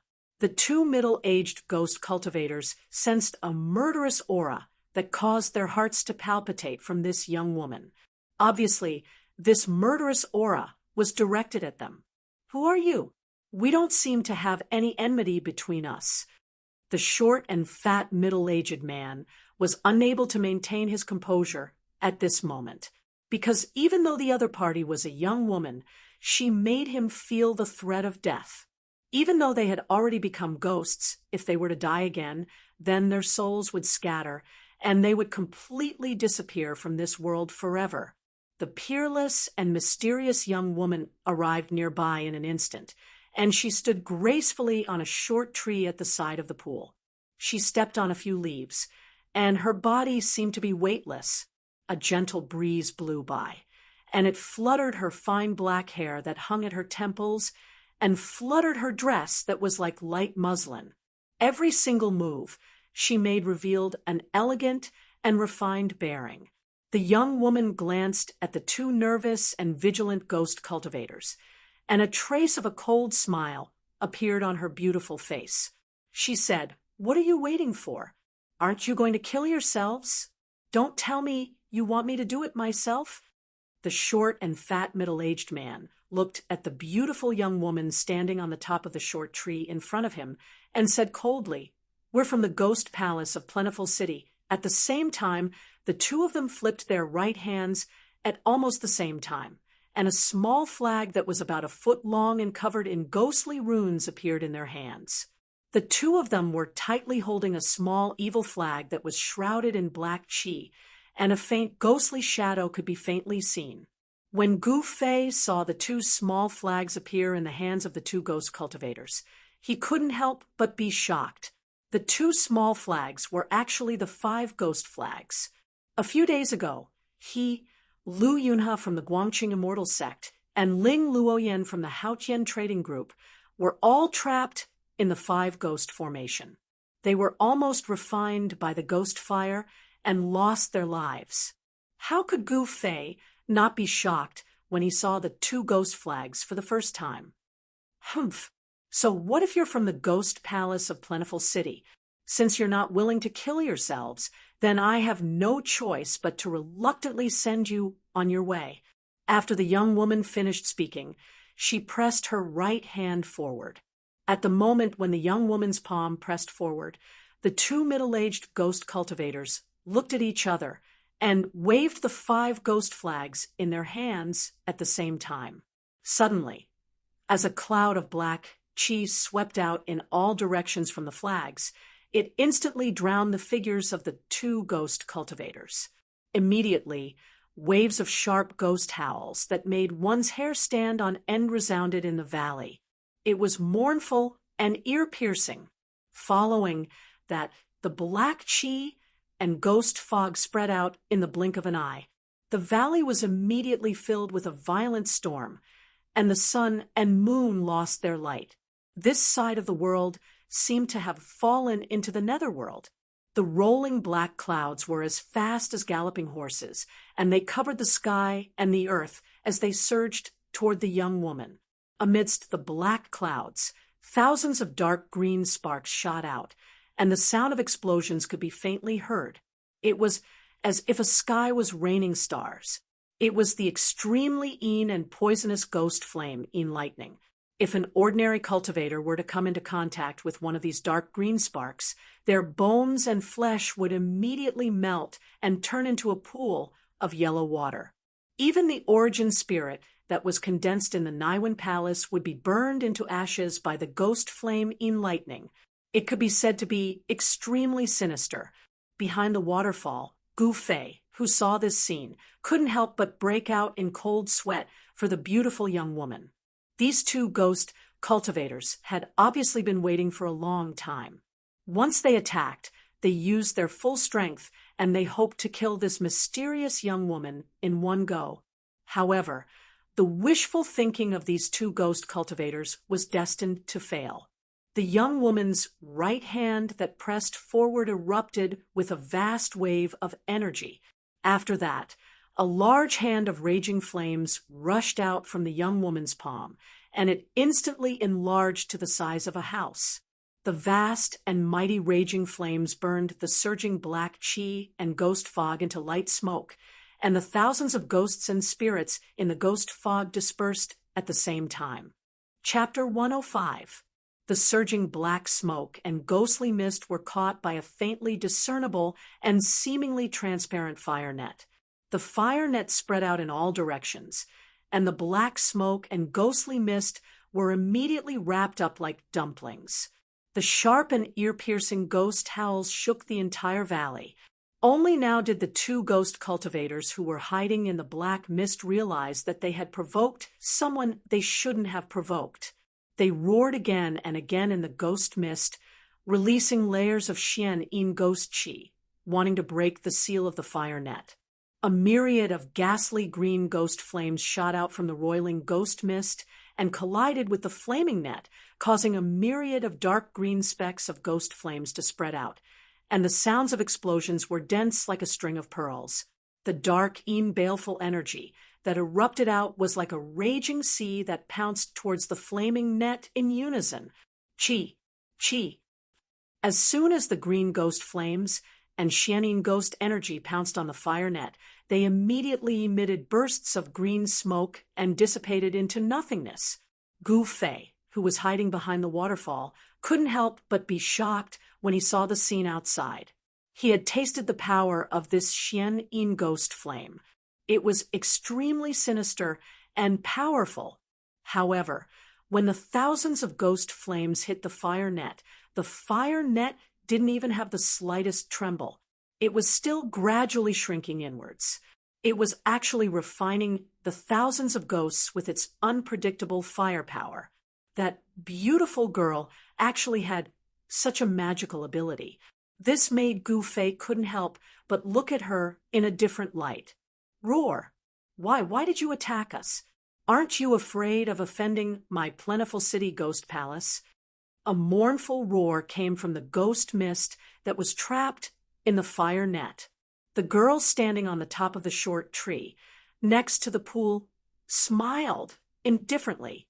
There was a trace of disdain on her face.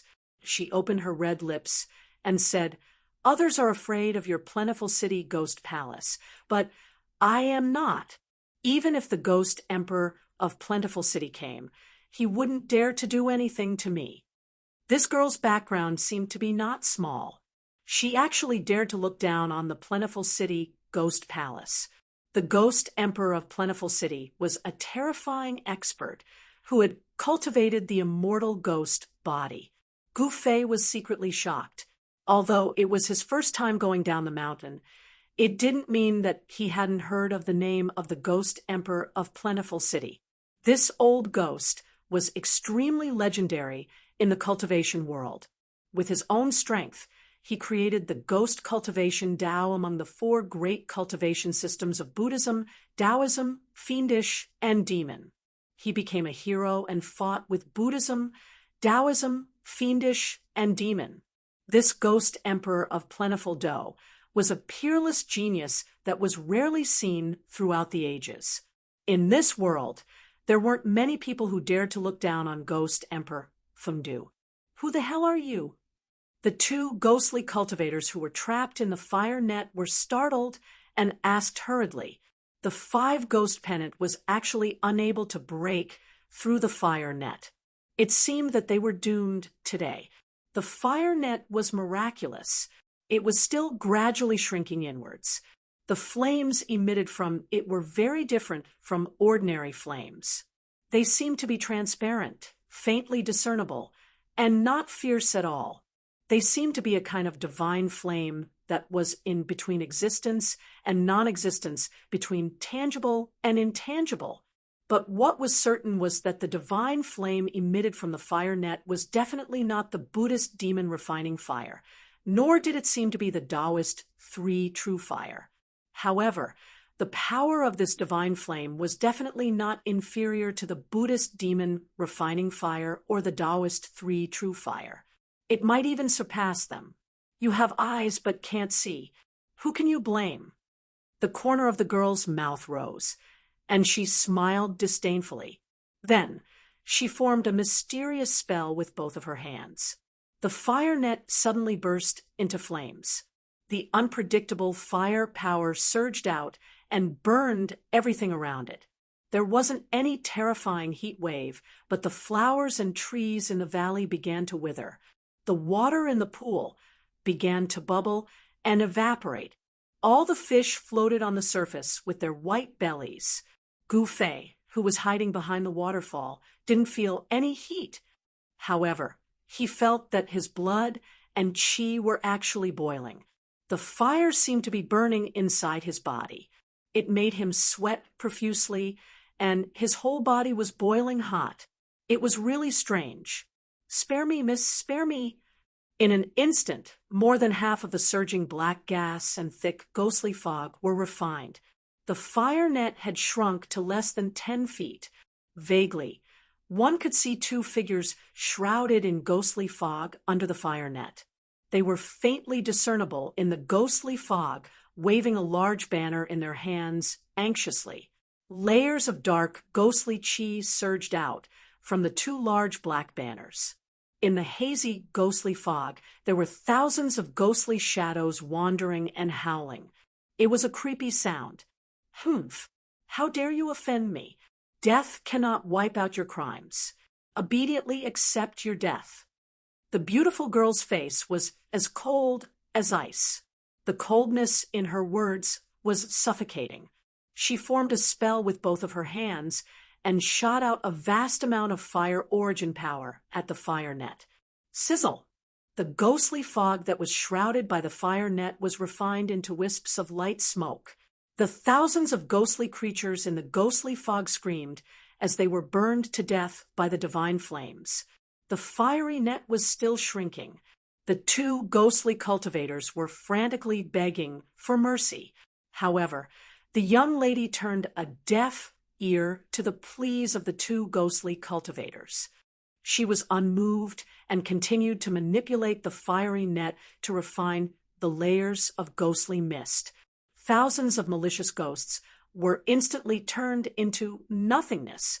The two ghost cultivators who were shrouded in the fire net begged for mercy again and again. Just because of a disagreement, they'll fight to the death.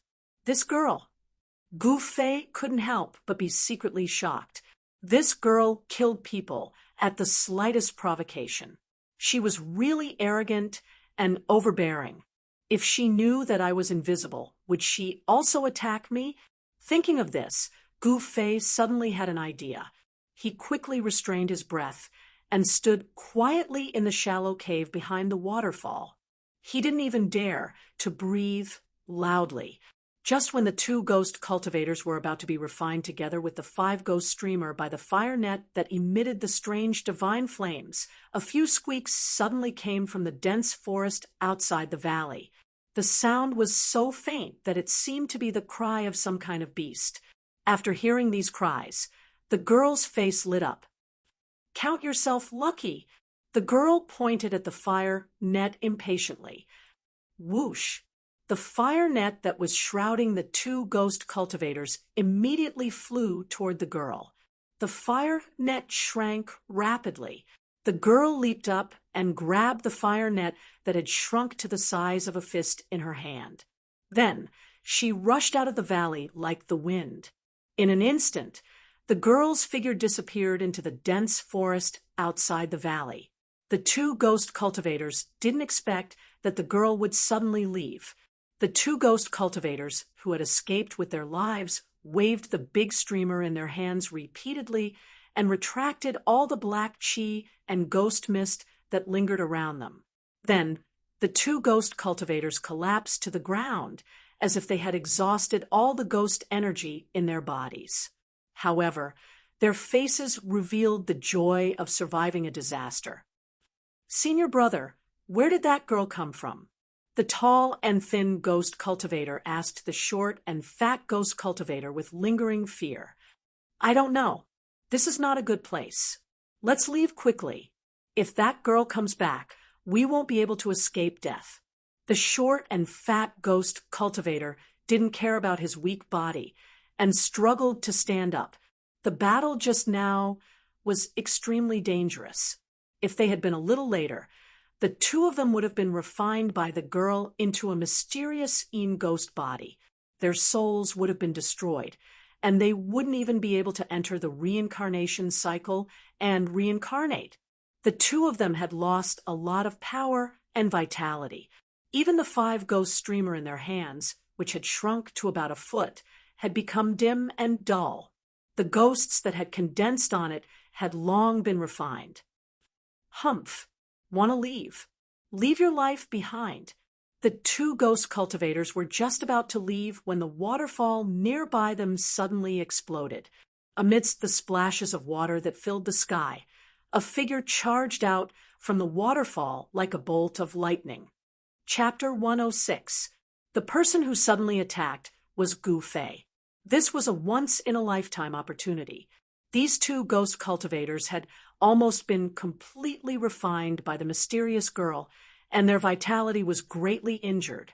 This was the time when they were at their weakest. Boom! Using the 8 desolate steps, he shook open the water curtain in front of him and rushed out from behind the waterfall. With just one step, Gu Fei appeared in the sky above the two of them like a god of war. Without any hesitation, Gu Fei directly struck the two of them with his most powerful attack.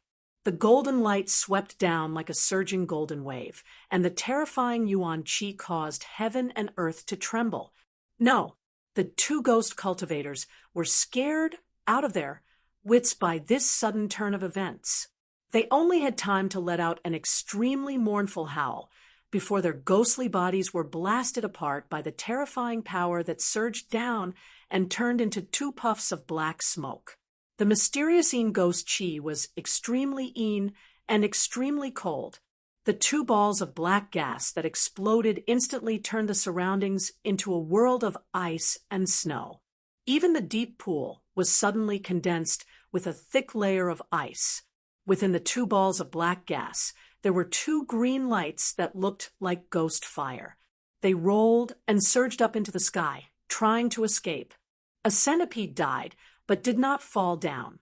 Even though Gu Fei had shattered their ghostly bodies and could not condense them, the soul fires of the divine ghost flames that the 2 ghostly cultivators had condensed from their 3 souls and 7 spirits did not dissipate just like that. The 2 spots of green light that looked like ghost flames were the spirits that the ghost cultivator had condensed from his 3 souls and 7 spirits. Only by dispersing the spirits could he kill the ghost cultivator and make him vanish into thin air. "Want to leave? Unless the sun comes out from the west." Gu Fei sneered. His body emitted a piercingly cold golden light, leaving a series of afterimages in the air. He directly pounced into the mysterious ghost chi and covered the 2 balls of ghost fire with his hands. In the next moment, the 2 balls of ghost fire and the ghost cultivator's god were grasped in Gu Fei's hands.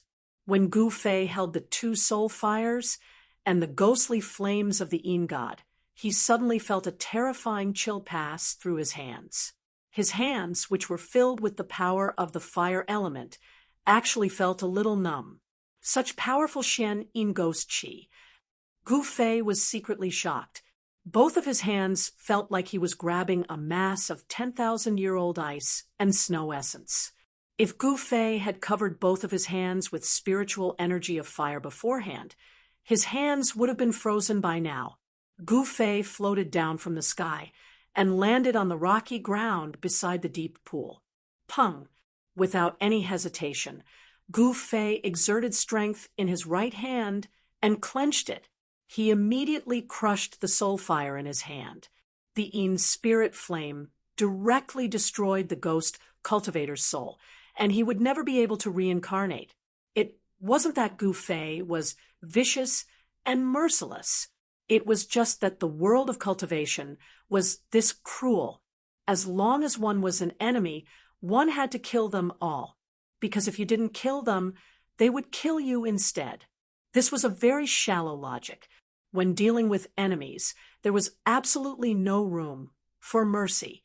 Benevolence was not something that was suitable for cultivators. Survival of the fittest was the law of survival in the cultivation world. No, don't kill me. When Gu Fei was about to crush the Yin spirit flame in his left hand, the Yin spirit flame in his hand let out a heart-wrenching roar. This was not a word. The ghost cultivator, who had already turned into a soul fire, the Yin spirit flame, could not speak. This was a kind of soul fluctuation. It was not a language, but it appeared in Gu Fei's mind more clearly than a language. The soul fluctuation acted directly on the soul. This was the most direct communication between souls. Oh, don't kill you? Give me a reason. At this time, Gu Fei's body was still surrounded by thick Xian Yin ghost qi. Waves of cold air constantly surged towards him, but not a trace of cold air could penetrate his protective upstanding qi and attack his body. The dazzling aura kept the ink-black, profound Yin ghost qi at bay. The soul fire flickered rapidly. The ghost cultivator was anxious. If there was nothing that could move Gu Fei, then he would follow in the footsteps of the previous ghost cultivator and end up with his soul dissipating. Go on your way. Gu Fei hesitated for a moment. His 5 fingers on his left hand immediately emitted thin, thread-like flames that entwined around the soul ghost fire. His 5 fingers slowly closed. Don't. I know a secret. I want to use this secret to exchange for a way out. The Yin spirit flame transmitted such a message. Secret? What's the secret? Gu Fei asked curiously as he stopped his fingers from closing. A big secret. The soul fire emitted a rapid soul fluctuation. It could be seen that in this life and death situation, this ghost cultivator was ready to risk everything. The fluctuations of the soul could not be deceived. Those with great magical powers could even directly search a person's soul and read their spiritual imprint. Thus, they could know everything that the person had experienced. Cut the crap. Gu Fei was a little impatient. Yes. The people of the 3 great Tao sects will join forces and enter the southern wasteland once every 260 years.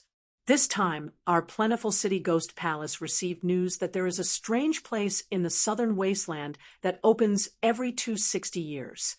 The people of the 3 great Tao sects enter the southern wasteland to go to that strange place. Hearing this, Gu Fei's face suddenly became a little ugly. He pondered for a moment, and then asked, "Could it be that you are here for the people of the 3 great Tao sects?" It's not just our plentiful city ghost palace. The people of the Buddhist, demon, and demon forces have also sent their outstanding successors to the southern wasteland to make things difficult for the 3 great Tao sects. This ghost cultivator wanted to exchange for a chance of survival, so he told everything he knew without holding anything back. The Buddhist, demon, and ghost forces have all come. It seems that this trip to the ruined sky realm will not be simple. Gu Fei couldn't help but frown. Even in the 3 great Taoist sects, the ruined sky realm was highly confidential. Ordinary disciples had no idea what kind of place the ruined sky realm was, and outsiders had no idea where it was. How did the four great forces know that the ruined sky realm was in the southern wasteland? It seemed that there was a problem with the three great Tao sects. Could it be Gu Fei couldn't help but think of Zhao Xuanji, who had forced him into a desperate situation twice, and almost lost his life to the Li Fire flying sword? From the words of the senior sword immortal who broke the Five Ghosts formation and rescued Lu Yunhe from the Guangqing Immortal sect, it seemed that Zhao Xuanji was a traitor of the Guangqing Immortal sect. Could it be that Zhao Xuanji was behind all of this? Thinking of everything that had happened after he left the mountain, Gu Fei vaguely guessed something. The southern wasteland, this savage land, was destined to not be peaceful. "Brother, can you let me go now?" A soul fluctuation entered Gu Fei's mind, causing him to wake up from his thoughts. Gu Fei looked at the green ghost flame in his hand and smiled. "Let you go? Isn't that releasing a tiger back into the mountains? I won't do such a stupid thing." Chapter 107. Under the moonlight, in the deep valley beside the waterfall pool, a cloud of black chi and ghost mist suddenly emitted a piercingly cold golden light. The black chi immediately dissipated like snow under the sun. Gu Fei dispersed the black chi and ghost mist around him and was about to leave when he suddenly saw two things on the ground from the corner of his eye. So he walked forward. On the ground, there were two black bags that were the size of a palm and seemed to be woven from some kind of hair. "What's that?" Could it be? Gu Fei hurriedly picked up the two bags and opened them. "Sure enough, it's mine." Gu Fei threw the two black bags that faintly emitted a wave of yin qi into the magic treasure pouch. Then he looked around and found that two black banners that were about a foot long had fallen into the weeds beside the pool. Presumably, they were the ghost banners refined by the two ghost cultivators. Gu Fei had also suffered under the ghost banners that could control thousands of ghosts and release the mysterious yin ghost fire. He knew that these two small banners were really powerful magic treasures in the ghost Tao. "Although I don't need these ghosts, I can't let others benefit from them," Gu Fei thought as he picked up the two ghost banners from the weeds and threw them into the magic treasure pouch. At this time, a vast energy fluctuation suddenly came from outside the valley. Gu Fei hurriedly rushed out of the valley and climbed to the top of a mountain beside the valley. In the southeast corner, a vast and mighty fire net that was faintly discernible and transparent divine flames spread out rapidly. Soon, it covered half of the sky. What surprised Gu Fei was that on the fire net, there stood a young girl in clothes whiter than snow. Under the light of the faint fire, the young girl seemed to be dyed with a layer of faint golden luster. She was like a fairy that had descended from the ninth heaven. As her clothes fluttered, it seemed that she would fly away with the wind at any time. She stepped on the fire net and covered all directions. As she descended, the trees around her were all turned into flying ashes. What he saw in front of him caused Gu Fei to be extremely shocked. Vaguely, he heard a few indistinct cries coming from the dense forest that was covered by the fire net. She's capturing that three-eyed divine mink." Gu Fei was apprehensive. For the sake of capturing a small beast, she actually destroyed an entire mountain forest. This woman's methods were truly formidable. She didn't have any misgivings. The forest that was enveloped by the fire net was being destroyed. Countless beasts were fleeing, but regardless of whether they were extremely powerful beasts or weak and docile animals, all of them could not escape death. Suddenly, the young girl seemed to sense something and turned her head to look in Gu Fei's direction. Gu Fei was startled and hurriedly turned to leave. The young girl only saw a blurry figure flash by. She was operating the fire net with all her strength to capture that mystical little critter. Even if there were people spying on her from the side, she wouldn't pay any attention to them. No one dared to interfere with her matters. This was the absolute confidence born from her formidable strength. Gu Fei had seen the domineering behavior of the young girl. She wanted to take someone's life without saying a word. This kind of person was absolutely not someone he wanted to provoke. Moreover, in order to kill those two ghost cultivators, he had used all his strength. His injuries that had just stabilized seemed to be showing signs of flaring up again. After identifying the direction and listening to the sound of the flowing water, Gu Fei followed the river and passed through the dense forest for dozens of miles. Then he stopped at the bottom of a cliff by the river. On the cliff, there were many caves that looked like honeycombs eroded by the wind and rain. Gu Fei used a huge rock to seal himself in one of the caves. Then he took out the sparkling and translucent beast crystal from his magical treasure pouch and held it in his hands. He began to operate the mysterious technique and used the ancient body refining technique to absorb the pure spiritual yuan contained in the beast crystal. Although the spiritual yuan in the beast crystal was harder to refine than the heaven and earth yuan qi, the spiritual yuan in the beast crystal was much purer than the heaven and earth yuan qi. In order to quickly heal his injuries, Gu Fei had to think about this beast crystal. The beast crystal, which was half the size of a human head, was held in Gu Fei's hands. The earthy yellow light shone brightly and illuminated the cliff cave. This was the pure, thick earth qi. The misty yellow light, as if it had a life of its own, was constantly stimulated and then integrated into Gu Fei's body. As the earth energy in the beast crystal was continuously absorbed, the beast crystal slowly shrank. The pure and majestic spiritual yuan continuously surged into Gu Fei's body. The spiritual yuan in the beast crystal, after the initial refinement of the five-colored natal qi in his dantian, spread to every part of his body. All the muscles, bones, and flesh in his body unconsciously trembled slightly, slowly refining the spiritual yuan that was transported to every part of his body, and then melting it into his own yuan qi. Gu Fei was shrouded in the misty yellow light. The earth energy flowed ceaselessly and finally gathered in Gu Fei's body. After one night, the beast crystal had shrunk by more than half, and it looked to be the size of a child's fist. When the night receded and the sun rose, the beast crystal had shrunk to the size of an egg, becoming a big crystal clear bead. Until then, Gu Fei stopped absorbing the spiritual yuan and opened his eyes. As expected, with the nourishment of the spiritual yuan in the beast crystal, Gu Fei's injured body was no longer a problem. Of course, the amazing healing power of Gu Fei's body was also a big reason why his injured body could recover so quickly.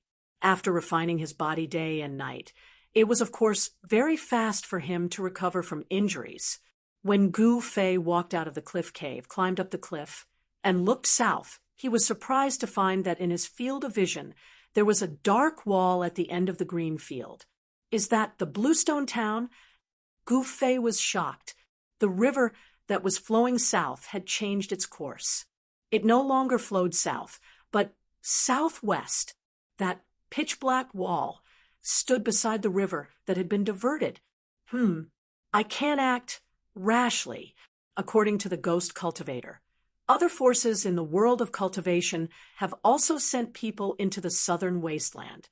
The Bluestone town is a place that must be passed to enter the southern wasteland. The situation in the southern wasteland has become very complicated. I should completely recover from my injuries before going to the Bluestone town. This was not cowardice, but caution. All the major forces had already sent their outstanding disciples to the southern wasteland. Gu Fei had to be careful. The disciples of other forces were no worse than the younger generation of the three major Taoist sections. Wasn't there a disciple of the younger generation in the demonic path who used a demonic saber to fight against Li Lingfeng? The world was big, and there were many capable people. One could not underestimate the people of the world. Gu Fei urgently needed time to recover from his injuries. In the next few days, he operated the mysterious technique in the primeval forest. He absorbed the yuan qi from all directions and tempered his injured body. The closer he got to the southern wasteland, the fewer ferocious beasts in the forest. However, these ferocious beasts became more and more terrifying. Gu Fei found traces of many huge beasts in the area beside the river. Many of them were terrifying, ferocious beasts. Gu Fei was too lazy to pay attention to these ferocious beasts.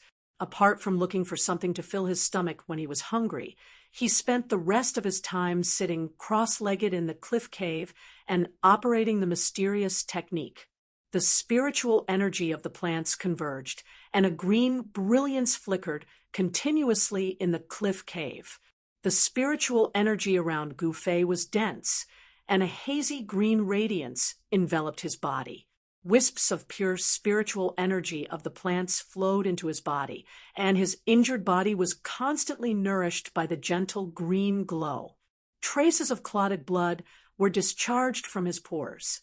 After another 2 days, Gu Fei's injuries were completely healed. His entire body was filled with a vast amount of yuan qi. Every inch of his flesh and blood contained great power. Chapter 108. The southern wasteland had a vast territory.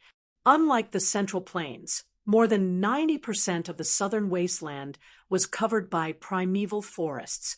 Greenstone Town was located in the middle of the endless forest.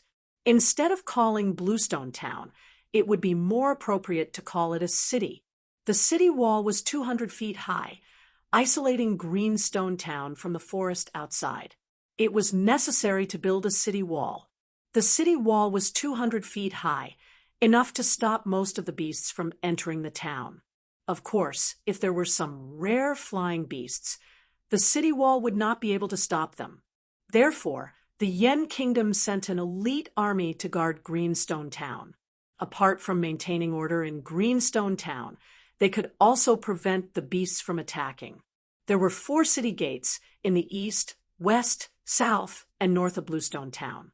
The northern city gate faced the ferry several miles away.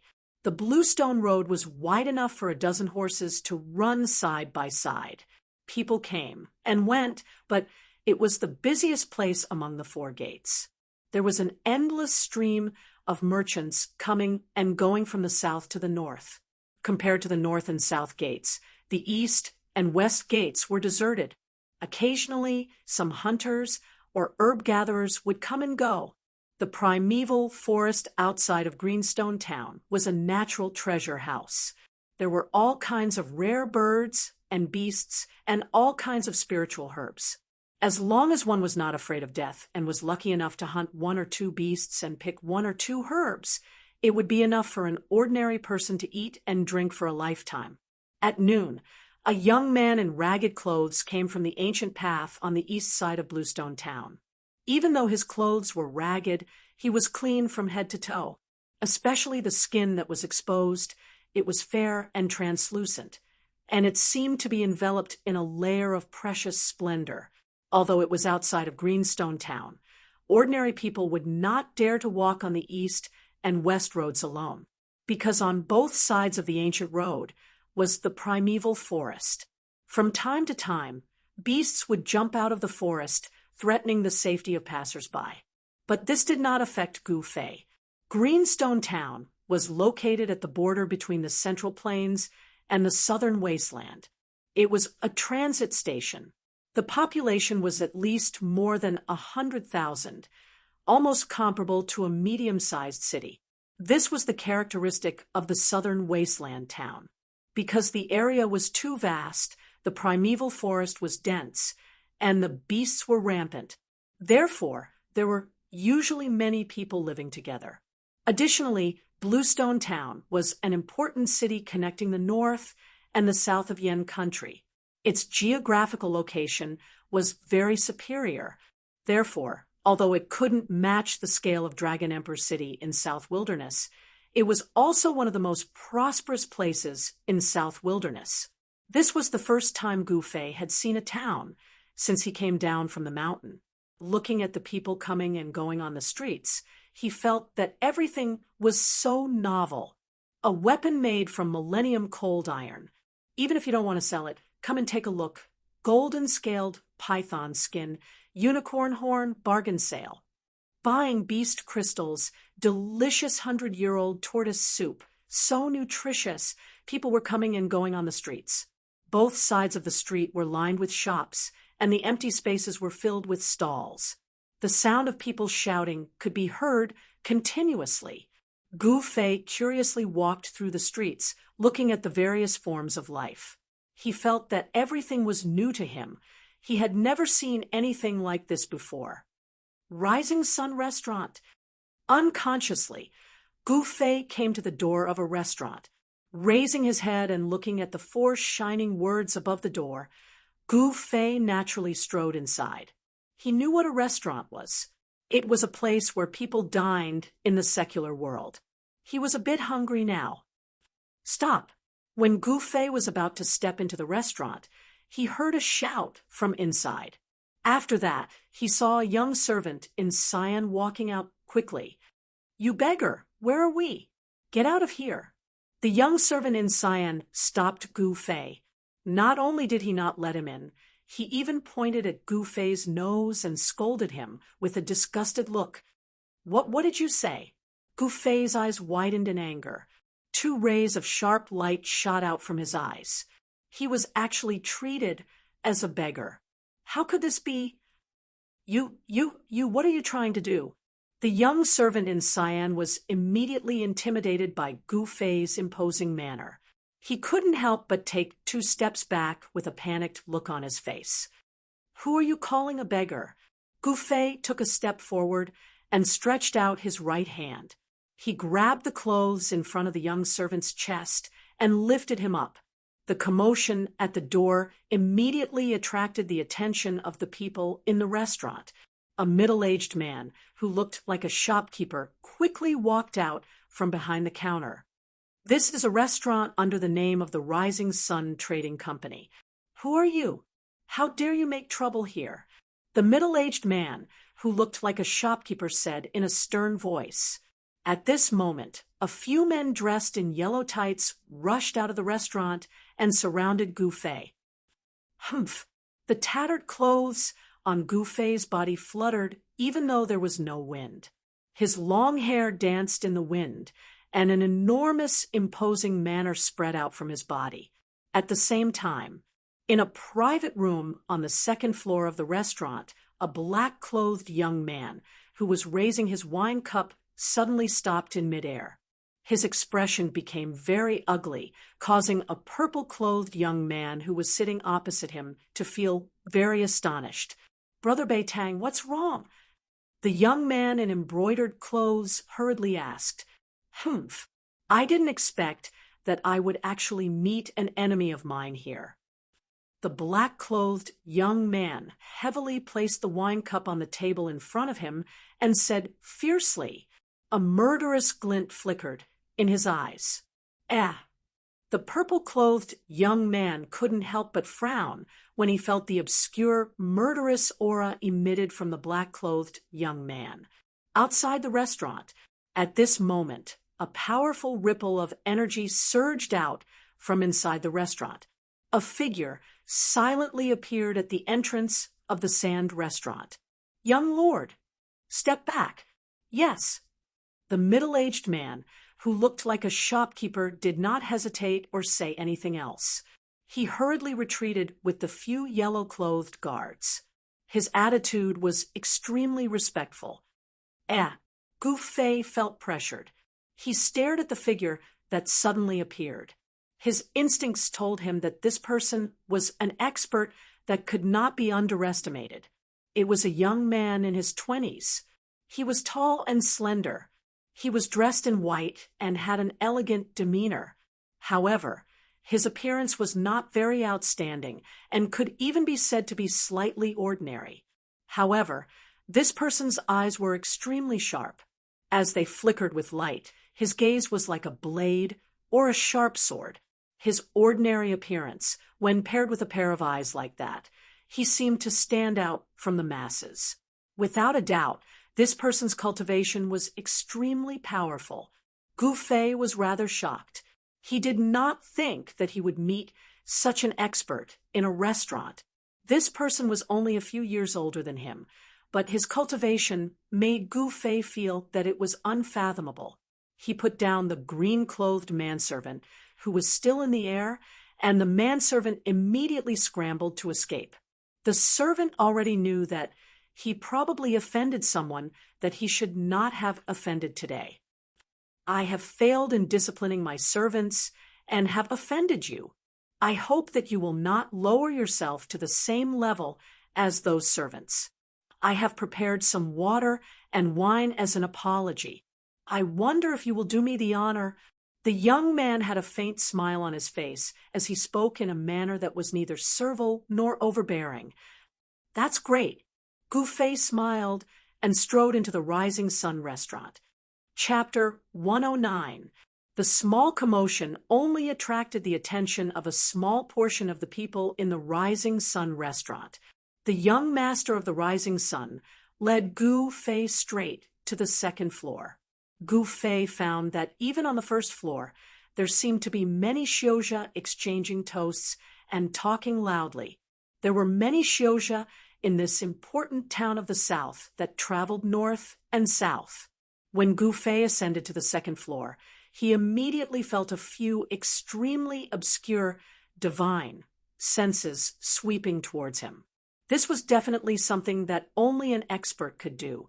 Gu Fei was slightly surprised that there were so many hidden experts in this small restaurant. The few divine senses flashed past and disappeared. It was difficult to identify the source of the divine senses.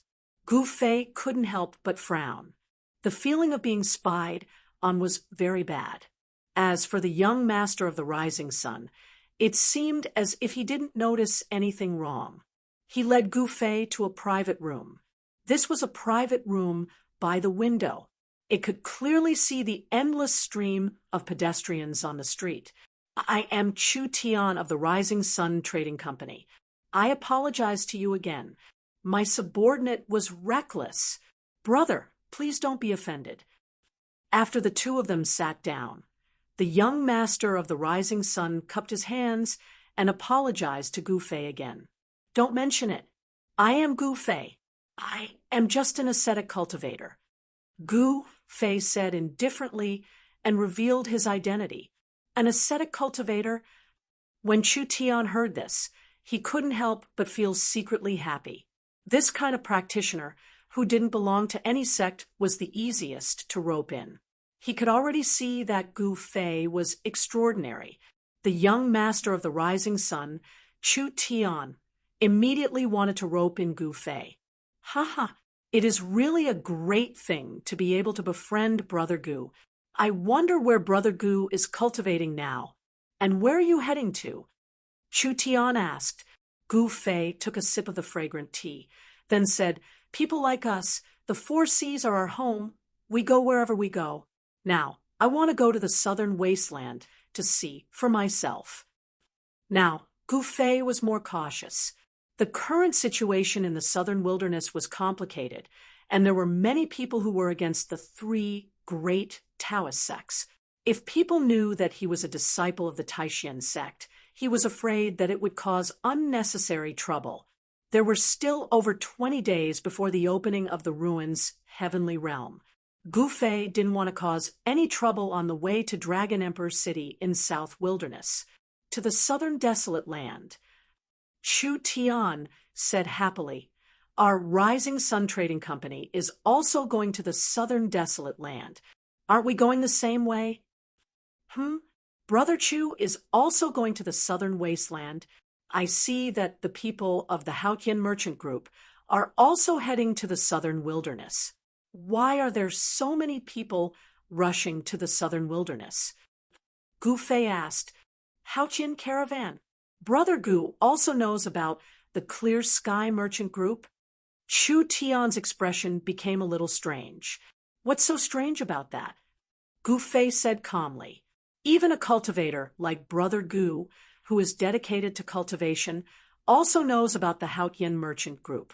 Our Rising Sun Trading Company is far inferior to them.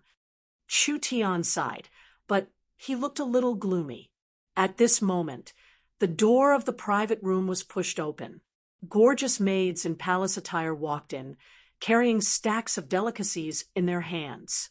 This kind of enjoyment and treatment could only be experienced by the customers in the private room.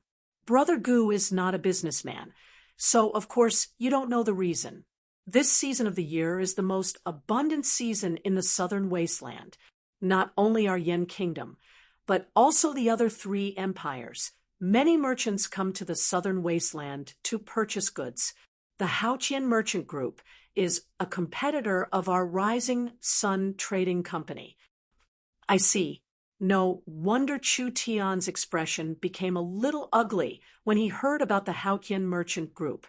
It turns out that the 2 sects are enemies. After the maids placed the dishes on the table, they left. The last maid closed the door of the private room. Only Gu Fei and Chu Tian were left in the private room. Brother Gu, please. Although Bluestone Town is not as prosperous as the Central Plains, there are many rare birds and beasts. The delicious dishes cooked with them are hard to find elsewhere. As he spoke, Chu Tian stood up and filled the wine cup in front of Gu Fei. The wine in the cup was dark green and fragrant. Its color was like amber, and it was thick. It was a rare wine. Gu Fei did not comment. He only smiled and drank the wine in one gulp. This young master of the rising sun, Chu Tian, wants to win me over, but he has made a mistake. If I was really a cultivator without a sect, I might be moved by his sincerity. I have to admit that Chu Tian is indeed bold, broad-minded, and has some tricks up his sleeve. Compared to Ling Luoyan, Chu Tian was more like a businessman. However, after drinking the wine, Gu Fei's expression changed immediately. Roar! Bastard, you deserve to die. He stood up abruptly and attacked Chu Tian with his palm. A dazzling light surged forward, and the big table in front of him was instantly shattered into sawdust. Brother Gu. Such a sudden and unexpected event caused Chu Tian to be greatly shocked as well, and he hurriedly retreated while his hands moved about, causing a myriad of sawdust to form a barrier before him.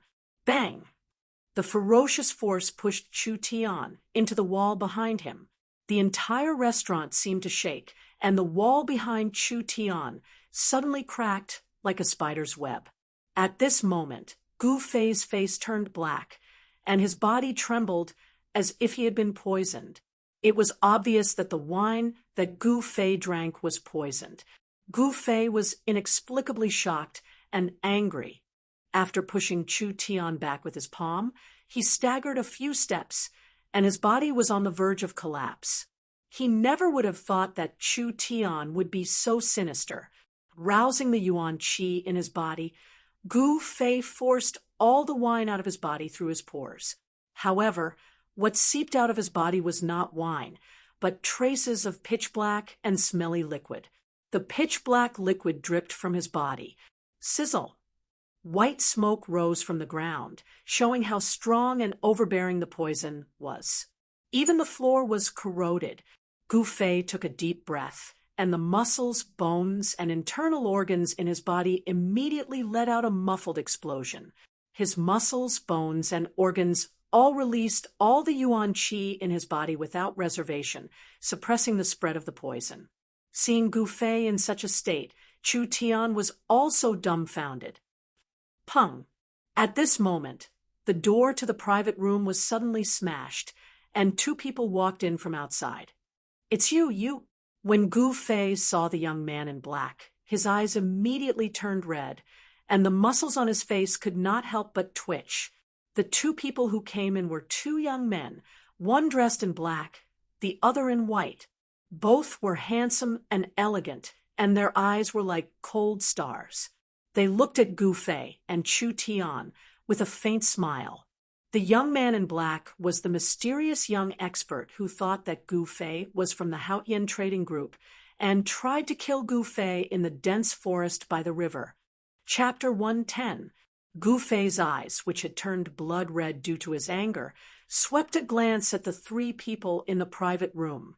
Then, without thinking, he smashed through the window and leaped out with a pung. His blood-red eyes revealed an incomparably fierce light. The three people felt as if they were being stared at by a poisonous snake, and they actually had a kind of feeling of fear. The three people were stunned, and Gu Fei had already broken the window and escaped. "Hurry up! Don't let him escape!" The young man in black shouted loudly, and his body rushed out from the broken window like a phantom. As he raised his hand, countless green threads shot out like a big net and enveloped the escaping figure in front of him. Although Gu Fei was poisoned, his body movement technique was still extremely fast. His figure flickered, and he avoided the green threads, crossed the street, and rushed out of Bluestone Town. The pedestrians on the street were immediately shocked by the sudden change of events, and they all dodged to the side. The young man in white also followed closely behind the young man in black and leaped out. In an instant, in the private room of the restaurant, Chu Tian, the young master of the rising sun, was the only one left. What is going on? Chu Tian still had not recovered from the shock, and he stared blankly at the broken wine pot on the floor. The wine pot broke, and the wine that splashed out actually corroded a part of the floor. The toxicity of the strong poison was really shocking. Even the young master of the rising sun, Chu Tian, who had traveled extensively and was used to seeing the world, was secretly shocked. At this moment, a burst of rapid footsteps came from outside the private room, and a group of yellow-clothed guards, led by the middle-aged shopkeeper, rushed up from downstairs. Gu Fei was poisoned, and then the two young men appeared and forced Gu Fei away. All of this happened in a short time, but the unusual movements in the private room still alarmed many people. Moreover, in this restaurant, there were many cultivators with extraordinary cultivation, and some busybodies had already followed Gu Fei, and the other two from afar. "Young master, what exactly happened?" The middle-aged shopkeeper asked carefully. He saw that the private room was in a mess, and the young master Chu Tian was leaning against the wall. The wall was full of cracks, and it seemed like it could collapse at any time. The shopkeeper was so nervous that he was already sweating profusely. "Hurry up and investigate the background of those two young men in white and black, respectively." Chu Tian's words were squeezed out from the gaps between his teeth. He was also incomparably furious. "Yes, young master." The middle-aged shopkeeper immediately received the order and was about to turn around and leave. "Wait, immediately send someone to arrest those servants who serve the dishes. This is really outrageous." Chu Tian was so depressed that he almost vomited blood. It is not hard to imagine that the two young men tricked him. They actually wanted him to get rid of Gu Fei. It would be best if Gu Fei died, just like that. If he died, Gu Fei would definitely think that he conspired with those two bastards. In this way, after Gu Fei recovers, he will definitely seek revenge on me. Not only will it bring me great trouble, I am afraid that the other people in the clan will also be implicated. At this time, Chu Tian had already cursed the 18 generations of the two young men's female ancestors. The middle-aged shopkeeper received the order and left. At this time, the restaurant was already in a mess. Chu Tian walked out of the messy private room, and his face was so gloomy that it seemed as if it would drip water. He said fiercely, "Those two bastards, they actually dared to force me to eat such an unforgivable grievance in my territory. Don't let me know who you are. I, Chu Tian, will definitely not let you have an easy time." Recalling the scene just now, Chu Tian couldn't help but shiver. If he also drank the poisoned wine in the wine pot, then the veins on Chu Tian's forehead twitched, and he clenched his fists so hard that his knuckles made cracking sounds. He was so angry. The Rising Sun Trading Company was a business organization in the Tung-Long continent, second only to the Haotian Trading Company. Wherever the Rising Sun Trading Company's business was successful, the Rising Sun Chu clan's power would also develop. Soon, the Rising Sun Trading Company's intelligence network in Bluestone Town was activated. Phew! Using the desolate steps, Gu Fei directly leaped over the 20-zhang-tall city wall and rushed into the primitive old forest outside Bluestone Town. Behind him, two figures, one black and one white, were in hot pursuit. At this time, Gu Fei felt as if his abdomen was being cut by tens of thousands of small knives. Waves of bone-piercing pain caused his entire body to tremble as if he was convulsing. He tried his best to endure it, biting the corner of his mouth, and the blood that seeped out seemed to be black. Although the wine in his abdomen had been forced out of his body in the first instant, a large portion of the poison still remained in his body. This kind of poison didn't seem simple, and it was very difficult to completely expel it. The poison still spread from his abdomen to his entire body. The black aura on Gu Fei's face became thicker and thicker, and his mind seemed to be a little unclear. The situation was very bad.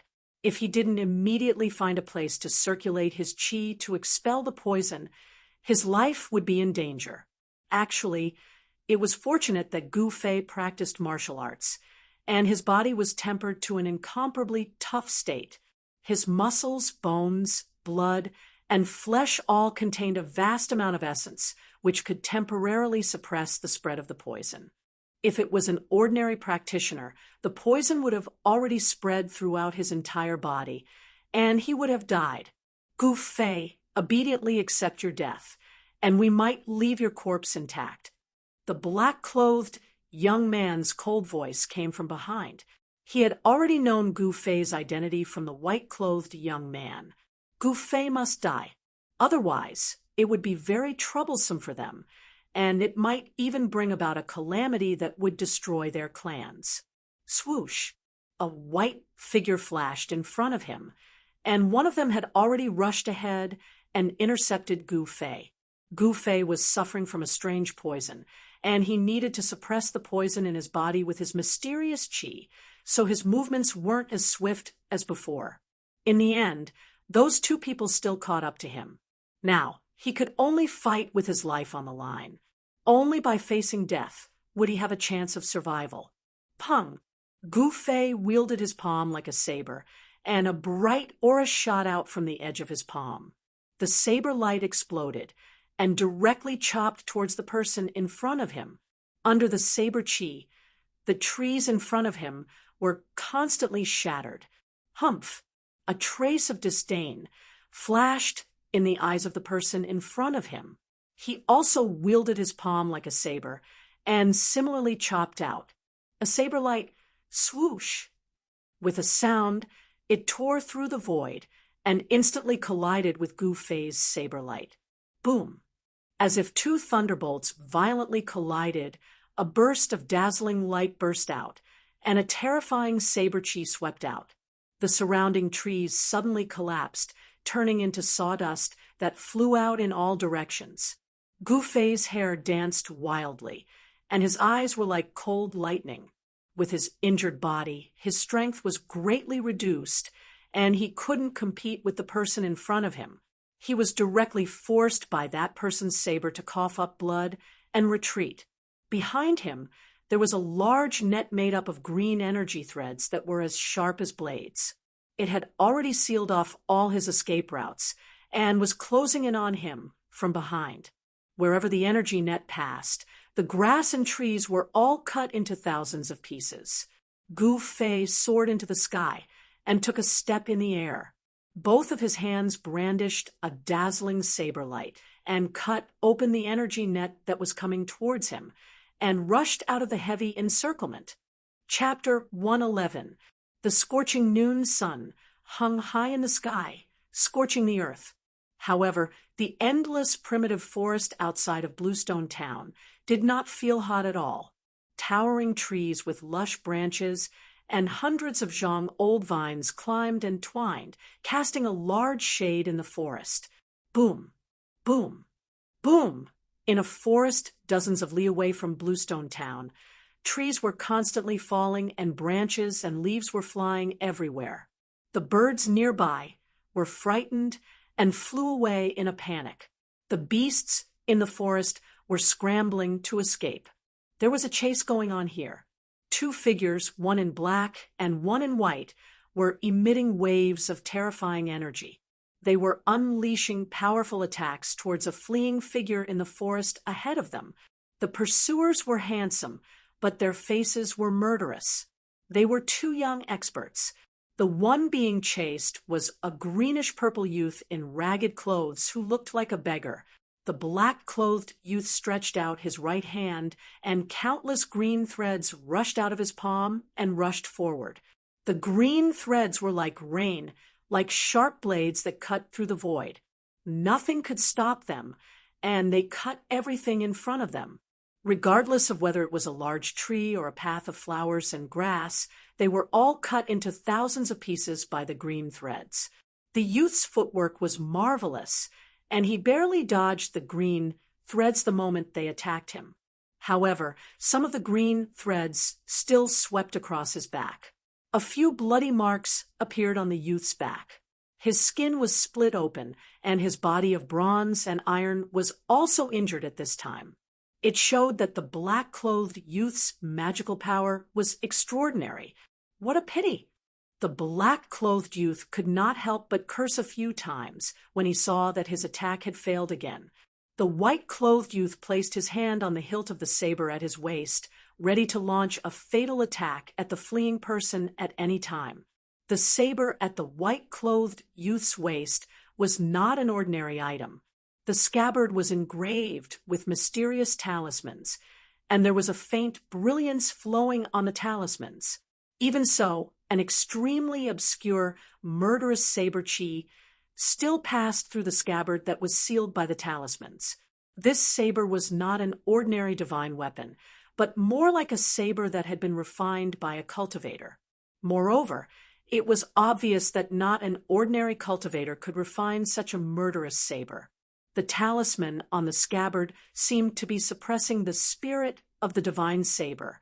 Without a doubt, if this godly blade were to be unsheathed, it would shake the heavens and the earth. Perhaps even the heavens and the earth would lose their color because of this godly blade. This was definitely a great killing weapon. The white-clothed youth's hand was covered in sweat as he held the saber. His eyes were fixed on the figure moving through the dense forest in front of him. He didn't draw his saber because he couldn't find an opportunity to kill in one strike. He had his own difficulties. Even with his ability, he could only use this divine blade 3 times a day. In other words, he could only use it 3 times. After 3 strikes, if the enemy did not die, then he would be the one to die. Because at this moment, his cultivation had been completely exhausted by those 3 slashes. At this moment, his life and death were in the hands of the enemy. You 2 despicable and shameless bastards, as long as I don't die today, you can just wait to die. Gu Fei was enraged as he desperately ran through the dense forest. The strange poison in his body was acting up, and for a moment he felt as if thousands of ants were biting his muscles, bones, and flesh. That feeling made him go crazy. But the next moment, he felt as if thousands of small knives were stabbing his body. The pain was so painful that his vision turned black, and he almost fainted. Endless pain was ravaging his nerves and destroying his will. But he gritted his teeth and endured it. No matter how much pain he suffered, he still maintained a trace of consciousness in his mind. He couldn't fall like this. If he did, then he would be doomed eternally. Roar. With a roar of grief and indignation, Gu Fei suddenly pounced forward like a crazy wild beast. A few green threads brushed past him, and took away a few drops of blood on his body. The power of the mysterious black-robed man's divine ability was not small. With a wave of his hand, he could shoot out green energy threads that were as sharp as blades. After Gu Fei was poisoned, he could no longer use the essence of the divine weapon that had been smelted into his body. His body that had been tempered hundreds and thousands of times was swept by the green threads. It was as if he was cut by a divine weapon. Faint traces of blood appeared on his skin. Although the flesh and bones weren't really injured, it did indeed injure Gu Fei. However, the biggest threat didn't come from the black-robed young man, but from within Gu Fei's body, as well as from the white-robed young man who hadn't drawn his saber. An extremely dangerous aura enveloped Gu Fei. The source of this aura was the white-robed young man. This was a pressure that made even Gu Fei's heart palpitate. It was as if there was a divine saber floating above his head, ready to chop down at any time. The person was like the saber, and the saber was like the person. This person's entire body emitted a tyrannical saber chi. He was actually a rare saber refiner in this world. The white-robed young man's aura was connected to the divine saber at his waist. Before the saber was unsheathed, it had already caused Gu Fei to be alarmed. Swoosh, swoosh. Passing through the dense forest, he constantly changed his direction, making it difficult for the white-robed young man's saber intent to lock him down. The dense forest provided him with an opportunity to escape. If it was in an open space, he would have long been caught by the two people behind him. Gu Fei sprinted through the forest. Blood gushed up his throat, but he forcefully swallowed it back down. Now, his injured body was gradually unable to withstand it. However, the sharp, murderous aura behind him was getting closer and closer. Gu Fei knew that if this continued, it would be difficult for him to escape death. If he was killed by the enemy in an open competition, he would accept it wholeheartedly. However, if he died like this, he would definitely not be able to die in peace. The two people behind him were too despicable. Their methods were too despicable. How could Gu Fei be willing to die like this?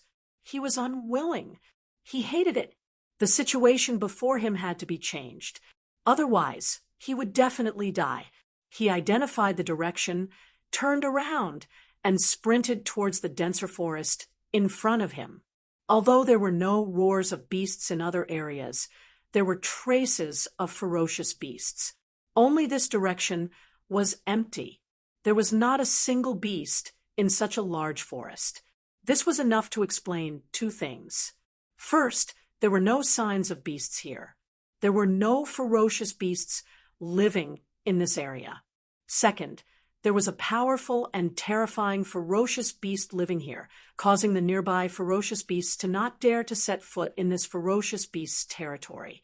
Between life and death, whether or not he could escape from the pursuit of the two people depended on this gamble. Deep into the forest, a fierce, murderous aura pervaded the air. Gu Fei was ecstatic. He knew that he had made the right bet. This was indeed a place of great danger. A place of great danger did not mean that it was a place of death. He was just afraid that there were no ferocious beasts here.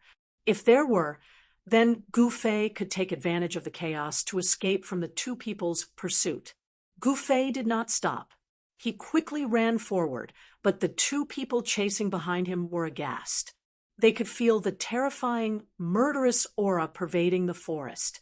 There was great danger ahead. However, these two people were already like arrows on a bowstring. They had no choice but to shoot. Today, if Gu Fei did not die, if he managed to catch his breath, then they would be the ones to die in the future. Even the families behind them would die. The two people hesitated for a moment, but they still gritted their teeth and chased after him. If they missed this opportunity today, they were afraid that it would be difficult to kill Gu Fei. Since they had already started, they could not stop. After traveling for a few miles, the murderous aura in the forest became even more intense. When Gu Fei's body had more than 10 wounds, there was a pong sound.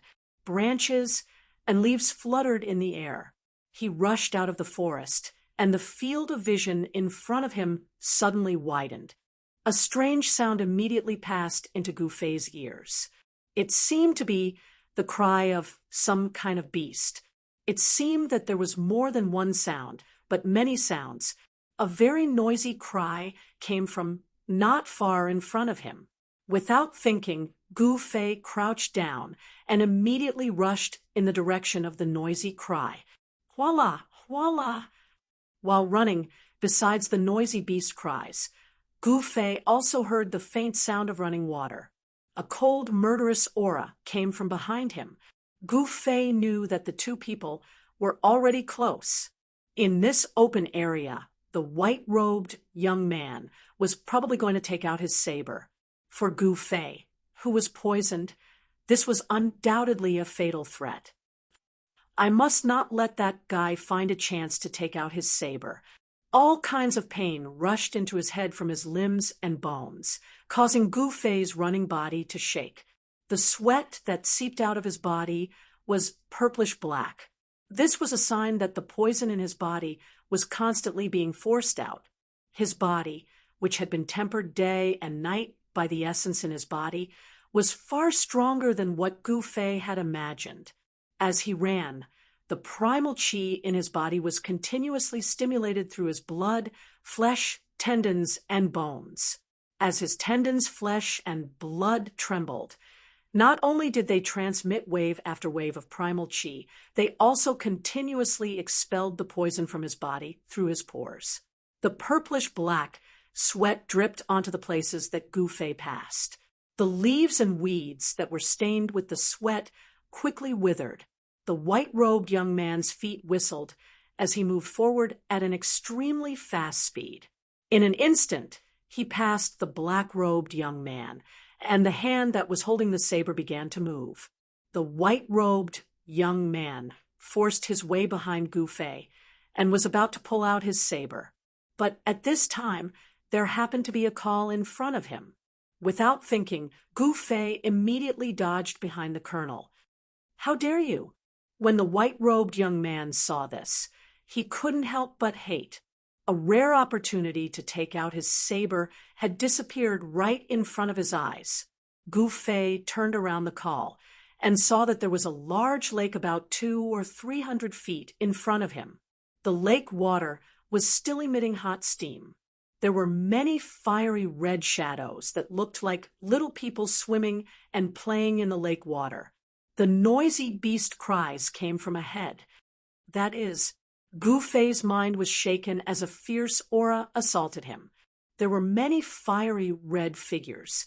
There were about a dozen of them in the lake. On the shore and on the surrounding trees, there were even more red figures. It's a blood monkey. A terrified cry came from behind. The two people chasing after him also saw the strange scene in front of them. Chapter 112. Is this fella crazy? The two young men who were chasing after Gu Fei were shocked when they saw Gu Fei charging towards the blood monkeys that numbered in the thousands. The crimson monkeys were rare beasts that lived in groups. If it was a single crimson monkey, these two young experts could easily kill it. However, if it was a large group of crimson monkeys, then it would be a nightmare.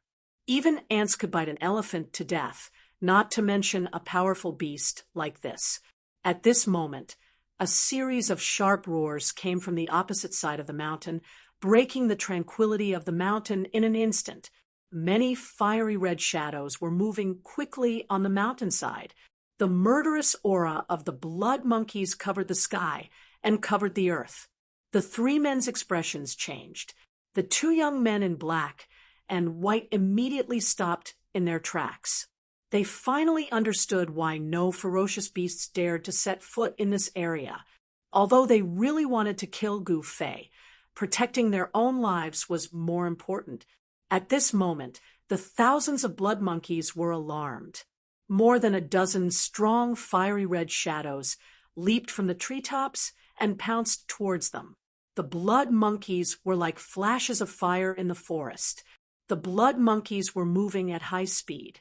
They were not tall and looked like 7 or 8 years old children. Their bodies were covered in blood-red fur that flashed with a demonic red light. 4 of their claws lightly touched the branches and leaves, and they were sent flying 3 to 4 feet away. The blood monkeys were extremely agile. In just a moment, more than a dozen blood monkeys had rushed forward and surrounded Gu Fei, baring their fangs and brandishing their claws. They looked extremely ferocious. The blood monkeys were violent and had a strong sense of territory. Against ferocious beasts that dared to invade their territory, they would attack in groups and use their sharp claws to tear the beasts into pieces.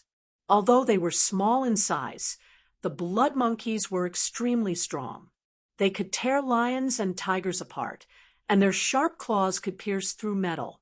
No one dared to underestimate a large group of blood monkeys. Roar! Gu Fei let out a muffled roar from his throat. Then, relying on his copper skin and iron bones, he charged directly into the group of blood monkeys. Squeak, squeak! 7 or 8 blood monkeys were knocked down by Gu Fei, and Gu Fei's clothes were torn to shreds by the blood monkey's sharp claws, leaving black and red scratch marks on his body.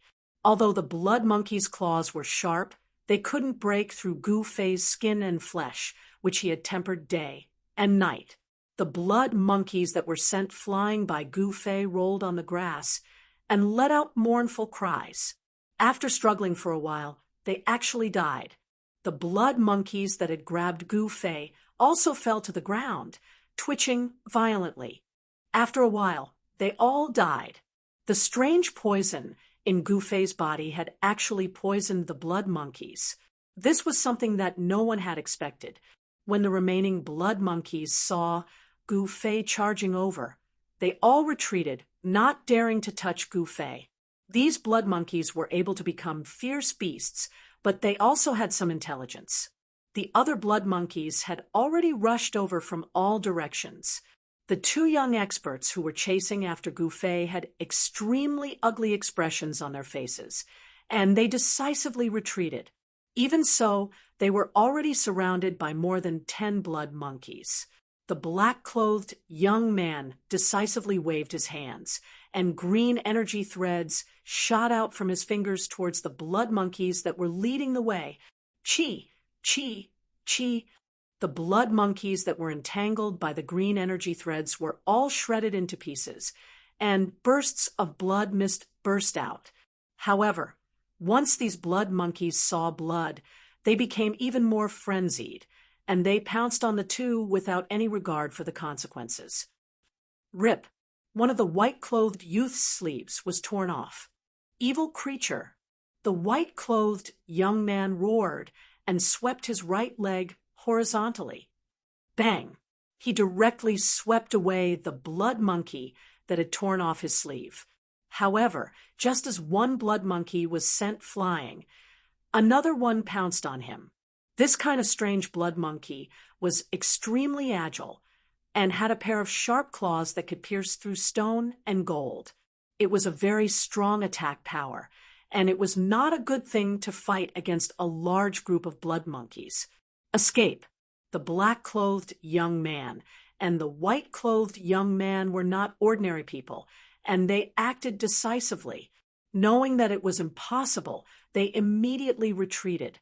The black-clothed young man killed 7 or 8 blood monkeys, and the white-clothed young man rushed out of the encirclement of the blood monkeys. Without any hesitation, they spread their legs and ran.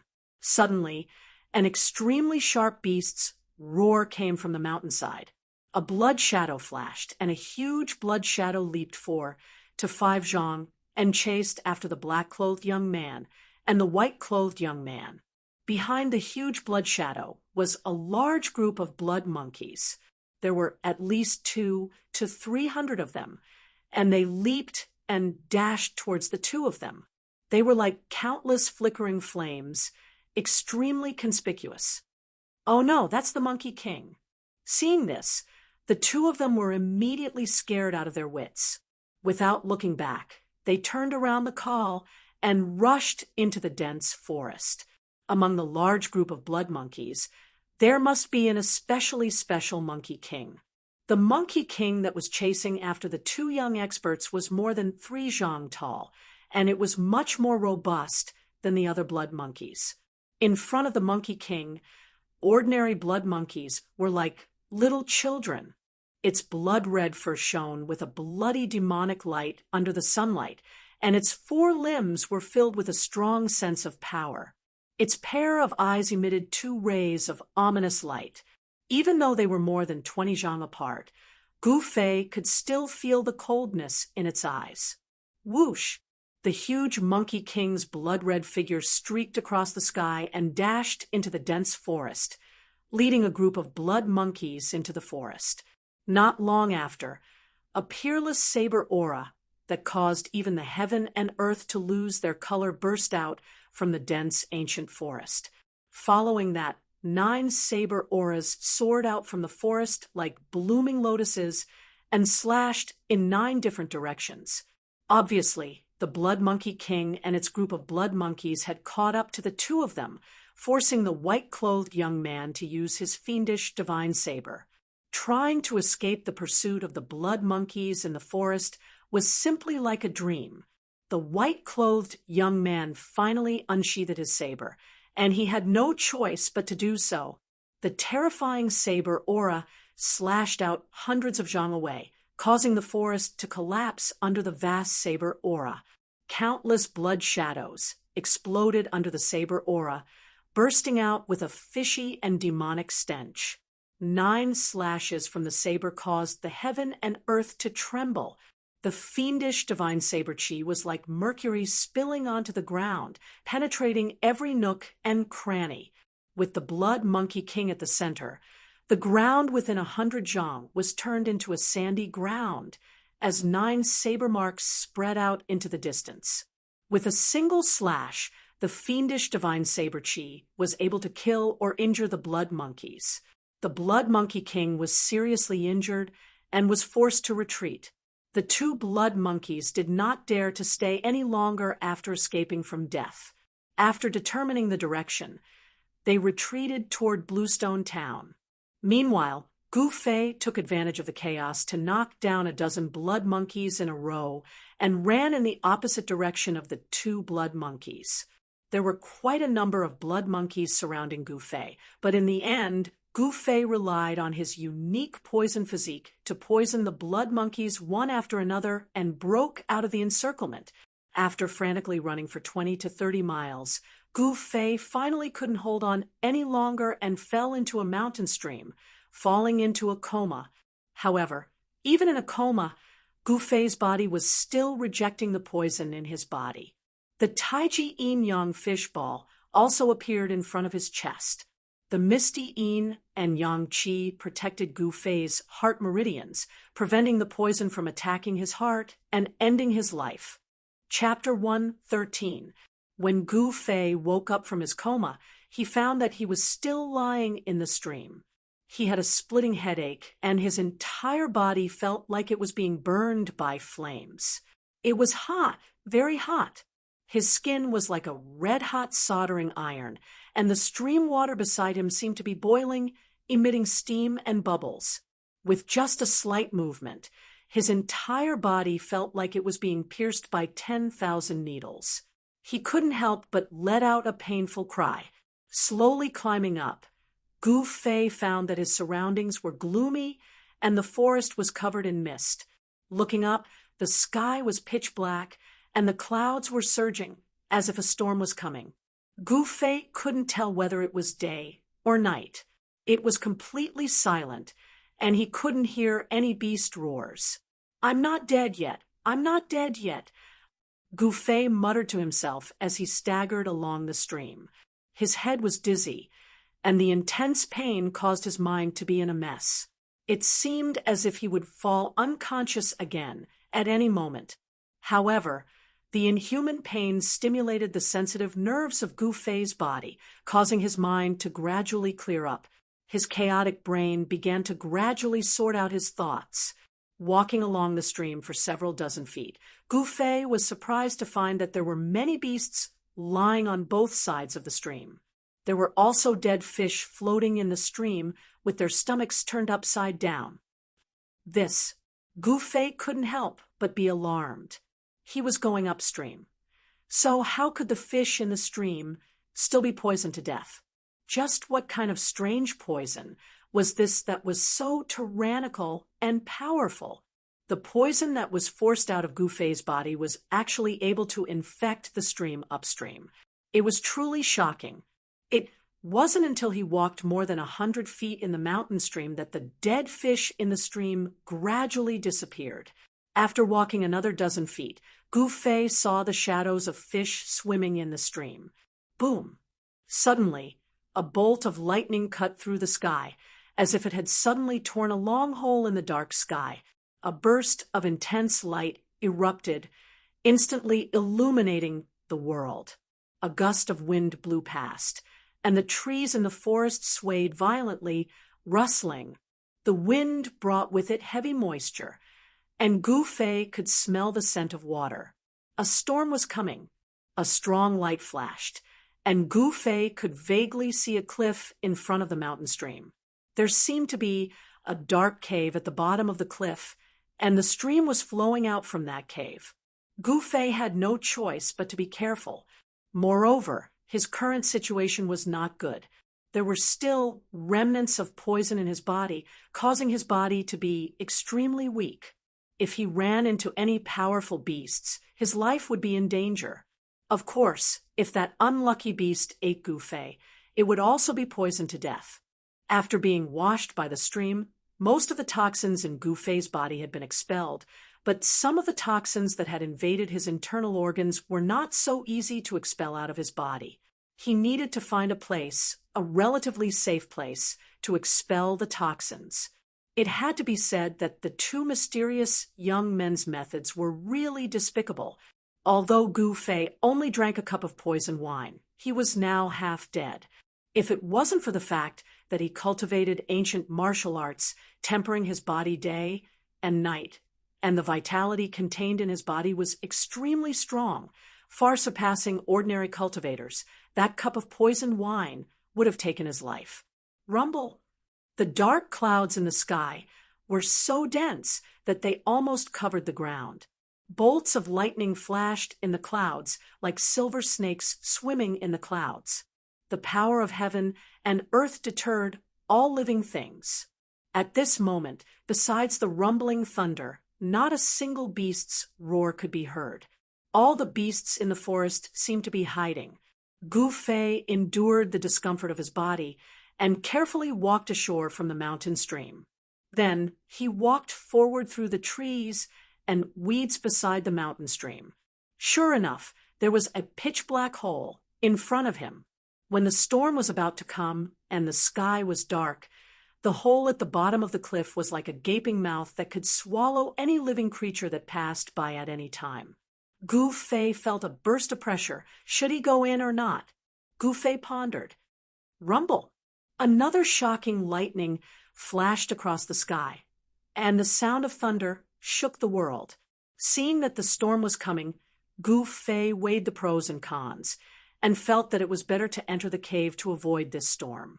Carefully, his footsteps were light like a leopard cat, and without any movement, he came to the side of the cave. Gufei bent down to pick up a stone, threw it into the cave, and then quickly hid to the side. Plop!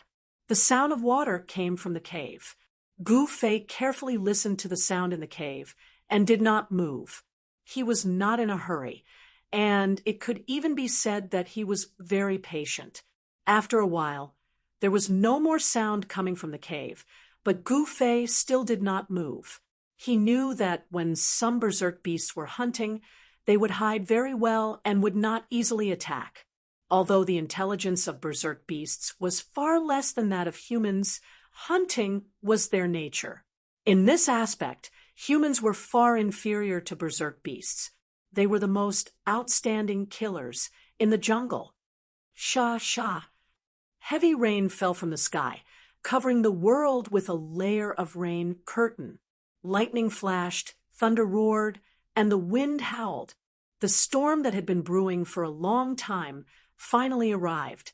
The rain drenched Gouffet's clothes, blurring his eyes. He leaned against the side of the cave, motionless. Finally, after confirming that there was nothing strange in the cave, Gouffet slowly walked into the cave. The cave was the source of the mountain stream. Through the flashing lightning from time to time, Gouffet could vaguely see the water in the cave. After the lightning passed, the cave became so dark that he could not even see his fingers. He did not know where this cave extended to. Gouffet did not dare to go too deep. Instead, he found a clean place near the cave entrance, leaned against the cave wall, and sat down cross-legged. He cut open his palms, and then operated the mysterious technique, slowly shaking his internal organs, muscles, and bones. Wave after wave of yuan qi began to gather in his dantian. The colorful light began to circulate, and then spread out from his dantian, spreading to his limbs and bones. The yuan qi in his body washed through his internal organs like a wave, forcing out the poison that had invaded his internal organs through the cut skin of his palms. Gradually, with the circulation of yuan qi in Gouffet's body, the surrounding spiritual energy also began to slowly gather towards him, seeping into his body, causing the heat all over his body to begin to ease. As time passed, traces of poisonous blood began to seep out from Gouffet's palms. It was purplish-black blood, and besides the stench, the poisonous blood also carried a faint fragrance, like the fragrance of some kind of flower. While Gouffet was in the cave operating the mysterious technique to expel the poison, in a courtyard in Bluestone Town, a room next to a lotus pond emitted a bright light. A black-clothed man, wearing a straw raincoat and a bamboo hat, braved the heavy rain and hurriedly walked in from outside the courtyard. He bypassed the lotus pond and went straight to the room that was still lit. When he came to the door, the man took off the bamboo hat and coat, put it aside, and then was about to knock on the door. "Come in." At this time, a calm voice came from inside the room. "Yes, young master." The man respectfully and carefully opened the door, and then flashed into the room. The furnishings in the room were very simple. There was a bed, a table, 2 tea tables, and several chairs. The 2 walls of the room and the table were burning with red candles. A young man was holding a book, reading under the candlelight. "Young master, this is information about those 2 people." The person who came in was a middle-aged man with yellow skin. This person's eyes were full of spirit, and his footsteps were silent. It was obvious that he was a smart and capable person. The young master put down the book in his hand, took a stack of papers from the middle-aged man, and then began to read. After only reading a few, the young man's face changed. Chapter 114. A storm enveloped heaven and earth. The lightning in the sky danced like silver snakes, and thunder shook the sky. The power of heaven and earth was irresistible. In the depths of the forest, the cave where Gouffet was in had become a water curtain cave. The rainwater rushing down from the cliff almost covered the cave entrance. On a rock beside the cave entrance, Gouffet sat cross-legged with his back against the cave wall. Faint rumbles of thunder could be heard all over his body, as if he was resonating with the thunder and lightning in the sky.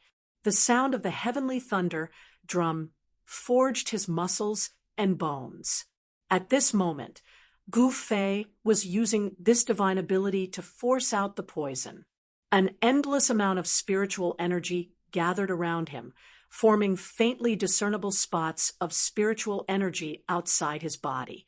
On his palm, the stinky, purplish-black, poisonous blood with a faint fragrance flowed down, dripping onto the stone in front of him, and then flowing from the stone into the water below. The poisonous blood melted into the water and gradually spread. The fish in the cave gradually floated up from the water and were all poisoned to death. This kind of strange poison was really terrifying. A drop of poisonous blood could turn a body of water into poisonous water.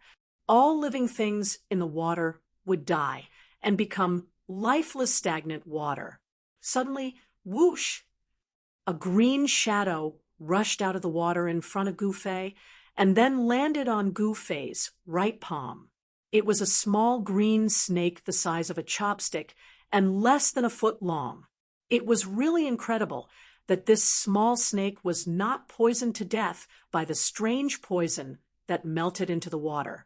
Even a fierce beast like the blood monkey would die when it came into contact with the poisonous sweat on Gufei's body. This Shaoqing snake was actually able to survive. It was really extraordinary. The small green snake actually bit the middle finger of Gufei's right hand.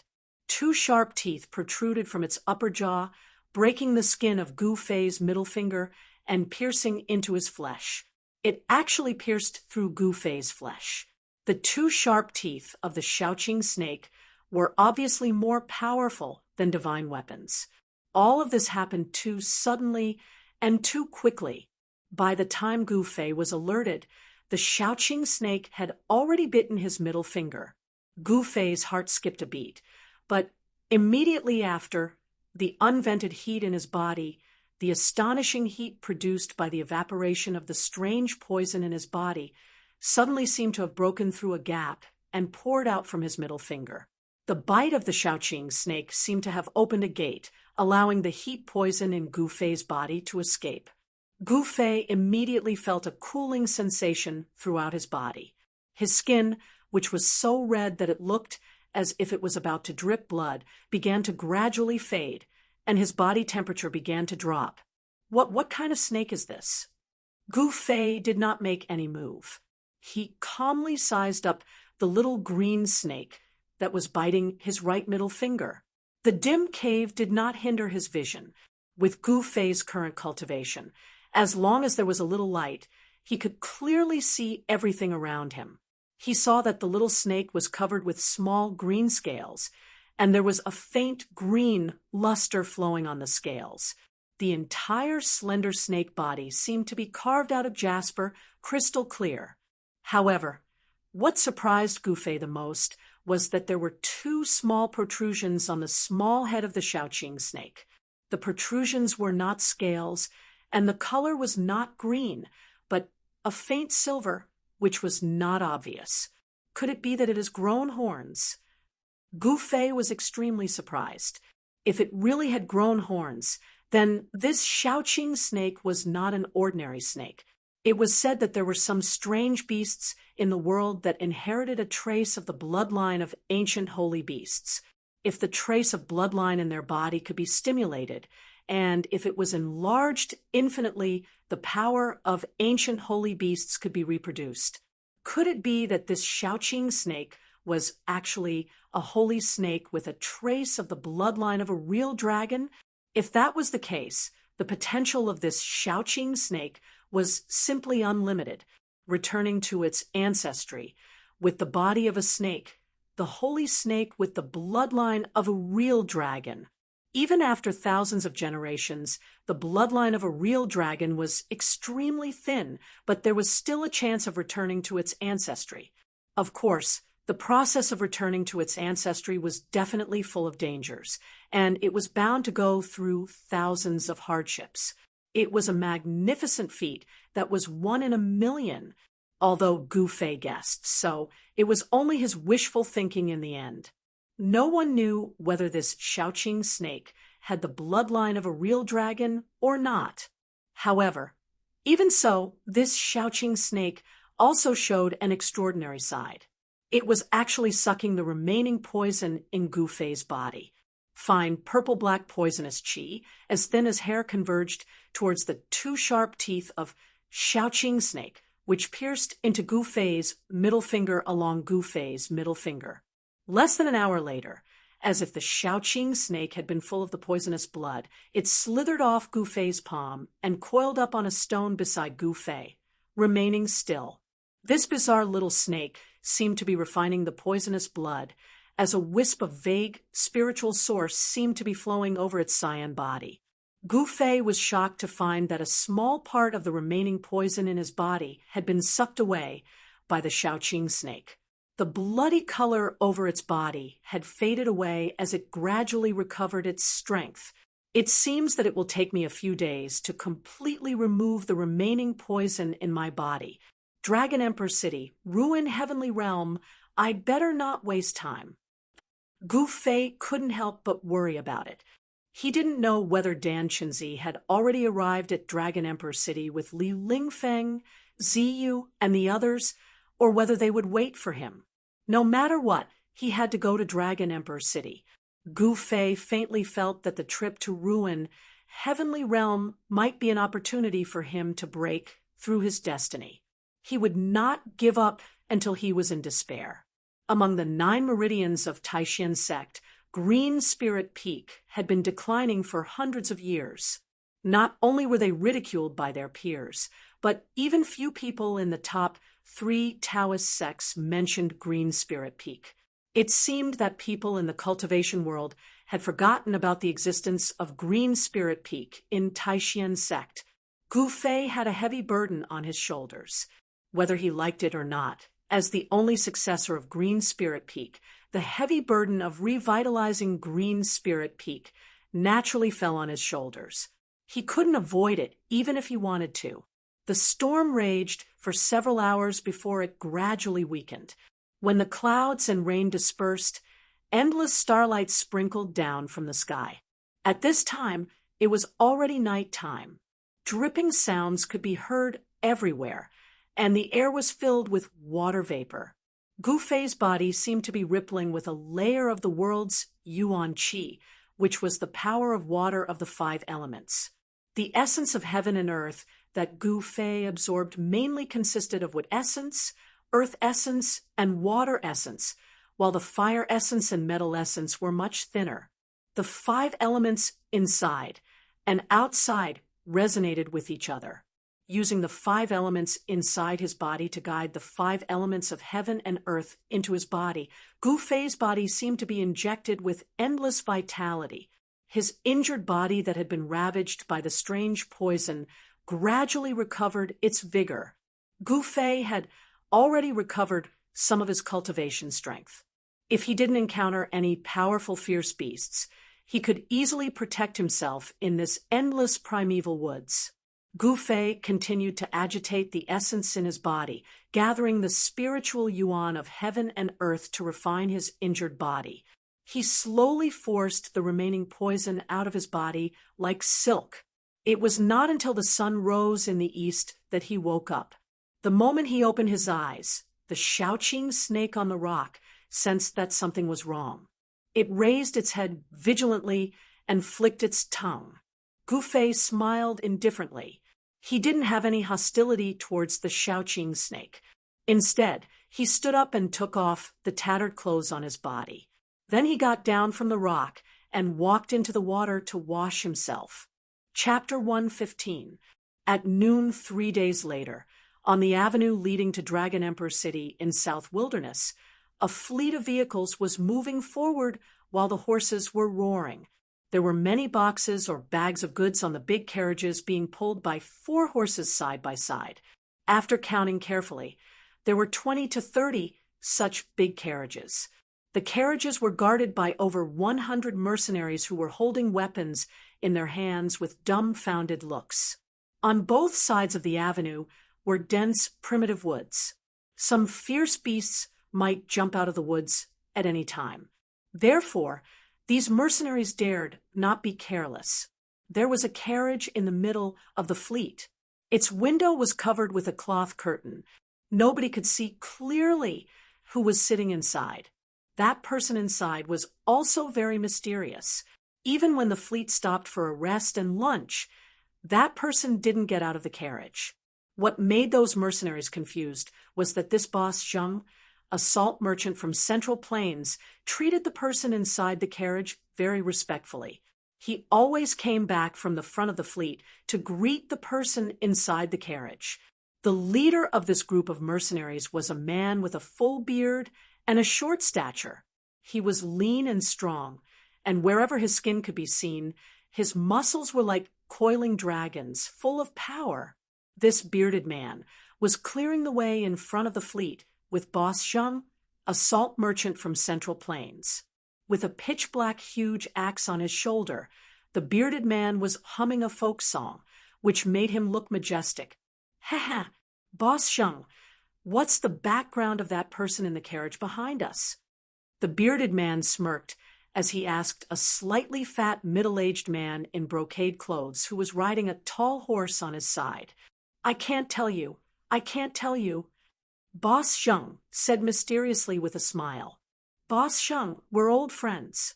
Your goods have been escorted by this old, who and a bunch of brothers over these years. As we're familiar with each other, please tell me something. The bearded mercenary leader Old, whose curiosity was aroused by Boss Sheng. This bearded man was the head of a mercenary organization among numerous mercenaries who were active between Bluestone Town and Dragon Emperor City. There were many such mercenary organizations in Bluestone Town. This bearded man was a bit famous in the circle of mercenaries, merchants traveling from south to north. Unless they were strong and had a large number of specially trained guards, they would have to hire mercenaries to protect their goods. However, the price of hiring a group of mercenaries was not low. This trade route in the southern wasteland was not peaceful at all. No merchant dared to walk in the southern wasteland without hiring mercenaries. Without the protection of mercenaries, not only would their goods be robbed by bandits, even their lives would be threatened. In the southern wasteland, killing people and robbing them was a common occurrence. Spending some money to hire dozens of mercenaries to protect the safety of the goods and people was still very worthwhile. Hee, this person is my benefactor. He saved my life. Boss Sheng laughed. When the bearded man heard this, he couldn't help but ask, what happened? Could it be that Brother Zheng encountered those robbers who killed and robbed people? Yes, we didn't encounter bandits, but a herd of beasts, and it was a large group of bloodthirsty wolves, said Boss Zheng. Bloodthirsty wolf pack. The bearded man couldn't help but suck in a breath of cold air. The bearded man had traveled between Bluestone Town and Dragon Emperor City for many times. Of course, he knew the power of fierce wolves. They were a group of ferocious beasts that ate humans without spitting out their bones. Did that man save you from the wolf pack? The bearded man asked in disbelief as he widely opened his eyes. Boss Sheng nodded and couldn't help but think of an evening 2 days ago. At that time, when his convoy was less than 50 miles away from Bluestone Town, they encountered a pack of bloodthirsty wolves that suddenly rushed out of the dense woods. Over 100 fierce wolves as large as calves were enough to tear them apart and devour them. Even their bones might not be left. When they were in a hopeless situation, a man appeared. This man showed his great battle strength and easily killed the bloodthirsty wolf king among the wolves, scaring them away. Therefore, Boss Sheng went forward to express his gratitude. After a short talk, Boss Sheng knew that this youth was also heading for Dragon Emperor City. Therefore, he enthusiastically invited this youth in white clothes to go with them so that they could take care of each other on the way. Of course, this Central Plains salt merchant, Boss Sheng, also had his own selfish motives. This young man could kill the Wolf King among the wolves as easily as taking something out of his pocket. With this young man in the convoy, he did not have to be so worried. After thinking about it for a short while, the youth agreed. However, he put forward a condition to Boss Sheng. He didn't want to see anyone else except Boss Sheng. There was a courier station 60 miles away from Bluestone Town. Boss Sheng and Big Beard arranged to meet there. From the courier station to Dragon Emperor City, Boss Sheng's fleet would be escorted by Big Beard and over 100 mercenaries. In the mercenary industry, they ate on the edge of a knife and lived a life where there would be no tomorrow. However, the treatment was generous. Even if they were to die a heroic death, their families would receive a large pension and they would not have to worry about food or clothing for the rest of their lives. Therefore, Although this industry was full of dangers, many people joined mercenary teams. I see. After hearing Boss Zheng's explanation, the bearded man didn't ask him about that person in the carriage anymore. After all, the bearded man knew some taboos in the mercenary industry. He would never ask about things that he shouldn't know. Even if he knew, he would pretend to be deaf and dumb. Curiosity was not a good habit. It was often fatal. While the bearded man and Boss Zheng were talking in the front, they didn't know that their words had been heard by the youth in the carriage behind them. The carriage that the young man was in was at least 100 feet away from Big Beard and the others who were clearing the path ahead. However, with the young man's cultivation base, any movement within 100 feet would not be able to escape his eyes and ears. Even if an embroidery needle fell to the ground, he would be able to hear it clearly. Humph! This guy surnamed Zheng is smart. He didn't expose my look. A youth was sitting in the carriage with legs crossed.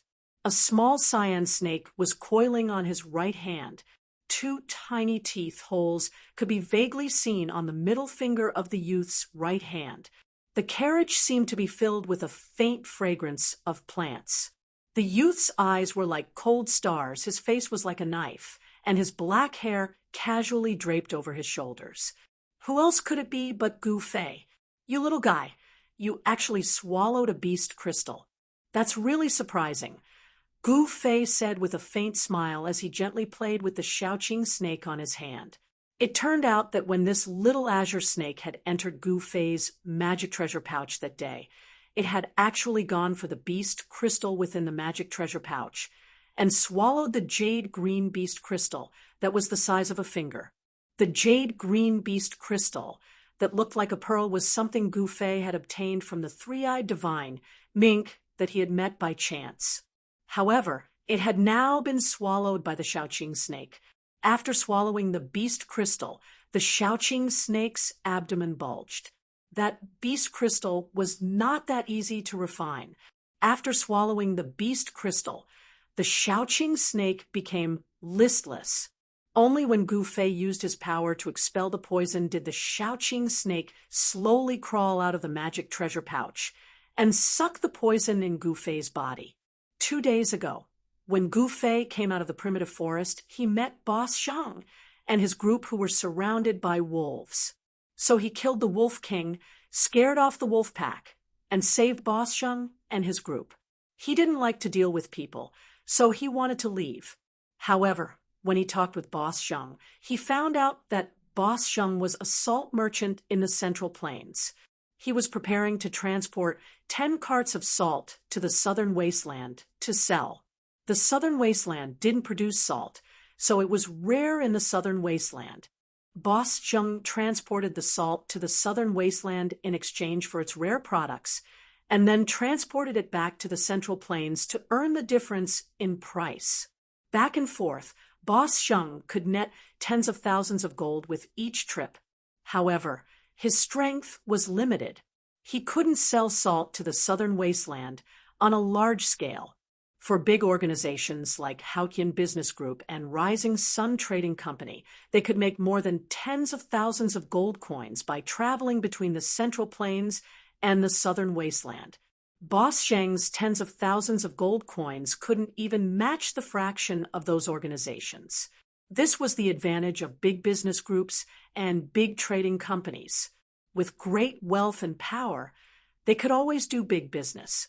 They could dispatch hundreds or even thousands of people. Additionally, they had their own guards. They didn't need to hire mercenaries at all. Boss Zheng invited them. Therefore, Gu Fei agreed to go to the Dragon Emperor's city in the southern wasteland with Boss Zheng and his group.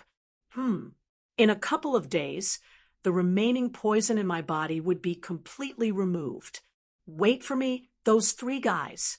I will definitely take revenge for them. When Gu Fei thought about how he was almost poisoned by Chu Tian and those 2 mysterious young men and lost his life, he found it difficult to restrain the rage in his chest. These 3 people had already been on his must-kill list. Of course, he didn't know that Chu Tian was just used as a spear by others. Beitang Ao and Dongfang Long secretly tampered with the liquor that Gu Fei drank. Chu Tian didn't know this. Moreover, Chu Tian didn't know these two people either. However, even if Chu Tian knew that it was done by these two people, he didn't dare to denounce them. After all, the forces behind these two people were not small. The abdomen of that Shaoqing snake was still bulging. That beast crystal had not been completely refined. After sucking the poisonous blood, the green snake lazily crawled back into the magic treasure pouch on Gu Fei's waist. This little guy didn't seem to be shy with strangers and wasn't afraid of Gu Fei. This Shaoqing snake stayed with Gu Fei for the time being because there were two items in Gu Fei's magic treasure pouch that attracted this little guy: an egg-sized yellow beast crystal and a pitch-black bead. The bead was more advanced than the beast crystal. It was a beast core. Only demonic beasts could form beast cores inside their bodies. That bead was the inner beast core of that immature black water serpent that Gu Fei got from the mysterious cave at the bottom of the icy green pool. At this time, the speed of the caravan suddenly slowed down, and a clamor came from the front. Gu Fei peered through the curtain and saw a large group of people with flags fluttering in the wind a few dozen meters ahead. Rising Sun Trading Company. Chu? Gu Fei vaguely saw the following words on the flags. At the sight of these words, Gu Fei's pupils instantly contracted. Chapter 116. The scale of the Rising Sun Trading Company's caravan was very large. There were about 300 to 400 yellow-robed guards wearing soft armor and purple headbands on their foreheads, riding on tall horses. Furthermore, the horses that the yellow-robed guards rode on were not ordinary horses. They were black-armored war steeds, and they were all 1 in 1,000 excellent steeds. Only a great force like the Rising Sun Trading Company could possess black-armored war horses, which were comparable to the heavy cavalry of the three empires. Of course, the yellow-robed guards of the Rising Sun Trading Company did not dare to wear armor, boots, and helmets in public. This was because doing so would be a great taboo of the three empires. The empires could turn a blind eye to the training of guards in private. However, if they trained soldiers in private, it would be a different matter. They could be accused of conspiring at any time and be punished with the extermination of their entire clan. Even so, these 300 to 400 yellow-robed guards of the Rising Sun Trading Company could rely on the black-armored war horses to break up and defeat thousands of bandits in an instant, even if they encountered them. This was not an exaggeration. TSK. Look at their equipment. That's what you call excellent equipment. Big Beard, who was carrying a huge axe, licked his lips when he saw the black-armored war horses under the yellow-robed guards. The envy in his eyes was revealed without any concealment. Banners fluttered, carriages roared, and horses roared. This was simply a march, not a caravan. The Rising Sun Trading Company's ostentatious display was big enough to deter the few bandit forces that had designs on them. Hee, Brother Beard, if you are envious, you can join the Rising Sun Trading Company. With Brother Beard's strength, isn't it a piece of cake for you to be the commander of the guards? Boss Sheng said with a smile. Bah. To be someone else's slave? Do you think I'm stupid? I'm not that cheap. Big Beard said, while glaring. This Big Beard was obviously a person who would rather be a beggar than a slave. Big Beard and the others slowed down the speed of the caravan and followed the Rising Sun Trading Company from a distance. The smoke and dust in front of them blew over from time to time, but they did not mind it. Instead, they chatted and laughed in a relaxed manner. It seemed that following behind them and eating their dust was also a pleasure. Even the big bearded man hung the big axe on the saddle, tore open the leather armor on his chest, and chatted with Boss Sheng. They talked about everything under the sun, and spittle flew everywhere.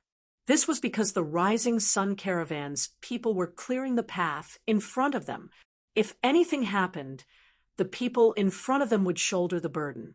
Therefore, Big Beard and the others naturally did not need to be so nervous. In the carriage of the Central Plains salt merchant, Boss Sheng, Gu Fei did not bat an eyelid, although he really wanted to rush forward, drag Chu Tian out, and slap him to death. However, now was not the time. He had to endure it. His strength had not fully recovered, and the remaining poison in his body had not been completely purged. He could not unleash the full power of his martial arts. "I'll let you live for 2 more days." Gu Fei forcefully suppressed the anger in his chest. He had no choice but to do this. He had to kill Chu Tian in his peak state, because Chu Tian was not simple. If he failed to kill him in one strike and allowed him to escape, it would be a source of trouble in the future. Needless to say, South Wilderness was really vast. After walking on the avenue leading to Dragon Emperor City for 2 days, Zhang Tai could vaguely see a huge city at the end of the endless primeval woods like a wild beast in the prehistoric wilderness. That was Dragon Emperor City in South Wilderness. Nobody knew when Dragon Emperor City was built, not even the old fogies on the continent. Perhaps Dragon Emperor City had existed for a long time. As a result, people's memory about Dragon Emperor City had been eroded by the merciless time. It was said that Dragon Emperor City had existed in South Wilderness since far ancient times. However, this rumor couldn't be verified. Even the oldest classics on the continent didn't record when this huge city appeared.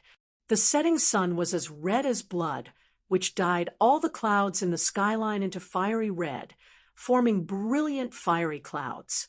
On the avenue, the fleet of carriages stretched for miles. Noisy people and horses neighed. In front of the fleet was the most powerful and well-equipped rising sun caravan, with fluttering flags. 300 to 400 yellow-robed guards were riding black-armored battle horses and guarding the carts of goods in an awe-inspiring manner. After the rising sun caravan were 7 to 8 small caravans that had gathered on the road over the past 2 days.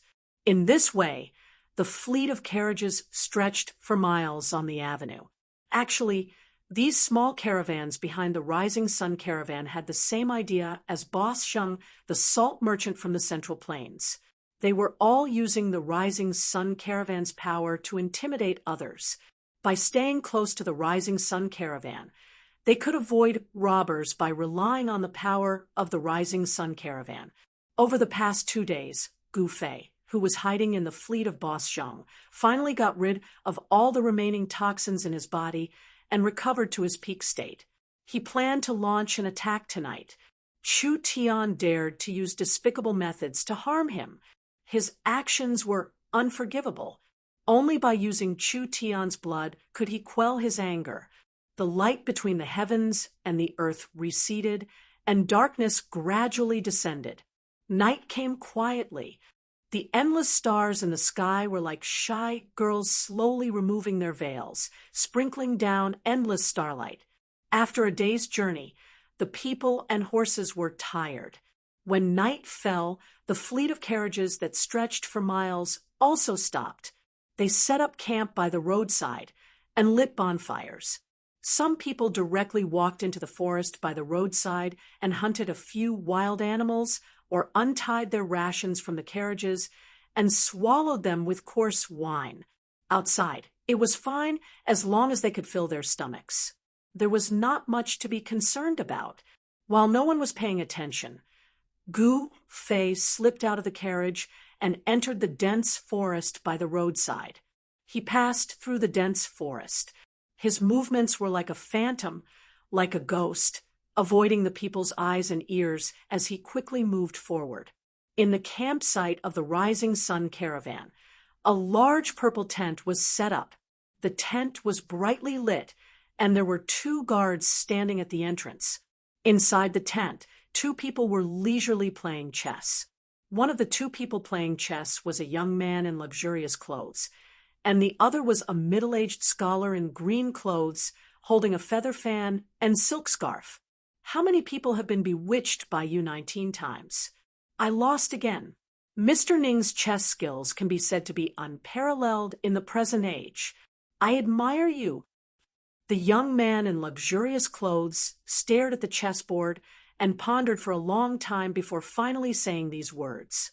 The scholar in front of the young man gently waved his feather fan. 3 strands of black beard hung down to his chest. His face was as white as jade, and his phoenix eyes and long eyebrows made him look strange and elegant. When he smiled, he gave people a feeling that he was extraordinary. The middle-aged scholar, Mr. Ning, was about to speak.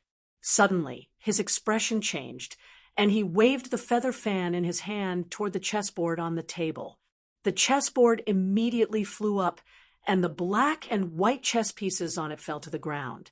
The chessboard went around the young man and blocked his back. The engraved lines on the chessboard seemed to come to life, rushing out and crisscrossing each other, like a net being laid out. Chapter 117.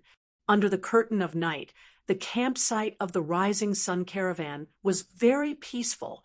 The guards and workers were cooking and feeding the horses as usual. However, when a white figure appeared, the tranquility of the campsite was instantly broken. A white figure dashed out from the primitive jungle beside the main road like lightning. Before the guards could react, the white figure had already appeared beside the big tent in the center of the campsite. He directly broke open the tent and stepped into the tent. Boom! The campsite of the Rising Sun Caravan was instantly in an uproar.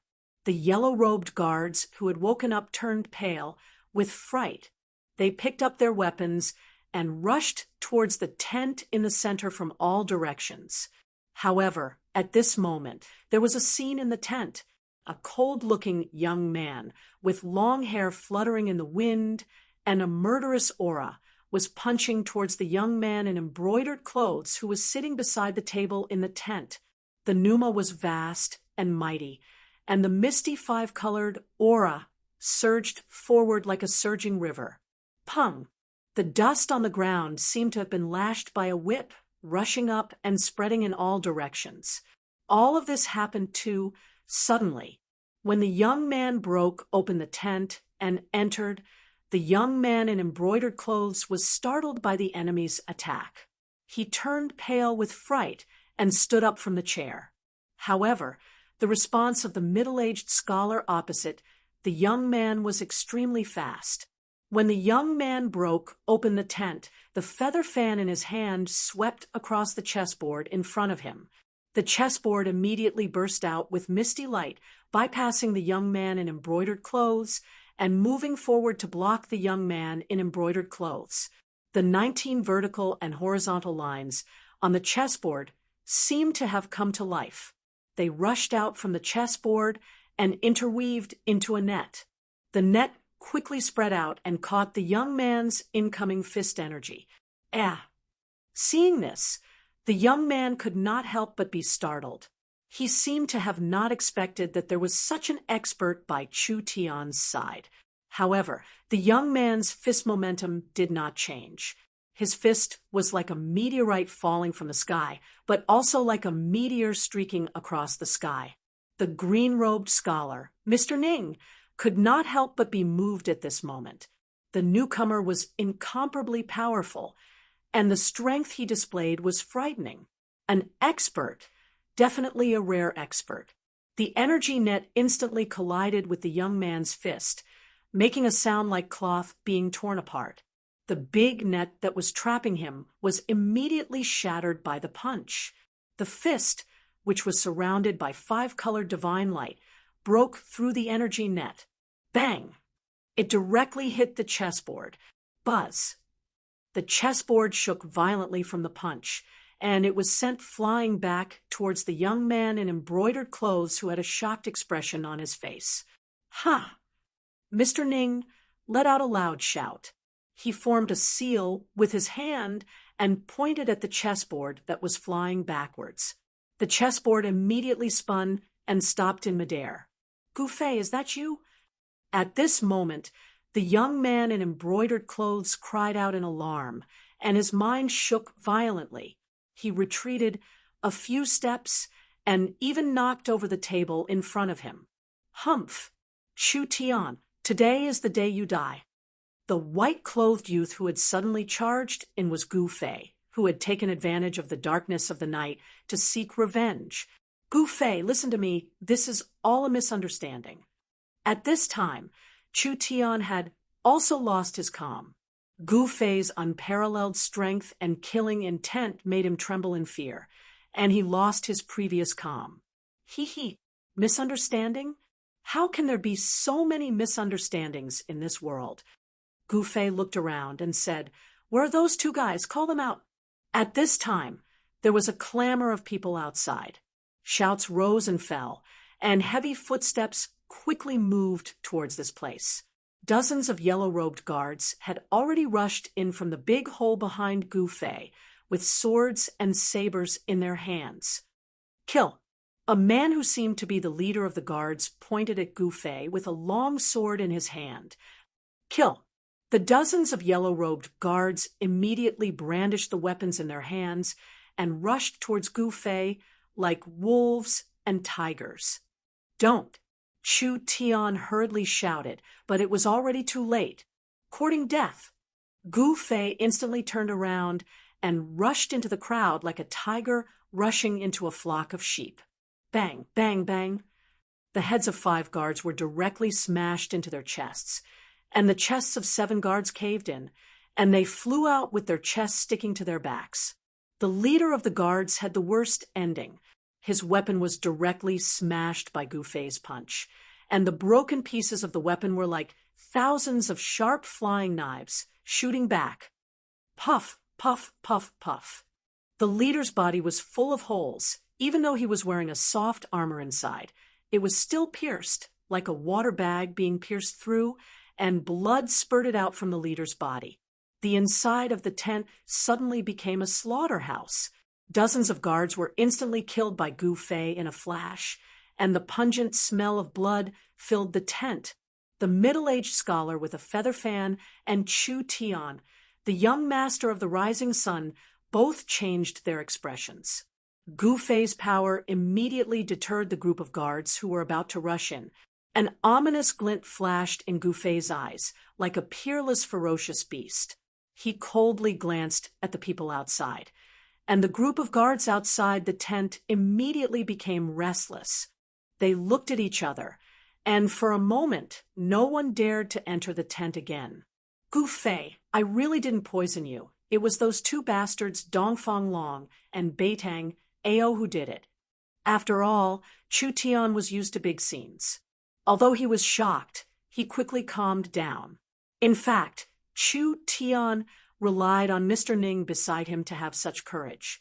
This middle-aged scholar, Mr. Ning, was actually a strange person. "Moreover, we only met for the first time that day. I have no reason to harm you."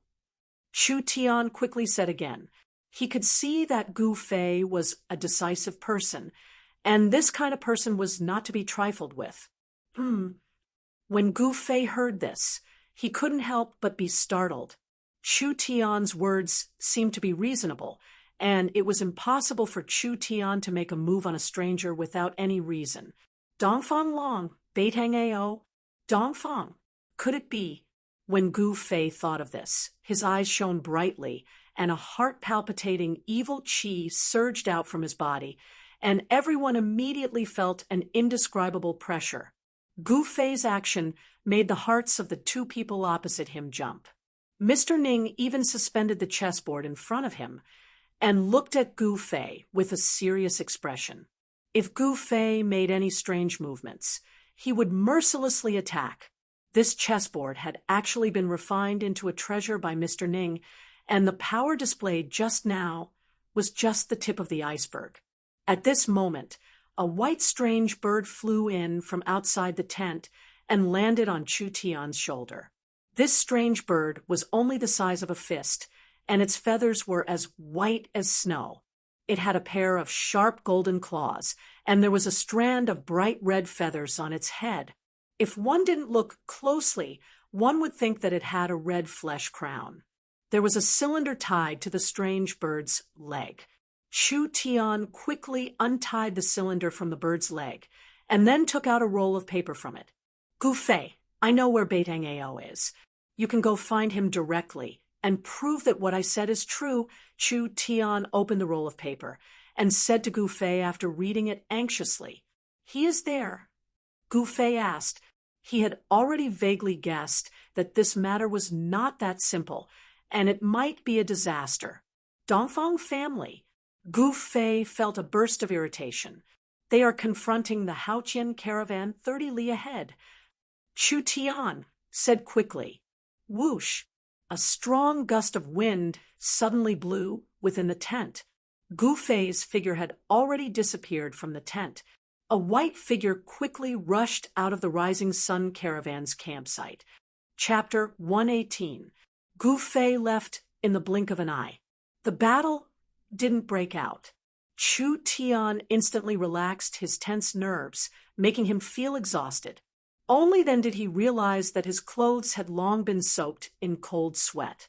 Gu Fei gave him a terrifying feeling. He was like a deity or a demon. Gu Fei was decisive in killing. In a split second, he had killed over a dozen guards with the force of a thunderbolt. Looking at the mess in front of him and the pungent smell of blood rushing into his nose, Chu Tian's face was still extremely pale. He couldn't calm down for a long time. He didn't doubt Gu Fei's determination to kill him at all. If Mr. Ning was not present, he might have died here with a grievance. If he was really killed by Gu Fei, then Chu Tian, would have died in vain. The guards that were killed by Gu Fei were in an incomparably miserable state. All of them had their bones and tendons broken, their flesh turned into mud, and their bodies were no longer in human shape. These well-trained guards were nothing more than ants before Gu Fei. Who is this person? Why did you offend such a powerful figure?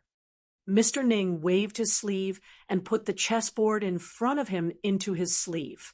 He's called Gu Fei, and he's an ascetic cultivator. However, his identity shouldn't be simple. That Dongfang Long and Beitang Ao seemed to be extremely afraid of him, and they didn't hesitate to use despicable methods to kill him.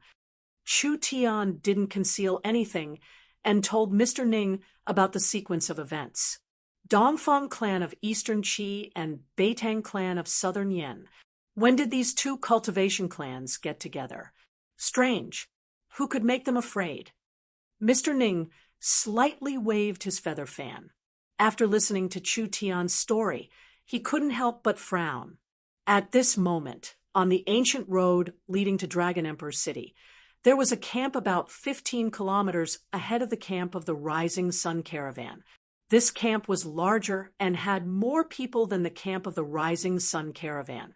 However, at this time, the camp was brightly lit, and the sound of people clamoring could be heard.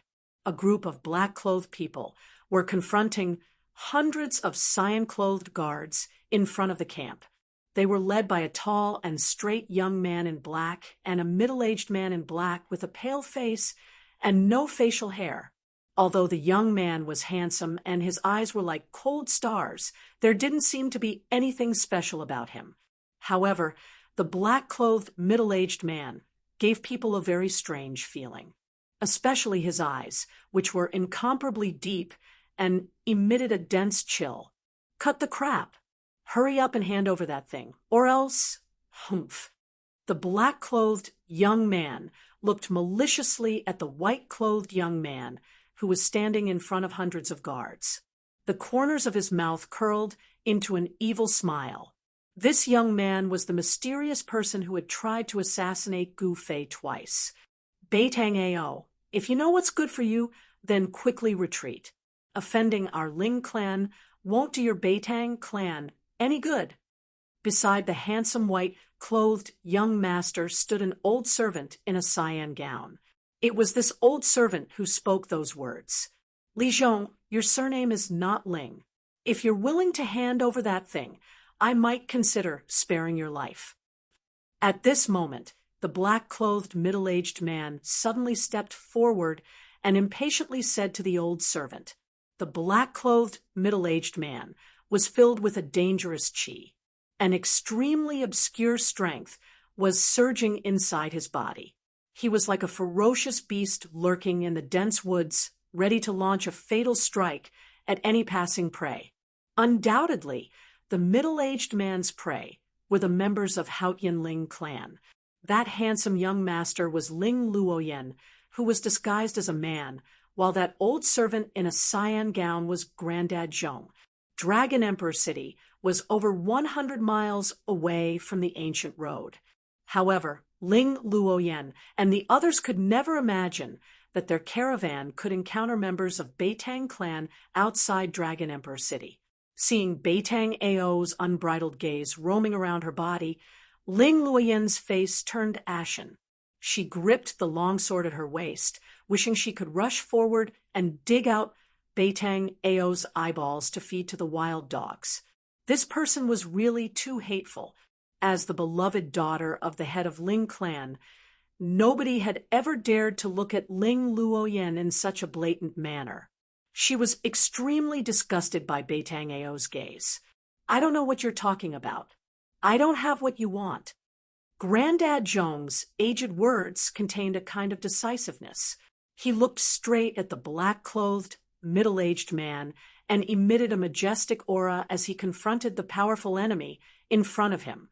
Although he was old, his battle spirit was not. As a martial artist, Granddad Zhong displayed a kind of fearless spirit. Although the enemy was powerful, he would never hesitate in a battle. You don't know? I think you're just pretending to be crazy. The black-clothed youth, Beitang Ao, stared at Granddad Zhong and said coldly, "Since you don't want to hand it over yourself, then I have to take it myself." The middle-aged man said with a cold expression as he stepped forward and wanted to attack Granddad Zhong. Clang! Hundreds of green-clothed guards immediately unsheathed their weapons and pointed them forward. The green-clothed guards of the Haotian merchant group were well-trained. Their movements were neat and uniform, and a fierce aura immediately spread out. Obviously, these guards were real martial artists who had seen blood and killed people on the battlefield. The killing intent of hundreds of people gathered together. Even a young expert like Beitang Ao could not help but be moved. So, what if you have more people? In my eyes, you're just a group of ants. The middle-aged man looked at the hundreds of green-clothed guards in front of him and said indifferently. At the same time, a majestic and heavy energy fluctuation spread out from the middle-aged man's body. He was not being arrogant, nor was he speaking nonsense. This middle-aged man definitely had the strength to sweep away hundreds of green-clothed guards. Granddad Zhong's face was ashen. He knew that he was probably doomed tonight. This middle-aged man was definitely a rare expert in the Beitang clan, and he was not his opponent. The Beitang clan was one of the top cultivation clans in the Yen Kingdom. It had a long history, and no one knew what kind of foundation this clan had. They only knew that this clan was definitely not simple. To be able to not be buried in history and continue to be passed down, such a cultivation clan must have something extraordinary. Uncle, why do you need to kill these people personally? It's better for me to get rid of these ants. Beitang Ao said disdainfully. He did not put the people of the Haotian merchant group in his eyes at all. All right, quickly bring the things over. I don't want to have any more problems. The middle-aged man nodded and retreated. This place was not far from the Dragon Emperor City. It would not be good if they attracted the attention of other experts. Humph! Die! Beitang Ao strode forward and stretched out his right hand. Pung! A green light burst out from his palm. A large amount of green silk threads immediately shot out from his palm. Like countless tentacles, they entangled towards Granddad Zhong. Those were not real silk threads, but energy threads condensed from energy. This was a kind of magical ability that Beitang Ao had mastered. It was an extremely powerful magical ability.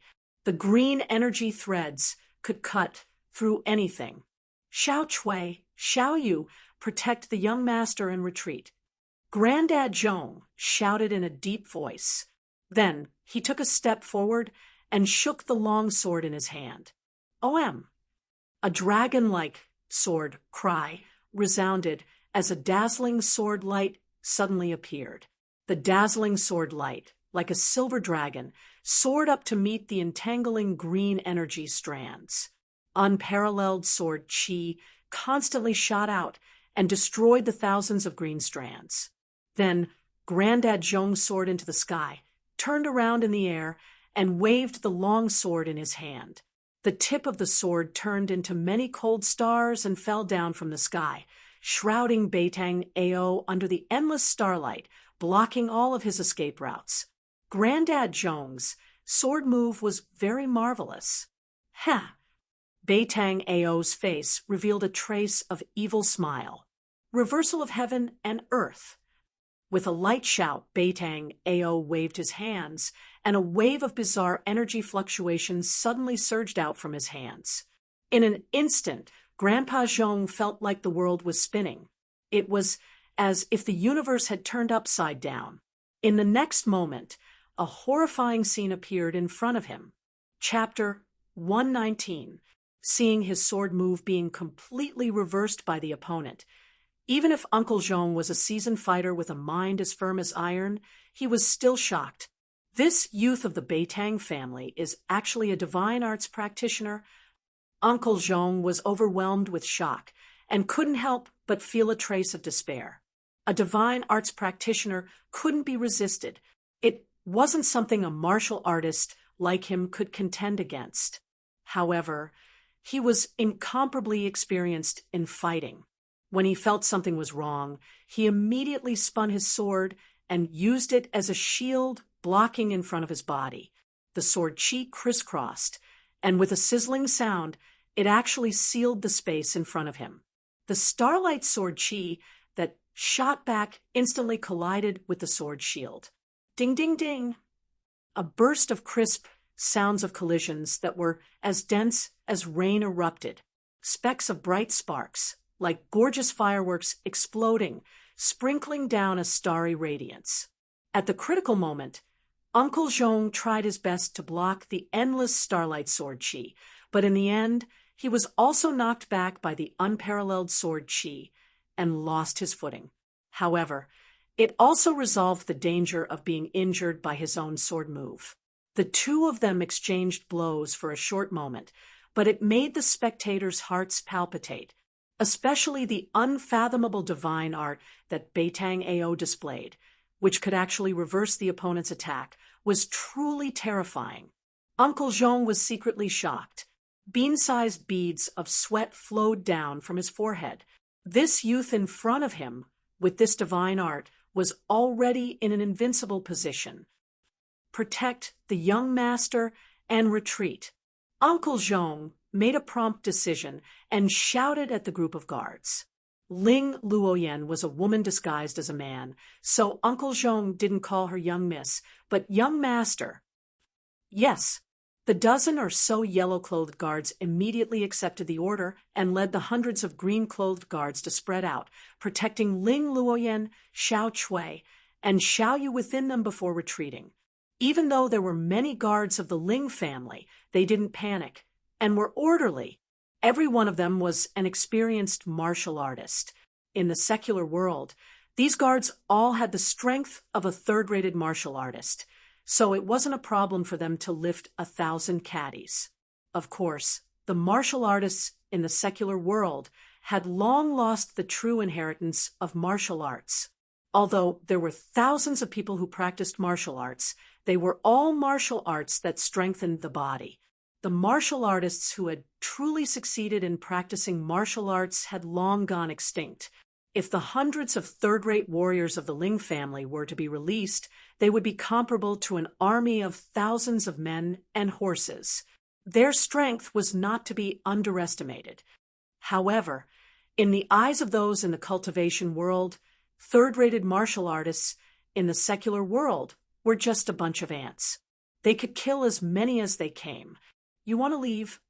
The middle-aged man who was watching from the side waved his hand, and the dozens of black-clothed men behind him immediately rushed out like phantoms. Swoosh, swoosh, swoosh. All of them forced their way towards the several hundred green-clothed guards. If it was at any other time, then it would simply be the stupidest thing to do, like smashing an egg against a rock, and it was no different than a mad act of suicide. But today it was different. All of these black-clothed figures surged with a horrifying, baleful aura, and they emanated a vast, ghastly, and terrifying aura. They were simply like over 10 madmen. The chi released by the dozens of black-clothed people faintly overwhelmed the chi released by the hundreds of green-clothed guards, which was really incredible. Beitang, do you really want to kill all of us? Grandpa Zhong said in a muffled voice as he put his sword horizontally in front of him and gazed at the middle-aged man in black with his sharp eyes. I will say it again. Hand that thing out. Otherwise, don't blame me for being merciless. Beitang said sternly. I will say it again. I have no idea what you're talking about. Although Grandpa Zhong knew the situation was critical, he still didn't want to hand that thing out, because he knew that the owner of this thing was in Dragon Emperor City. That person's background was greater than that of Beitang clan. If that person couldn't see this thing, Haotian Business Group would face a great disaster. Or do it. Beitang ordered Beitang as he squinted his deep eyes into a line. Yes, big uncle. Beitang revealed a cruel smile as he strode forward. Numerous cyan strands appeared on his body, making him look like a huge cyan cocoon that was releasing tens of thousands of strands. Go! Beitang roared as tens of thousands of strands of energy instantly soared into the sky and interweaved into a huge net which covered the hundreds of people of Haotian Business Group in front of them. These hundreds of cyan guards were the backbone of Haotian Business Group. As long as they were killed, the rest were just common workers. It didn't matter whether they were killed or not. At the same time, the cyan strands shot towards Grandpa Zhong. After Grandpa Zhong tried his best to resist them for several times, his long sword was entangled by the cyan strands. Bang! The long sword was instantly minced by the cyan strands, turning into thousands of pieces that fell on the ground. Wah! With a miserable shriek, blood burst out of the cyan light as an arm flew off. That arm was holding a sword hilt. A thin figure staggered backward. You old man, go to hell! Countless cyan strands of energy rushed forward. When hundreds of people were about to be killed, Beitang Ao's reckless words were like a bolt from the blue in the ears of the others. With such a remarkable ability, even a powerful army might not be able to defeat this terrifying youth. Beitang Ao. Just when everyone was in despair, suddenly an earth-shattering roar came from the back of the camp. The rolling sound waves were like galloping horses. Hundreds of people's ears immediately buzzed, and the world became silent for a moment. Who is it? Everyone was shocked, especially Beitang, whose face suddenly became incomparably solemn. As for Beitang Ao, his face even paled. Outrageous! That maleficent star actually didn't die. This is troublesome. Let's kill these people in front of us first. Beitang Ao's mind was shaken. The countless strands interweaved into a huge net and shrouded the hundreds of cyan guards. It's him. Ling Luoyen, who was protected by hundreds of cyan guards, was completely dumbfounded when she heard this voice. Everything in the outside world seemed to have nothing to do with her. The person she cared about appeared in her moment of crisis. On the ancient path, a white shadow rushed from behind like the wind and lightning. The speed of the person was so fast that he left a series of afterimages in the void as he passed. In an instant, he came close to them. A mountain-like fluctuation of yuan qi surged over. Even the people of the Beitang clan turned pale. The dozens of black-clothed men were forced to retreat, and their figures were unstable. Damn it! When the person saw the scene in front of him, he was instantly furious. He directly pushed his palm forward. An endless golden light swept forward like a golden wave. Beitang Ao's Scion large net was about to descend on the heads of the hundreds of Scion guards, but the countless strands were all shattered and dissipated under the golden light.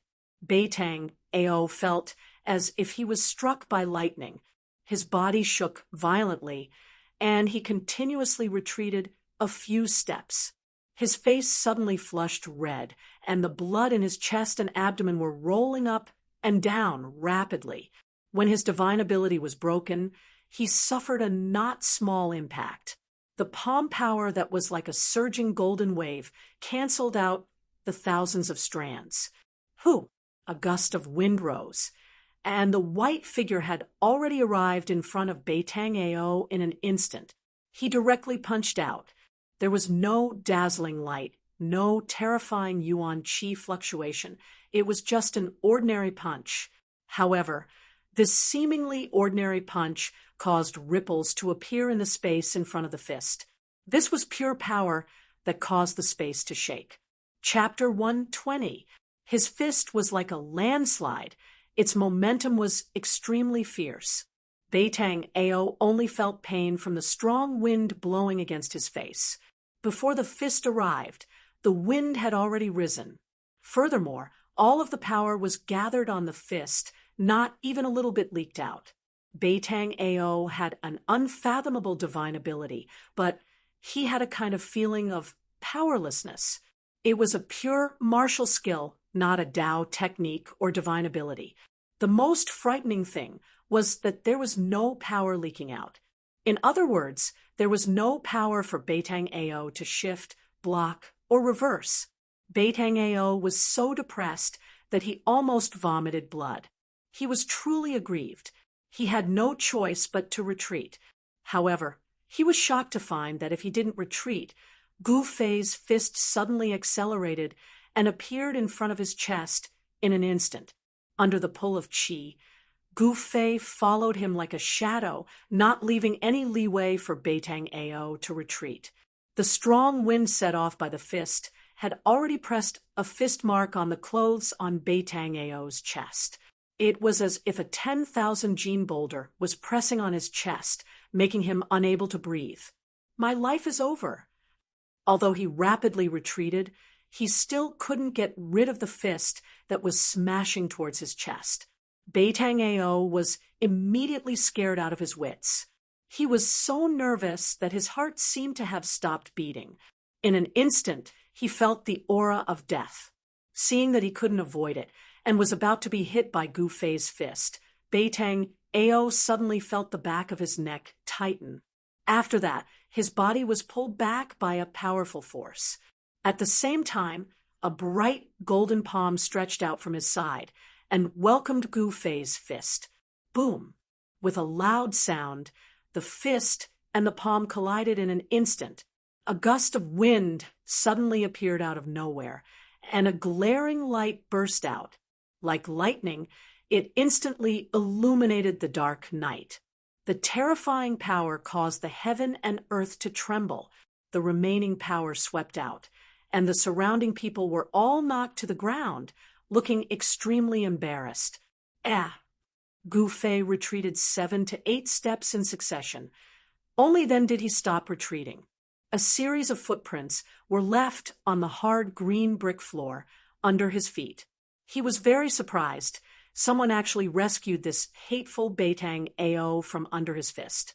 At this moment, Beitang Ao felt as if he was riding on a cloud. His collar was pulled by someone, and he quickly retreated. But the vast and mighty power released by the collision between Gu Fei and the person who saved him caused him to suffer a great impact. Not only is this Gu Fei not dead, but he seems to have become even more powerful. He is simply a monster. The corner of Beitang Ao's mouth was overflowing with blood, and his whole body felt as if it was falling apart. The impact of the energy that swept out made him feel as if he was being torn apart. Look after him.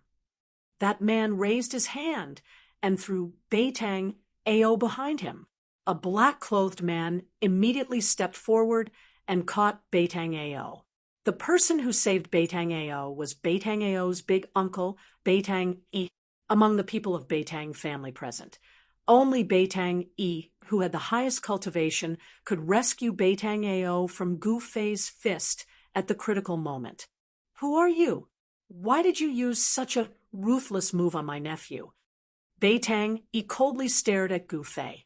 From his narrowed eyes, a blade-like sharp gaze would burst out from time to time. This white-clothed youngster in front of him was not old, but his cultivation was incomparably profound. Furthermore, he was able to ignore Beitang Ao's unfathomable divine ability. He was not simple at all. He was not in a hurry to make his move. Beitang I did not dare to lower his guard. He was thinking, what kind of person and what kind of power could teach such a powerful young expert? Big uncle, he is the person I told you about. Beitang Ao, who was supported by a black-clothed man, said loudly to Beitang I with an ashen face, didn't you say that he should be dead? Beitang I suddenly turned around and swept a glance at Beitang Ao. His gaze was as sharp as a blade, making Beitang Ao not dare to look straight at him. Beitang Ao's complexion instantly became deathly pale. He thought of the dreadful consequences of Gu Fei being alive. This would bring enormous trouble to their Beitang family. He had never thought that a person who had been poisoned by the so-called incurable strange poison could still be alive. The people from the Haotian trading group were confused. They did not know what the uncle and nephew were talking about. However, Gu Fei was very clear and understood. Come to think of it, the people from the Beitang family had obviously found out about his identity through some means. However, no matter what, he and the Beitang family were bound to become enemies. At this moment, the hundreds of green-clothed guards from the Haotian trading group had already protected Ling Luoyan and the others and retreated dozens of feet away. As for that Uncle Zhong, his right arm had been cut off from the shoulder. The two maids, Xiao Chui and Xiao Yu, were currently helping Uncle Zhong to bandage his severed arm. Beitang Ao's energy threads were as sharp as divine weapons. Being entangled by those green threads, Uncle Zhong's arm was naturally unable to be saved. Gu Fei, an excited, happy, melodious, and familiar voice rang out from the crowd. When Gu Fei heard this voice, he could not help but frown. Of course, he knew who the owner of this voice was. However, he had a trace of complicated feelings towards the owner of this voice. He did not pay attention to Ling Luoyan. I really want to know why you want to kill me again and again. Gu Fei's face was expressionless, and his voice was indifferent. However, everyone present could feel the killing intent in Gu Fei's words. Beitang Yi's expression changed. He then said, "This is all a misunderstanding. I hope that our two families can bury the hatchet. This is also a good thing for both of our families." Beitang Yi wanted to persuade Gu Fei and resolve the grudge between Gu Fei and Beitang Ao. You can treat it as if nothing happened just because of a misunderstanding? Do you think that's possible? Gu Fei could not help but feel that it was a little funny. He was also very disdainful of these people's faces. If the first ambush was a misunderstanding, Gu Fei could still reluctantly accept it. However, the second poisoning was absolutely unforgivable. He knew that if the other party did not know his background, he would definitely not be so humble. He was afraid that he would have already taken action against him. Then, how are you willing to resolve this misunderstanding? Beitang Yi's voice started to turn cold. He never thought that this matter would be resolved so easily. Resolve? unless that Beitang Ao dies. Gu Fei said angrily. When he thought about how he almost died in Beitang Ao's hands twice, he could not help but be furious, especially the second time. He actually used such a despicable and shameless method like poisoning. That means that there is no room for discussion. Very good. Beitang Yi's eyes flashed with killing intent, a terrifying fluctuation that was as heavy as a mountain spread out from his body.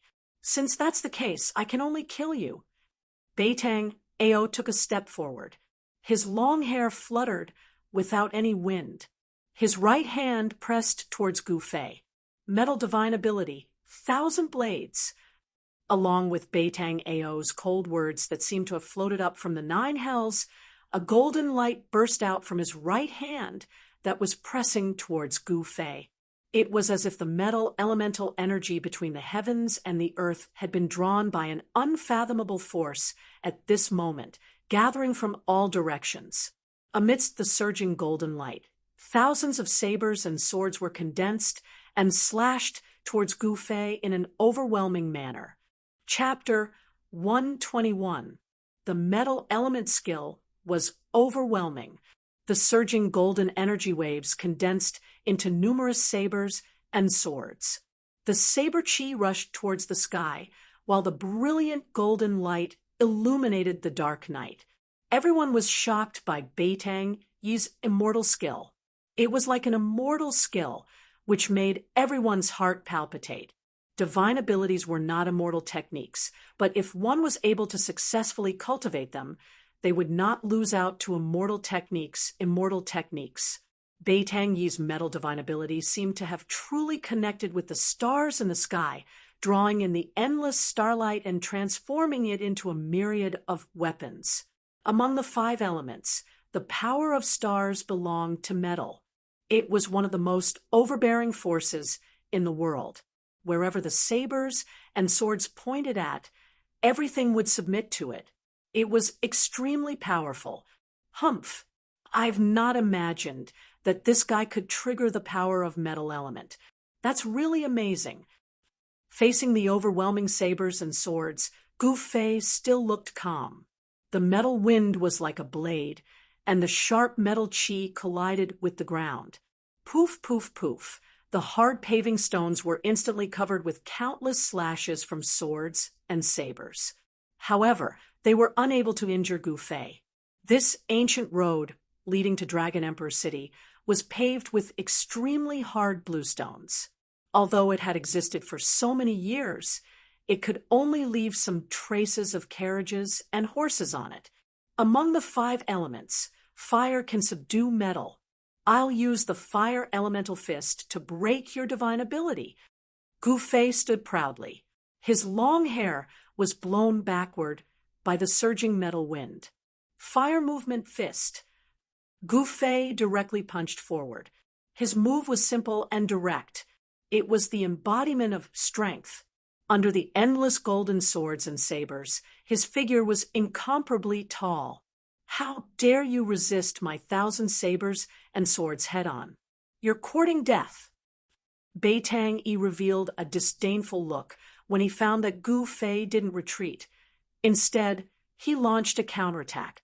However, in the next moment, he couldn't laugh anymore. An immortal flame like chi surged out of Gu Fei's fist like a great fire burning the sky. The dazzling red chi surged forward like fire dragons, as if they were going to burn all the visible and invisible things in the world. They surged towards the golden sabers and swords in an overwhelming manner. Vast waves of heat surged out in all directions. Everyone felt as if they were in an oven. The oppressive heat made it hard for them to bear. The heat didn't seem to come from outside their bodies, but from within their bodies. Gu Fei's punch actually caused everyone present to feel as if their entire bodies were being burned by raging flames. The hundreds of green-clothed guards and the dozen black-clothed men from the Beitang clan were all drenched in sweat as they retreated repeatedly. If he was an enemy, he would never show mercy. If he showed mercy, He would never spare his opponent any chance.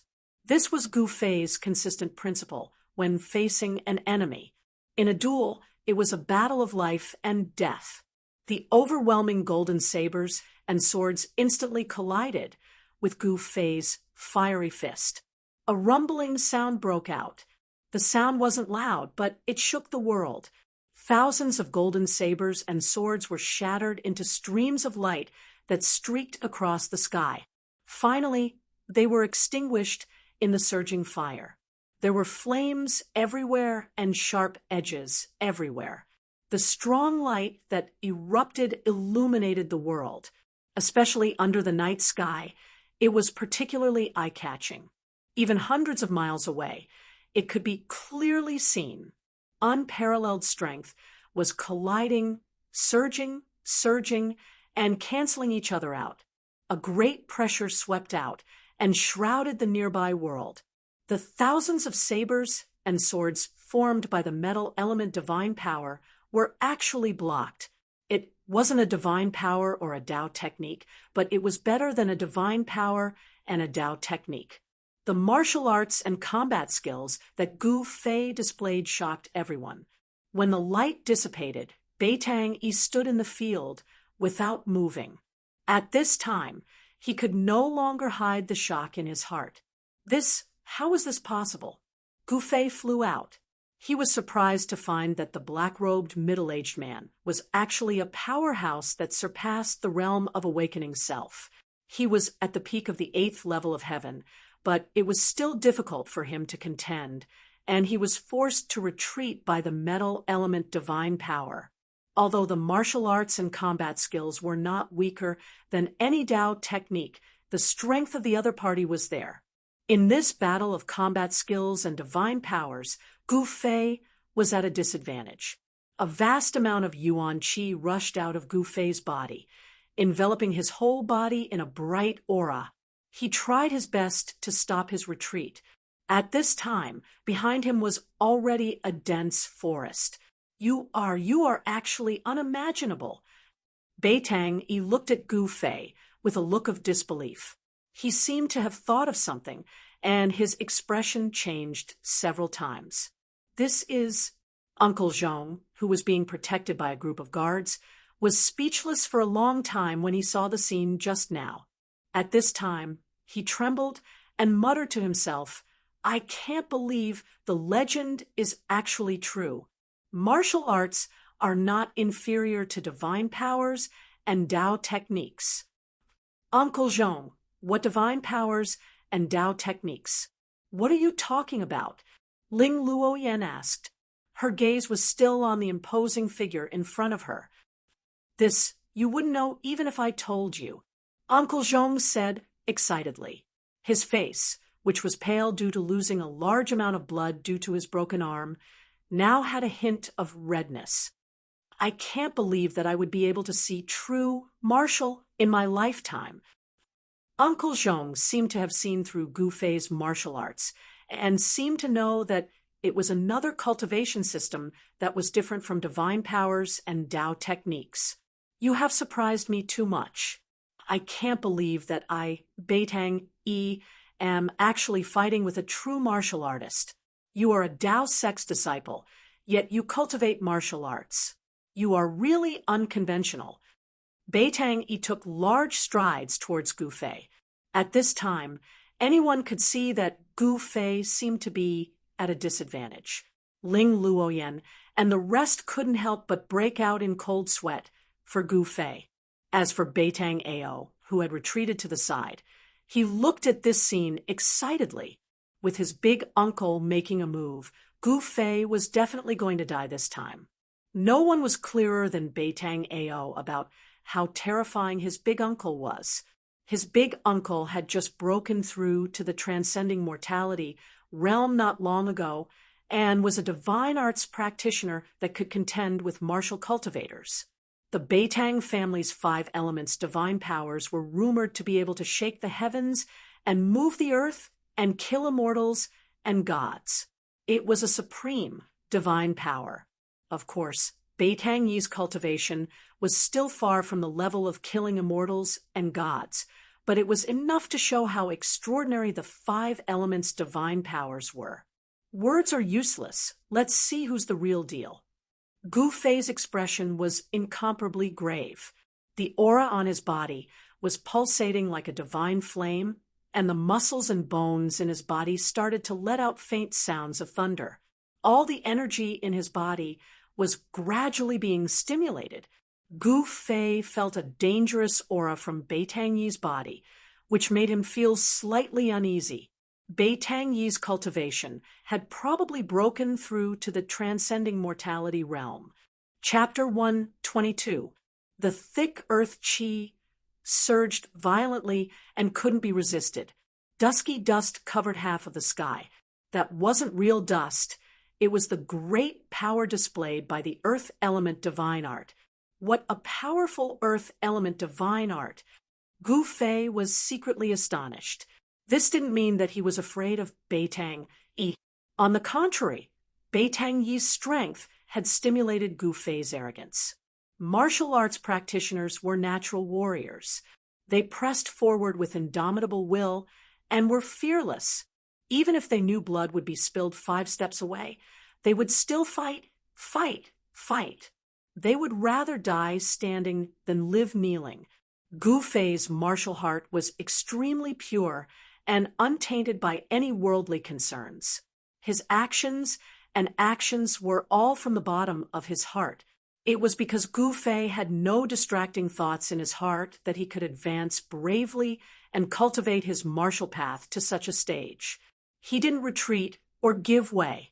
Facing the thick earth qi that was swallowing him, he instead took a step forward proudly. He was still incomparably powerful as he punched out fearlessly, fighting force with force. So what if he was a divine arts practitioner of transcending mortality realm? He would continue to fight without hesitation. He wanted to borrow Beitang Yi's hand to temper himself, to search for that sliver of opportunity to break through in his cultivation in the face of adversity. Gu Fei wasn't stupid to fight with a strong practitioner of the older generation like Beitang Yi, who was on transcending mortality realm. He was forcing himself into a dead end and then forcing himself to break through the barrier of cultivation. What Gu Fei executed was Wood Element Fist, using wood to subdue earth. Among the 5 elements, the wood element innately restrained the earth element. You have the divine arts of the 5 elements. I have the battle techniques of the 5 elements. Furthermore, Gu Fei still had something to rely on. It would be very difficult for Beitang Yi to kill him. That indomitable punch seemed to have borrowed the endless power of the wood element in heaven and earth and communicated with the boundless primitive forest. The essence of the plants gathered and formed a green ocean in front of Gu Fei. The resplendent green light illuminated the entire sky and earth. Wood element fist versus earth element divine art. The 2 terrifying forces instantly collided together. Rumble. This was an intense collision that shook one's soul. Everyone paled and retreated further away in fear. They were afraid that they would be caught in the crossfire. Even if it was just the aftershock of their clash, it wasn't something they could withstand. Gu Fei, don't lose. Under the protection of a group of guards, Ling Luoyan retreated far away. She kept looking back at the scene, praying in her heart. However, Ling Luoyan's prayers didn't seem to have any effect. The heavy wood elemental fist force simply couldn't disperse the dust that filled the sky. Although the wood elemental energy innately restrained the earth elemental energy, if the earth elemental energy was too strong, it could also restrain the wood elemental energy. Dust filled the air. Gu Fei retreated with blood flowing out of the corner of his mouth. He had no choice but to retreat. The formidable power of the divine ability made it difficult for him to neutralize it. As for Beitang Yi, he was following closely behind. Beitang Yi's hands drew mysterious trajectories. Green light flashed between his hands. That was a sign that the wood elemental divine ability was about to be unleashed.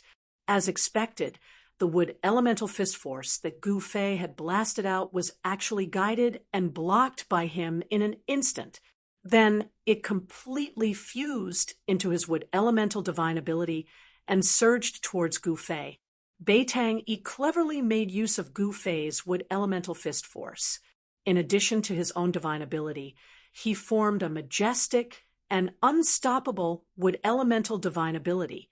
Amidst the dazzling green light, endless dark green shadows of trees were condensing. They stacked on top of each other endlessly. This was a terrifying scene. It was as if an endless forest had appeared in the light and was charging towards Gu Fei. The might of the wood elemental divine ability was truly terrifying. Pung! Gu Fei's fists emitted 2 balls of golden light that were as dazzling as the sun as they collided with the endless dark green shadows of trees that were charging towards him. The violent collision caused his sleeves to instantly turn into rags that filled the sky. He vomited blood once again as he retreated, as if he couldn't withstand the attack. The 5 elemental combat skill was no match for the 5 elemental divine ability. This seemed to be a foregone conclusion. Gu Fei directly crashed into the dense forest beside the ancient path. Soon after, the surging wood elemental divine ability instantly destroyed a large part of the forest. Broken wood and broken branches filled the sky. Haha! So, what if you are a true martial artist? Under my divine ability, let's see how long you can last. A wanton laughter resounded on the ancient path. Beitang chased after Gu Fei like a gust of wind and lightning. Everyone present could feel Beitang Yi's strength. Beitang Ao was even more overjoyed, with his big uncle stepping forward. Even if Gu Fei was killed, it wouldn't be a big deal, because this was no longer a matter that concerned him alone. With the backing of the entire clan, Beitang Ao's courage had also grown by a lot. And the instant Ling Luoyen saw Gu Fei being blasted away, she couldn't help but cry out in alarm. Unknowingly, Gu Fei's shadow had already been imprinted in the depths of her heart. You already have this kind of cultivation at such a young age. If I let you continue to grow, I will strangle you in the cradle even if I have to offend the power behind you. Beitang Yi's words were so cold that it was suffocating. The pressure that he emitted was as heavy as a mountain. He was like an insurmountable mountain that made it hard for people to look up at him. In an instant, he caught up to Gu Fei, who was retreating, and executed the divine ability of the water elemental divine ability. Boom! Gu Fei was sent flying by the huge water dragon that was formed by the endless power of the water elemental divine ability. He smashed through dozens of huge trees. A gush of hot blood surged up his throat, but he swallowed it back down. Traces of blood flowed out from the corner of his mouth. He didn't feel dejected because of this, nor did his heart turn cold because of this. It was very normal for someone at the peak of the 8th heaven to be unable to contend against a divine ability practitioner of the transcending mortality realm. This was the embodiment of absolute strength without any tricks. His defeat wasn't unjust. After the divine ability of the water elemental divine ability, it was the divine ability of the fire elemental divine ability. Thousands of fireballs smashed towards Gu Fei like meteorites with raging flames. The terrifyingly high temperature seemed to even evaporate the air, causing Gu Fei to be unable to breathe. Boom, boom, boom, boom, boom. One after another, the huge fireballs exploded in the primitive ancient forest, ruthlessly destroying the forest one after another. Gu Fei used the 8 desolate steps to dodge the fireballs. Although he dodged the majority of the fireballs, he was still hit by dozens of fireballs, sinking his body into the sea of raging flames. However, Gu Fei wasn't an ordinary person after all. His muscles, bones, and flesh were tempered like a magic treasure. The terrifying flames that could smelt iron couldn't injure him in the slightest. Even though he had rushed out from the sea of raging flames, the violent energy that burst forth when the fireballs exploded also caused a huge impact on Gu Fei. The arms that he used to protect his body felt like they were about to break, causing him to break out in cold sweat from the pain. Even so, Gu Fei still attacked Beitang Yi, who was chasing after him, with many dazzling blade lights, attacking Beitang Yi. The qi of divine weapon in his body was condensed on his hands. His hands were equivalent to an indestructible divine weapon. His hands struck out destructive lights that were like the edge of a knife. They had great power that tore through the void and destroyed everything. Even Beitang Yi didn't dare to take them head on and could only retreat in anger. Divine arts practitioners were the same as martial cultivators. They didn't cultivate their corporeal bodies, but divine arts. Therefore, Beitang Yi's corporeal body wasn't strong. If he was hit by the lights from the qi of divine weapon in Gu Fei's body, he would still die, using desolate steps and relying on the extreme speed of 8 steps and the technique of weapon refinement. Gu Fei was firmly suppressed by Beitang Yi. However, Beitang Yi couldn't kill Gu Fei in a short period of time. The two of them rushed into the primitive ancient forest and chased each other in the forest. In an instant, they were far away. On the ancient path, only the hundreds of guards and workers of Haotian caravan, as well as Beitang Ao and the rest of Beitang family were left. Kill! Don't leave a single one alive. Beitang Ao came back to his senses and immediately gave a murderous order to the dozen black-clothed men. Yes, the dozen black-clothed men received the order in unison. They pulled out the weapons at their waists and pressed towards the hundreds of black-clothed guards of Haotian caravan. On the ancient path, the weapons swayed and flashed with cold lights. Instantly, a murderous aura filled the air. Chapter 123. Roar. Under the lead of Beitang Ao, the dozens of Beitang clan experts roared and charged towards the Haotian merchant group. These dozens of people's eyes were frighteningly sharp, without a trace of emotion. Their footsteps were steady, and they moved quickly. They were definitely killing machines. Protect the young master, kill! The 12 yellow-clothed guard commanders of the Haotian merchant group raised their arms and shouted at the same time. They charged towards the Beitang clan experts. Kill! Hundreds of green-clothed guards shouted in unison. Their imposing manner was like a rainbow. Their weapons covered each other. Cold light flickered on the ancient path, and a fierce, murderous aura immediately filled every inch of space on the ancient path. The green-clothed guards of the Haotian merchant group all knew Ling Luoyan's identity. Although Ling Luoyan was a woman, she was disguised as a man. In front of outsiders, everyone called her young master, and no one called her young mistress. Apart from the group of guards who were unafraid of death and charged forward, the other dozens of guards protected Ling Luoyan as they retreated. The workers had already fled in all directions. Pang! Like a dozen whirlwinds, the dozen black-clothed experts of the Beitang clan directly crashed into the group of guards. Immediately, blood burst out, broken weapons flew, and then people also flew. Like a broken sack, they were thrown away by a violent force. They died in midair. A massacre suddenly broke out on the ancient path under the moonlight. Can't even withstand a single blow. Beitang Ao was like a sharp black sword. He was directly among the hundreds of imperial guards. His body emitted a bizarre energy fluctuation. All the weapons that were chopping towards him were inexplicably reversed and chopped the bodies of the imperial guards who were attacking him. Beitang Ao was too lazy to care about these guards. With his hands behind his back, he quickly passed through the hundreds of guards. Wherever he passed, the guards beside him all fell to the ground. He did not attack those guards. Those guards were all killed by their own swords. Such an unfathomable divine ability made the group of guards shudder with fear. But no one retreated because of this. No one retreated because of Beitang Ao's unfathomable divine ability. The group of green-clothed guards still fiercely rushed towards Beitang Ao.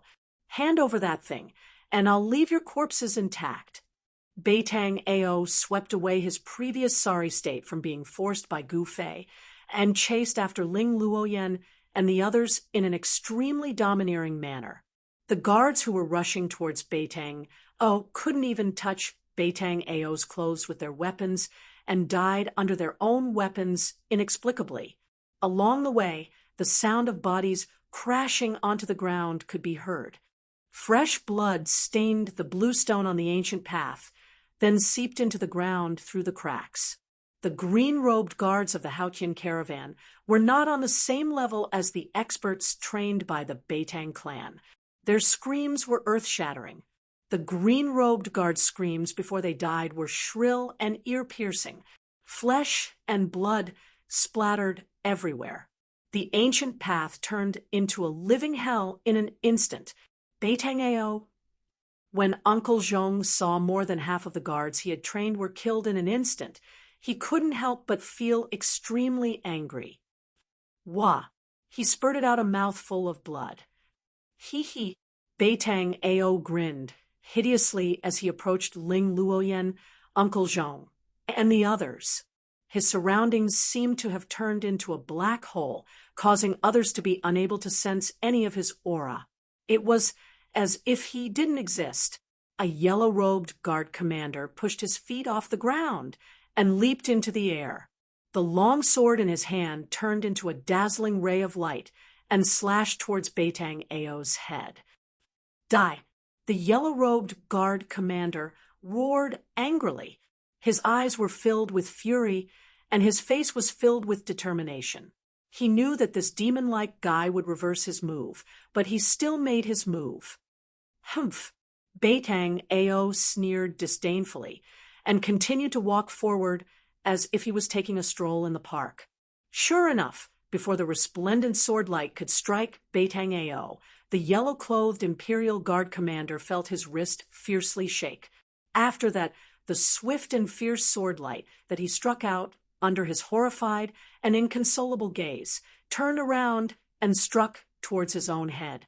It was the same move, the same sharpness, the same indomitable will. Puff! A mist of blood burst out in the air, and 2 pieces of a corpse fell from the sky. The yellow-robed guard commander was actually split into 2 halves by his own sword move. Seeing this scene, the 2 maids, Ling Luoyan, Xiao Chui, and Xiao Yu, instantly turned pale with fright. The incomparably bloody scene made their chests feel stuffy, and they had the urge to vomit. "I don't have time to play with you guys." Beitang Ao's face revealed an evil smile. Then, his right hand directly grabbed towards the heavily injured Uncle Zhong, completely ignoring the 20 to 30 guards that were protecting Ling Luoyan. The dozens of green-robed guards that were protecting Ling Luoyan, Uncle Zhong, and the others as they retreated were now left with only 20 to 30 people. Even their commander had died tragically. However, it must be said that the green-robed guards of the Haotian merchant group were extremely loyal to Ling Luoyan. Even when facing a terrifying enemy like Beitang Ao, who they knew they couldn't defeat, they still showed no signs of collapsing. None of them dared to escape without permission. Thousands of green energy threads shot out from Beitang Ao's right hand like silk and entangled Uncle Zhong, who was protected in the middle by a group of guards. Chi. The extremely fine green energy threads rapidly traversed in the void, emitting a slight sound of breaking through the air. Everyone's expression changed, and they felt despair. Even Uncle Zhong's arm was cut off by this strange green energy thread. This damned thing could even cut weapons. If a person was entangled by it, wouldn't he die without a complete corpse? Just when Ling Luoyan and the others thought that they couldn't escape death, a tiny purple shadow suddenly shot out from the dense forest beside the ancient path. that purple shadow's momentum was very fast. It actually rushed into the midst of the guards in an instant before Beitang Ao's green energy silk fell on everyone. Everyone only saw a purple shadow flash before their eyes. A large hole was torn in front of Uncle Zhong's chest, revealing the close-fitting clothes inside. Not good. A thought flashed in Uncle Zhong's mind. He spread open the 5 fingers of his left hand and immediately grabbed towards the purple shadow in front of his chest.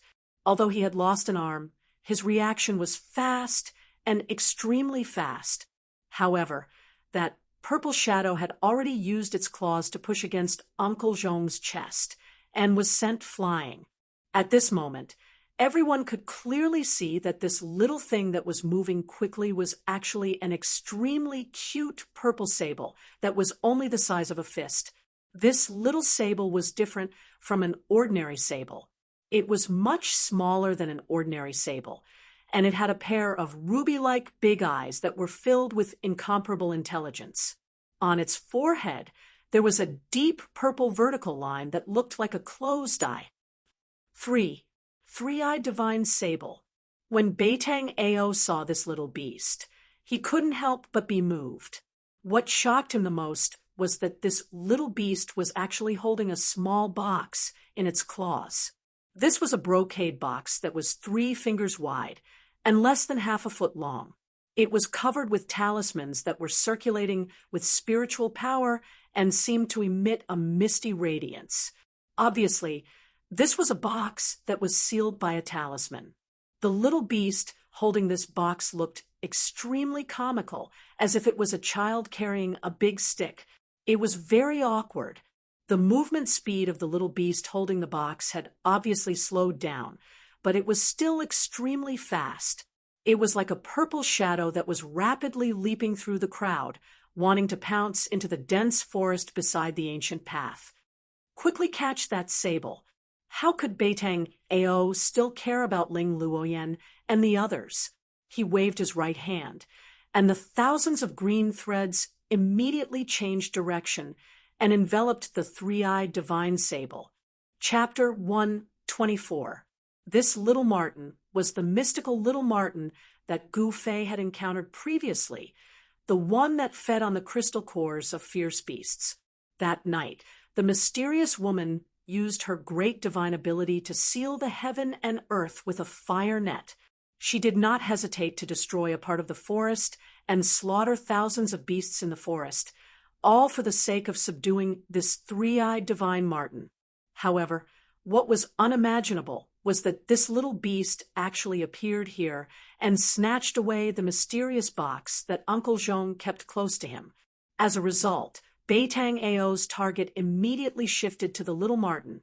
To be exact, it shifted to the small box that was sealed by the talisman. Quickly catch that purple marten. Don't let it escape into the forest. Beitang Ao roared and waved his hands continuously. A large net formed by interweaving green energy threads immediately appeared in the air in front of him and enveloped the little beast that was leaping and escaping below. Apart from the little beast that was holding the mysterious small box, there were also 7 or 8 Qingyi guards from the Haotian merchant group that were enveloped by the energy net. None of them were spared, as they were all sliced into thousands of pieces by the energy net that enveloped them. Blood sprayed everywhere as their entire bodies collapsed like building blocks, turning into a pile of minced meat. Wah! Seeing such an extremely bloody scene, Ling Luoyan and the 2 maids, Xiao Chui and Xiao Yu, immediately felt as if their chests were overturned, and they vomited out everything that they had eaten during dinner. When Uncle Zhong and the group of guards saw this, their faces became incomparably pale. This black-clothed youth's method of killing was extremely bloody. Even though they were used to seeing death and blood, they still felt fear and trepidation. Although the little marten was holding a box that was even taller than it, its movement speed was still extremely fast. In the instant that it was about to be enveloped by the energy net, it actually scuttled out from under the net. Chirp, chirp. the little marten let out a cheerful chirp. Its calves supported itself on the bluestone surface of the ancient path and instantly turned into a purple shadow. It held the small box and rapidly pounced towards the dense forest beside the ancient path. As long as this little beast entered the dense forest, it would be difficult for Beitang Ao and the rest to capture it. At this moment, the dozen murderous, black-clothed men had already surrounded it. Pung! His 5 fingers were like steel hooks. One of the black-robed men directly grabbed at the purple shadow. The power of the claw shook the void, making the sound of the air exploding. Such a powerful claw force. Uncle Zhong, who was protected by a group of guards, couldn't help but be shocked when he saw how powerful the black-robed man's casual grab was. At this moment, the Qingyi guards that had been scattered by the dozen or so Beitang family experts had already gathered towards Ling Luyan's side. After being attacked by the dozens of black-clothed men, for a while, the hundreds of green-clothed guards were either dead or injured. There were less than 200 people left. It could be said that they had suffered heavy casualties. The subordinates trained by the Beitang family were even more terrifying than the Grim Reaper that harvested human lives. The bloody battle just now was simply a one-sided situation. Even the hundreds of green cloth guards found it difficult to contend against these dozens of death gods. The black-clothed man's peerlessly swift and fierce claw instantly enveloped the little marten. However, the little marten let out a squeak, and a ball of dazzling purple light suddenly erupted from its body, directly colliding with the black-clothed man's sharp claw. Wah! In the next moment, a painful roar sounded. The black-clothed man's sharp claw that was swiftly grabbing down actually exploded. His entire palm was blasted apart by the ball of purple light, turning into a mist of blood. Not only that, the purple ball of light that the little marten had transformed into flashed in the air. Pooh! It directly pierced through the black-clothed man's chest, piercing through his entire body. Poochie! Poochie! Fresh blood spurted out from the pierced chest, and the black-clothed man fell stiffly backwards. Even in death, he couldn't believe that the one who killed him was actually a little beast. Everyone who saw this scene couldn't help but be stunned for a moment. This was simply too unbelievable. Everyone was flabbergasted, and even thought that their eyes were playing tricks on them. Especially those green-clothed guards that had exchanged blows with the black-clothed man. That fellow was simply as terrifying as the Grim Reaper. An undefeatable and powerful enemy had died just like that. This made the group of green-clothed guards feel as if they were in a dream. Whoosh! Taking advantage of the moment when everyone was absent-minded, the little marten instantly rushed into the dense woods beside the ancient road, leaving a purple trace in the air. However, the moment the little marten rushed into the dense woods silently collapsed. Someone had secretly made a move, and a vast force had fixed the little marten in the air. Beitang Ao, who was about to make a move, immediately stopped. He knew that the movement here had alarmed the powerhouses of Dragon Emperor City. Beitang Ao hurriedly looked around. As expected, there were mysterious figures flashing in the surrounding dense woods. However, Beitang Ao couldn't identify who was the one who had secretly made a move. Squeak, squeak. Little marten, who was confined in the air by an unfathomable force, let out a sharp and anxious cry. Waves of enormous force erupted from little marten's body, and a glaring purple light dyed the surroundings purple. However, no matter how the little marten struggled, it couldn't break the unpredictable force. The little marten and the small box that it was holding were about to be taken away by someone's great ability.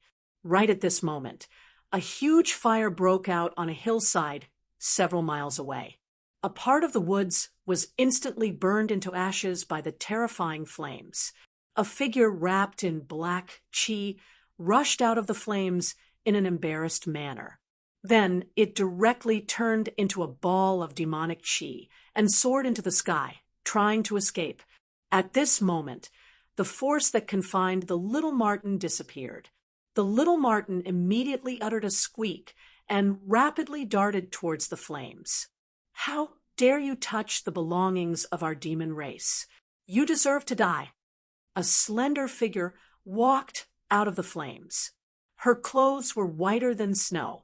Under the illumination of the flames, it was as if her entire body was dyed with a layer of fiery red brilliance. She was like a fairy of fire. As her sleeves fluttered, it seemed as if she would soar into the sky at any time and ride the wind. No one could see her face clearly. Her face was covered with a layer of veil. With a rumbling sound, she lightly raised her right hand, and a fire net flew out from her hand. It flew towards the escaping demonic chi. The fire net instantly spread out and enveloped a part of the world. Just like that, it wrapped around the demonic chi in the sky, as if casting a net to catch fish. Roar! Within the fire net, the demonic chi surged. The person who was caught in the net roared again, and violently tried to break the net. However, everything was futile. It was impossible to break the fire net. The fire net emitted a faintly discernible, transparent flame that burned in all directions. The surging demonic chi in the net was immediately burned into green smoke and dissipated. The mysterious woman who was surrounded by the monstrous flames waved her hand towards the fire net that trapped the demon cultivator. The fire net immediately flew back to her. After the mysterious woman revealed this move, the people who were secretly watching began to retreat. Some mysterious figures began to retreat, but there were still people who were watching from the side. "I am a demon general under the command of the Devil Domain's great demon sovereign. If you know what's good for you, then quickly release me." Seeing that he couldn't break the fire net, the demon cultivator couldn't help but roar in a stern voice. "Noisy!" The mysterious woman only lightly said these two words. Then she pointed at the fire net that was flying back to her. The fire net suddenly emitted an endless, colorless, and transparent flame. The demon cultivator only had time to let out a terrified scream before he was refined into ashes along with the demonic chi in the net. The raging flames that enveloped the entire hillside immediately retreated like a tide and entered the mysterious woman's body. With a wave of her hand, she killed a demon general from the Devil Domain. The mysterious woman's lightning-fast methods deterred all the experts who were secretly watching the treasure box that needed a talisman to suppress. No one dared to attack the little beast again. Just as the mysterious woman withdrew the fire net, a purple shadow quickly rushed out of the dense forest in front of the mysterious woman. It was the three-eyed divine mink. Squeak, squeak! The little beast happily cried out a few times. With a few leaps, it threw itself into the mysterious woman's arms. "Little mink is so obedient. This is your reward." The mysterious woman smiled as she took down the small box that the little beast was holding. Then she took out a crystal that was as clear as jade and agate and handed it to the three-eyed divine mink. The little beast held the crystal that looked like a pearl and began to chew on it. The incomparably hard crystal was easily bitten to pieces and then swallowed. This was the little beast's food. It was a crystal the size of a thumb. It was a beast crystal that contained spiritual yuan. Boom! Just as the mysterious woman was about to leave, a loud explosion that shook the heaven and earth suddenly burst out from a valley in front of them. Boundless vital chi suddenly burst out and immediately disturbed the vital chi of heaven and earth. After that, astonishing golden rainbows shot out from the valley. Those golden rainbows seemed to be connected to the boundless power of the stars in the sky. They emitted a wave of energy that made people's heart palpitate. And the mysterious woman immediately stopped her footsteps. She stared at the valley and muttered to herself, "I didn't expect there to be such a powerful martial arts practitioner in this world. His opponent seems to be a divine arts practitioner." Whoosh! The mysterious woman's figure disappeared in an instant. No one was able to see how she disappeared. "The demon race has appeared again." After the mysterious woman disappeared, these words faintly came out from the darkness. "Let's go." When Beitang Ao saw the mysterious woman taking away the treasure box, he immediately brought his subordinates and rushed into the dense forest. They rushed towards the valley where the loud explosion was coming from. In the valley a few miles away, the battle between Beitang Yi and Gu Fei had already reached the climax. Beitang Yi still held the absolute upper hand and firmly suppressed Gu Fei. But as the battle continued, Beitang Yi was secretly startled because Gu Fei was terrifyingly tenacious. Even after suffering continuous attacks, he still stood up from the ground and wiped the bloodstain from the corner of his mouth. Then he continued to fight with him like a madman. Chapter 125. This was a small valley, a messy little valley. The ground was cracked, the trees were toppled, and the huge rocks were shattered into pieces. Shocking pits of all sizes were scattered all over the valley. In the entire valley, there was no piece of land that was intact. It was all destroyed by the aftershocks from the battle between Gu Fei and Beitang Yi. At this moment, Gu Fei climbed out from a pit and shook off the dust on his body. He wiped away the blood on the corner of his mouth and looked indifferently at the figure that was standing on a broken tree stump like a huge mountain. A divine arts practitioner of transcending mortality realm is indeed powerful. However, this person has probably just broken through to transcending mortality realm not long ago. If it's a strong practitioner like Zhao Xuanji, I can only flee at the sight of the wind. Gu Fei thought to himself. He wasn't discouraged and was instead a little excited. This kind of opponent was exactly what he needed at the moment. "I don't believe I can't kill you." Beitang Yi had already discovered that Gu Fei was much stronger than he had imagined. This was simply the strength of a practitioner that was close to transcending mortality realm. It was very terrifying. A youth, a martial arts practitioner, a young martial arts practitioner that only had the cultivation of awakened mortality realm could actually display strength that was infinitely close to transcending mortality realm. This truly shocked him. Legend had it that martial arts practitioners that were successful in cultivation were very terrifying. Among the same level practitioners, it was hard to find a worthy opponent. This doesn't seem to be a baseless rumor. Beitang Yi's heart trembled. Beitang Yi had long since wanted to kill Gu Fei, but at this moment, his killing intent had already risen to the limit. Gu Fei had to die. Otherwise, if he was allowed to grow, he would become a great enemy of Beitang family. What other ultimate moves do you have? Show them to me. Gu Fei's battle intent was like a rainbow. His eyes flickered with anticipation. He really wanted to know how strong a practitioner that had just entered transcending mortality realm was. "Humph!"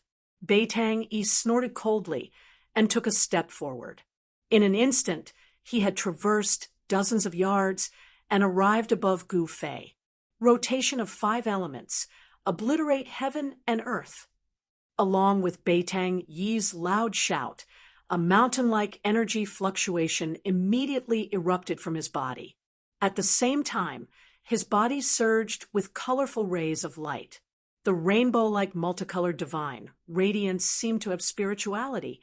It spread out. Beitang Yi's figure disappeared within the resplendent multicolored divine radiance. A huge whirlpool was formed. Boundless power of the 5 elements gathered together, shaking heaven and earth. Everything in the area shook violently, and the broken trees and boulders on the ground all flew into the air. Roar! Gu Fei let out an angry roar, and immediately lowered his waist into a horse stance. His feet seemed to have grown roots on the ground, and no matter how the world shook, he still stood firmly on the ground. The vortex formed by the power of the 5 elements finally condensed into a huge 5-colored millstone. This gigantic millstone emitted terrifying fluctuations that caused one's heart to palpitate. As it spun, it obliterated everything. At the same time, a great suction force began to appear, sucking in everything that was enveloped by the millstone before completely obliterating it. Gu Fei's expression was incomparably dignified. He tried his best to resist this suction force. His entire body emitted a blazing aura, and the thick earth energy surged out from his feet, tightly binding him to the ground. Gu Fei seemed to have merged with the earth under his feet. The great suction force of the 5 elements reincarnation cycle could not pull him into the 5 elements millstone that was grinding down below for a moment. This guy is starting to go all out. Gu Fei felt a great danger descending upon him. Beitang, he didn't hold back at all. He actually fused the 5 elements into a 5 elements great millstone that could destroy everything. He wanted to obliterate Gu Fei. It was easy to imagine how strong Beitang Yi's killing intent was. If I still can't kill him like this, then I would be a transcending mortality cultivator in vain. At this moment, the clothes on Beitang Yi's body, which had transformed into the great millstone of 5 elements of extinction, had already been torn to shreds. Blue veins were popping up on his body. He had exerted all his strength, but because he had overloaded his 7 apertures by activating the 5 elements as one divine ability, traces of blood were seeping out. Even if he could successfully kill Gu Fei, his vitality would be greatly damaged. All the experts who were secretly watching this battle were shocked by the profundity of the Beitang clan's 5 elements. The power of the 5 elements rotated and obliterated the heaven and earth. If this divine ability was cultivated to the extreme, what kind of scene would it be? The Beitang clan was indeed a cultivation clan with an incomparably rich heritage. Some people couldn't help but be vigilant towards the Beitang clan of Yen country. The 5 elements formed into the samsara millstone emitted a terrifying aura that could destroy the heaven and earth. This made Gu Fei feel the aura of death. Transcending mortality cultivators were indeed outstanding. Even if he had just entered the transcending mortality realm, this Beitang, he was already very scary. If an ordinary 8th celestial layer cultivator met him, they would only be able to wait for death. However, Gu Fei was not an ordinary 8th celestial layer cultivator. He was a heaven-defying body cultivator. It was his nature to constantly challenge his limits. The stronger he met, the stronger he would become. Only then would he be able to break the shackles of his own cultivation. Divine weapons essence for me to use. Without thinking, Gu Fei guided the divine weapons essence into his hands. Buzz. A sword cry soared to the sky. It was like a crane's cry to the 9 heavens, a dragon's roar. An unparalleled sword energy soared to the sky, causing the heaven and earth to lose their color. This guy? Roar. Beitang Yi, who was inside the 5 elements samsara millstone, was shocked when he saw this.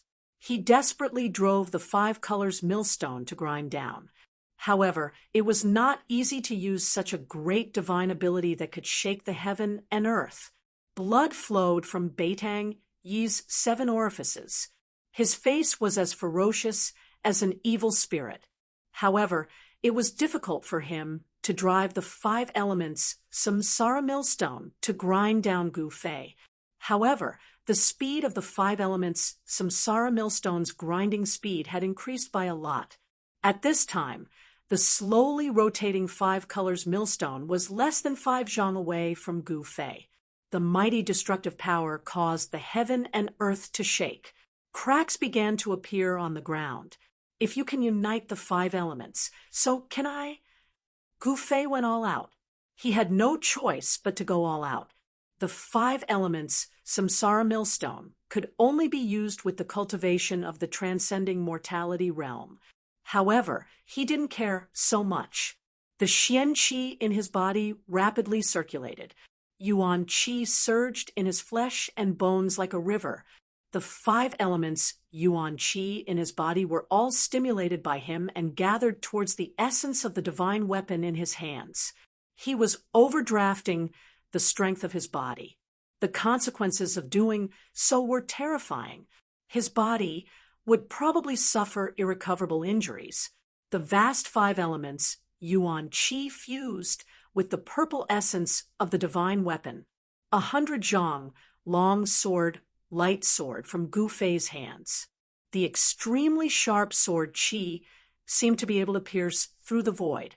Within a dozen li, any sword cultivator that had cultivated their sword to become spiritual felt the sword Qi in their body tremble at this moment. It resonated with the shocking sword Qi that erupted from Gu Fei. Break for me. Gu Fei's long hair fluttered in the wind. His eyes emitted a dazzling divine light. He held the sword with both hands like an invincible god of war. He waved the 100 zhang long 5 colors sword Qi and fiercely slashed at the 5 colors millstone in the sky. Qi, a light sound, like a piece of cloth being suddenly torn apart, emitted an ear-piercing sound. Wherever the sword light passed by, space split. The destructive power of the 5 elements that descended from the sky was immediately split in half by the sword Qi that was like a waterfall. Chapter 126. Beitang Yi and Gu Fei both attacked with all their strength, no longer holding anything back. One was a strong practitioner of the older generation who had just entered transcending mortality realm, while the other was a young martial arts practitioner who was at the peak of awakening mortality realm. No one thought that Gu Fei could win. Jumping levels to challenge a cultivator of a higher realm than oneself wasn't something that didn't happen in the cultivation world. However, challenging a strong practitioner that was a realm higher than oneself was something that had never happened before. No one would be so stupid to challenge an opponent that they couldn't defeat.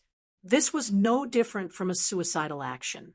5 elements divine arts were said to be able to destroy heaven and earth. When executed by a divine arts practitioner of transcending mortality realm like Beitang Yi, it was naturally impossible to destroy heaven and earth.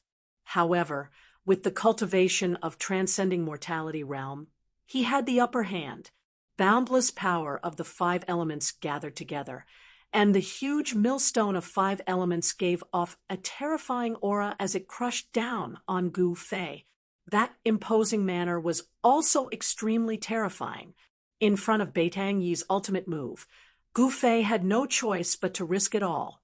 The divine weapon's essence that had been refined in his body fused with the 5 elements and 5 Qi in his body before transforming into a shocking sword rainbow that was 300 yards long and slashed upwards in defiance of the heavens. Pung! Gu Fei's clothes were instantly shattered into thousands of pieces by the sword Qi that burst out, revealing his body that seemed to be cast from iron. His dragon-like muscles flowed with a 5-colored luster, giving people a feeling of pressuring strength. The unparalleled sword light was like a beam of divine light that sliced through the void, tearing apart heaven and earth. It directly broke through the destructive storm of the 5 elements annihilation millstone and collided with it. Everything between heaven and earth seemed to have stopped. In that instant, there was no sound. It was terrifyingly silent. In the next moment, a terrifying light that could tear apart heaven and earth burst forth.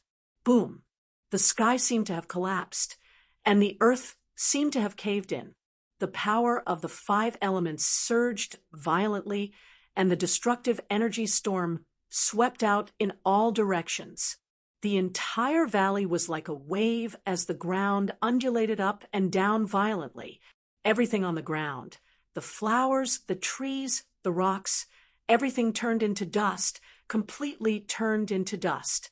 Then, this layer of dust was blown into the air by another gust of wind. It covered the sky and covered the sun as it surged outwards, turning the entire place into a grayish haze. It actually created a sandstorm that was absolutely impossible to appear in the southern wasteland in the middle of an endless primitive forest. It was really shocking. The millstone of destruction that could shake an entire region of the world had shattered, and so had the astonishing sword light. At the center of the collision between the millstone of destruction and the sword light condensed from the battle skills of the five elements. The violent power of the five elements seemed to have turned the region of space into chaos. The pressure that surged out caused the hearts of the people who were secretly watching to palpitate.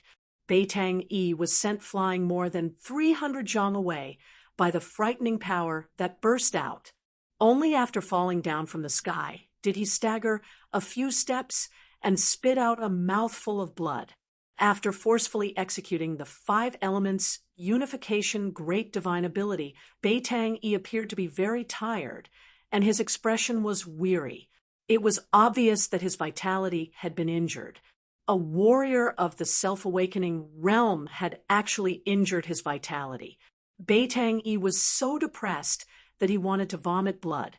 His face was gloomy, and there was not a trace of happiness on his face. Because defeating Gu Fei was a matter of course. He knew that there were people spying on him in the vicinity. In this battle, it could be said that he was bullying the weak, and it would damage his reputation. And Gu Fei's ending had already been decided. Defeat was a given. The gap of a realm seemed to be an insurmountable chasm. He was defeated miserably. He had already been seriously injured in the battle with Beitang-yi. He was merely relying on his unyielding fighting spirit to contend with Beitang-yi. The violent impact had broken both of his arms.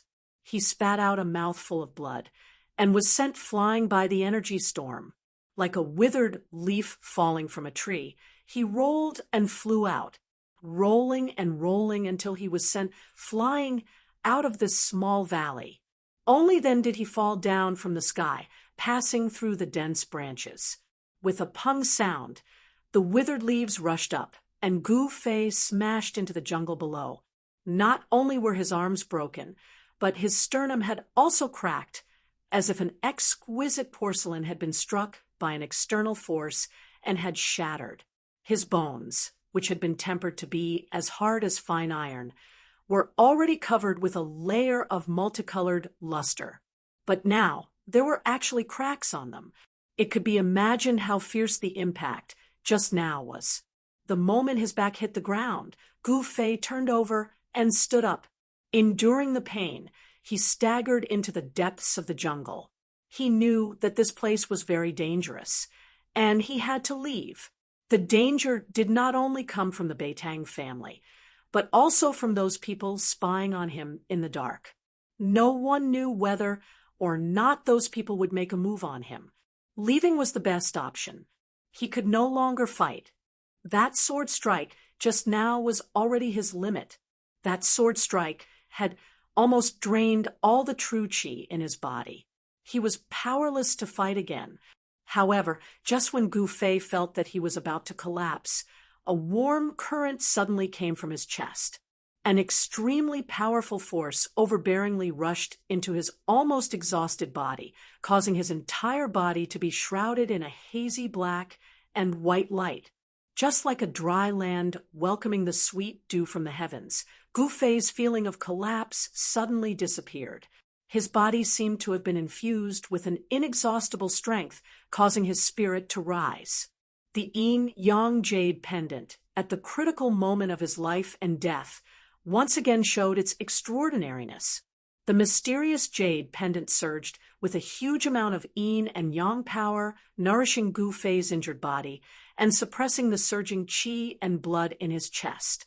Swish, swish, swish. The yin and yang power rapidly circulated inside his body. Although it was an external force, it still temporarily suppressed Gu Fei's internal injuries, enabling him to perform 8 desolation steps and leave quickly. Sure enough, when Gu Fei rushed into the depth of the primitive forest, over 10 shadows appeared where he had fallen just now. The one in the front was Beitang Ao. Beitang Ao swept his gaze around, and his complexion was so gloomy that it was practically dripping water. Gu Fei had escaped right under his nose. How could he still have the ability to escape? Beitang Ao couldn't help but feel his heart palpitate. This Gu Fei is simply too powerful. Chase him. Soon, Beitang Ao found the traces of Gu Fei's escape. He immediately led his subordinates to chase after him. If Gu Fei didn't die, I wouldn't be able to eat or sleep in peace. Among those people who were secretly peeping at Zhang Tai, some people also followed Beitang Ao and his subordinates. The gray dust gradually dissipated. Under the night sky, a figure surrounded by golden light rushed towards the battlefield from the direction of Dragon Emperor City like a meteor chasing after the moon. The terrifying pressure of the 9th heavenly layer of ascending mortality had already spread here from dozens of li away. Those who were secretly peeping at Zhang Tai all changed their expressions, and some directly retreated. That person seemed to be flying in the wind, and soon came close. Where's Beitang E? The person's voice seemed to come from the prehistoric times of the universe. It was vast and mighty, and the endless primitive forest seemed to be echoing with his cold voice. The person was a middle-aged Taoist with black hair and a long beard. He wore a green robe with fluttering sleeves.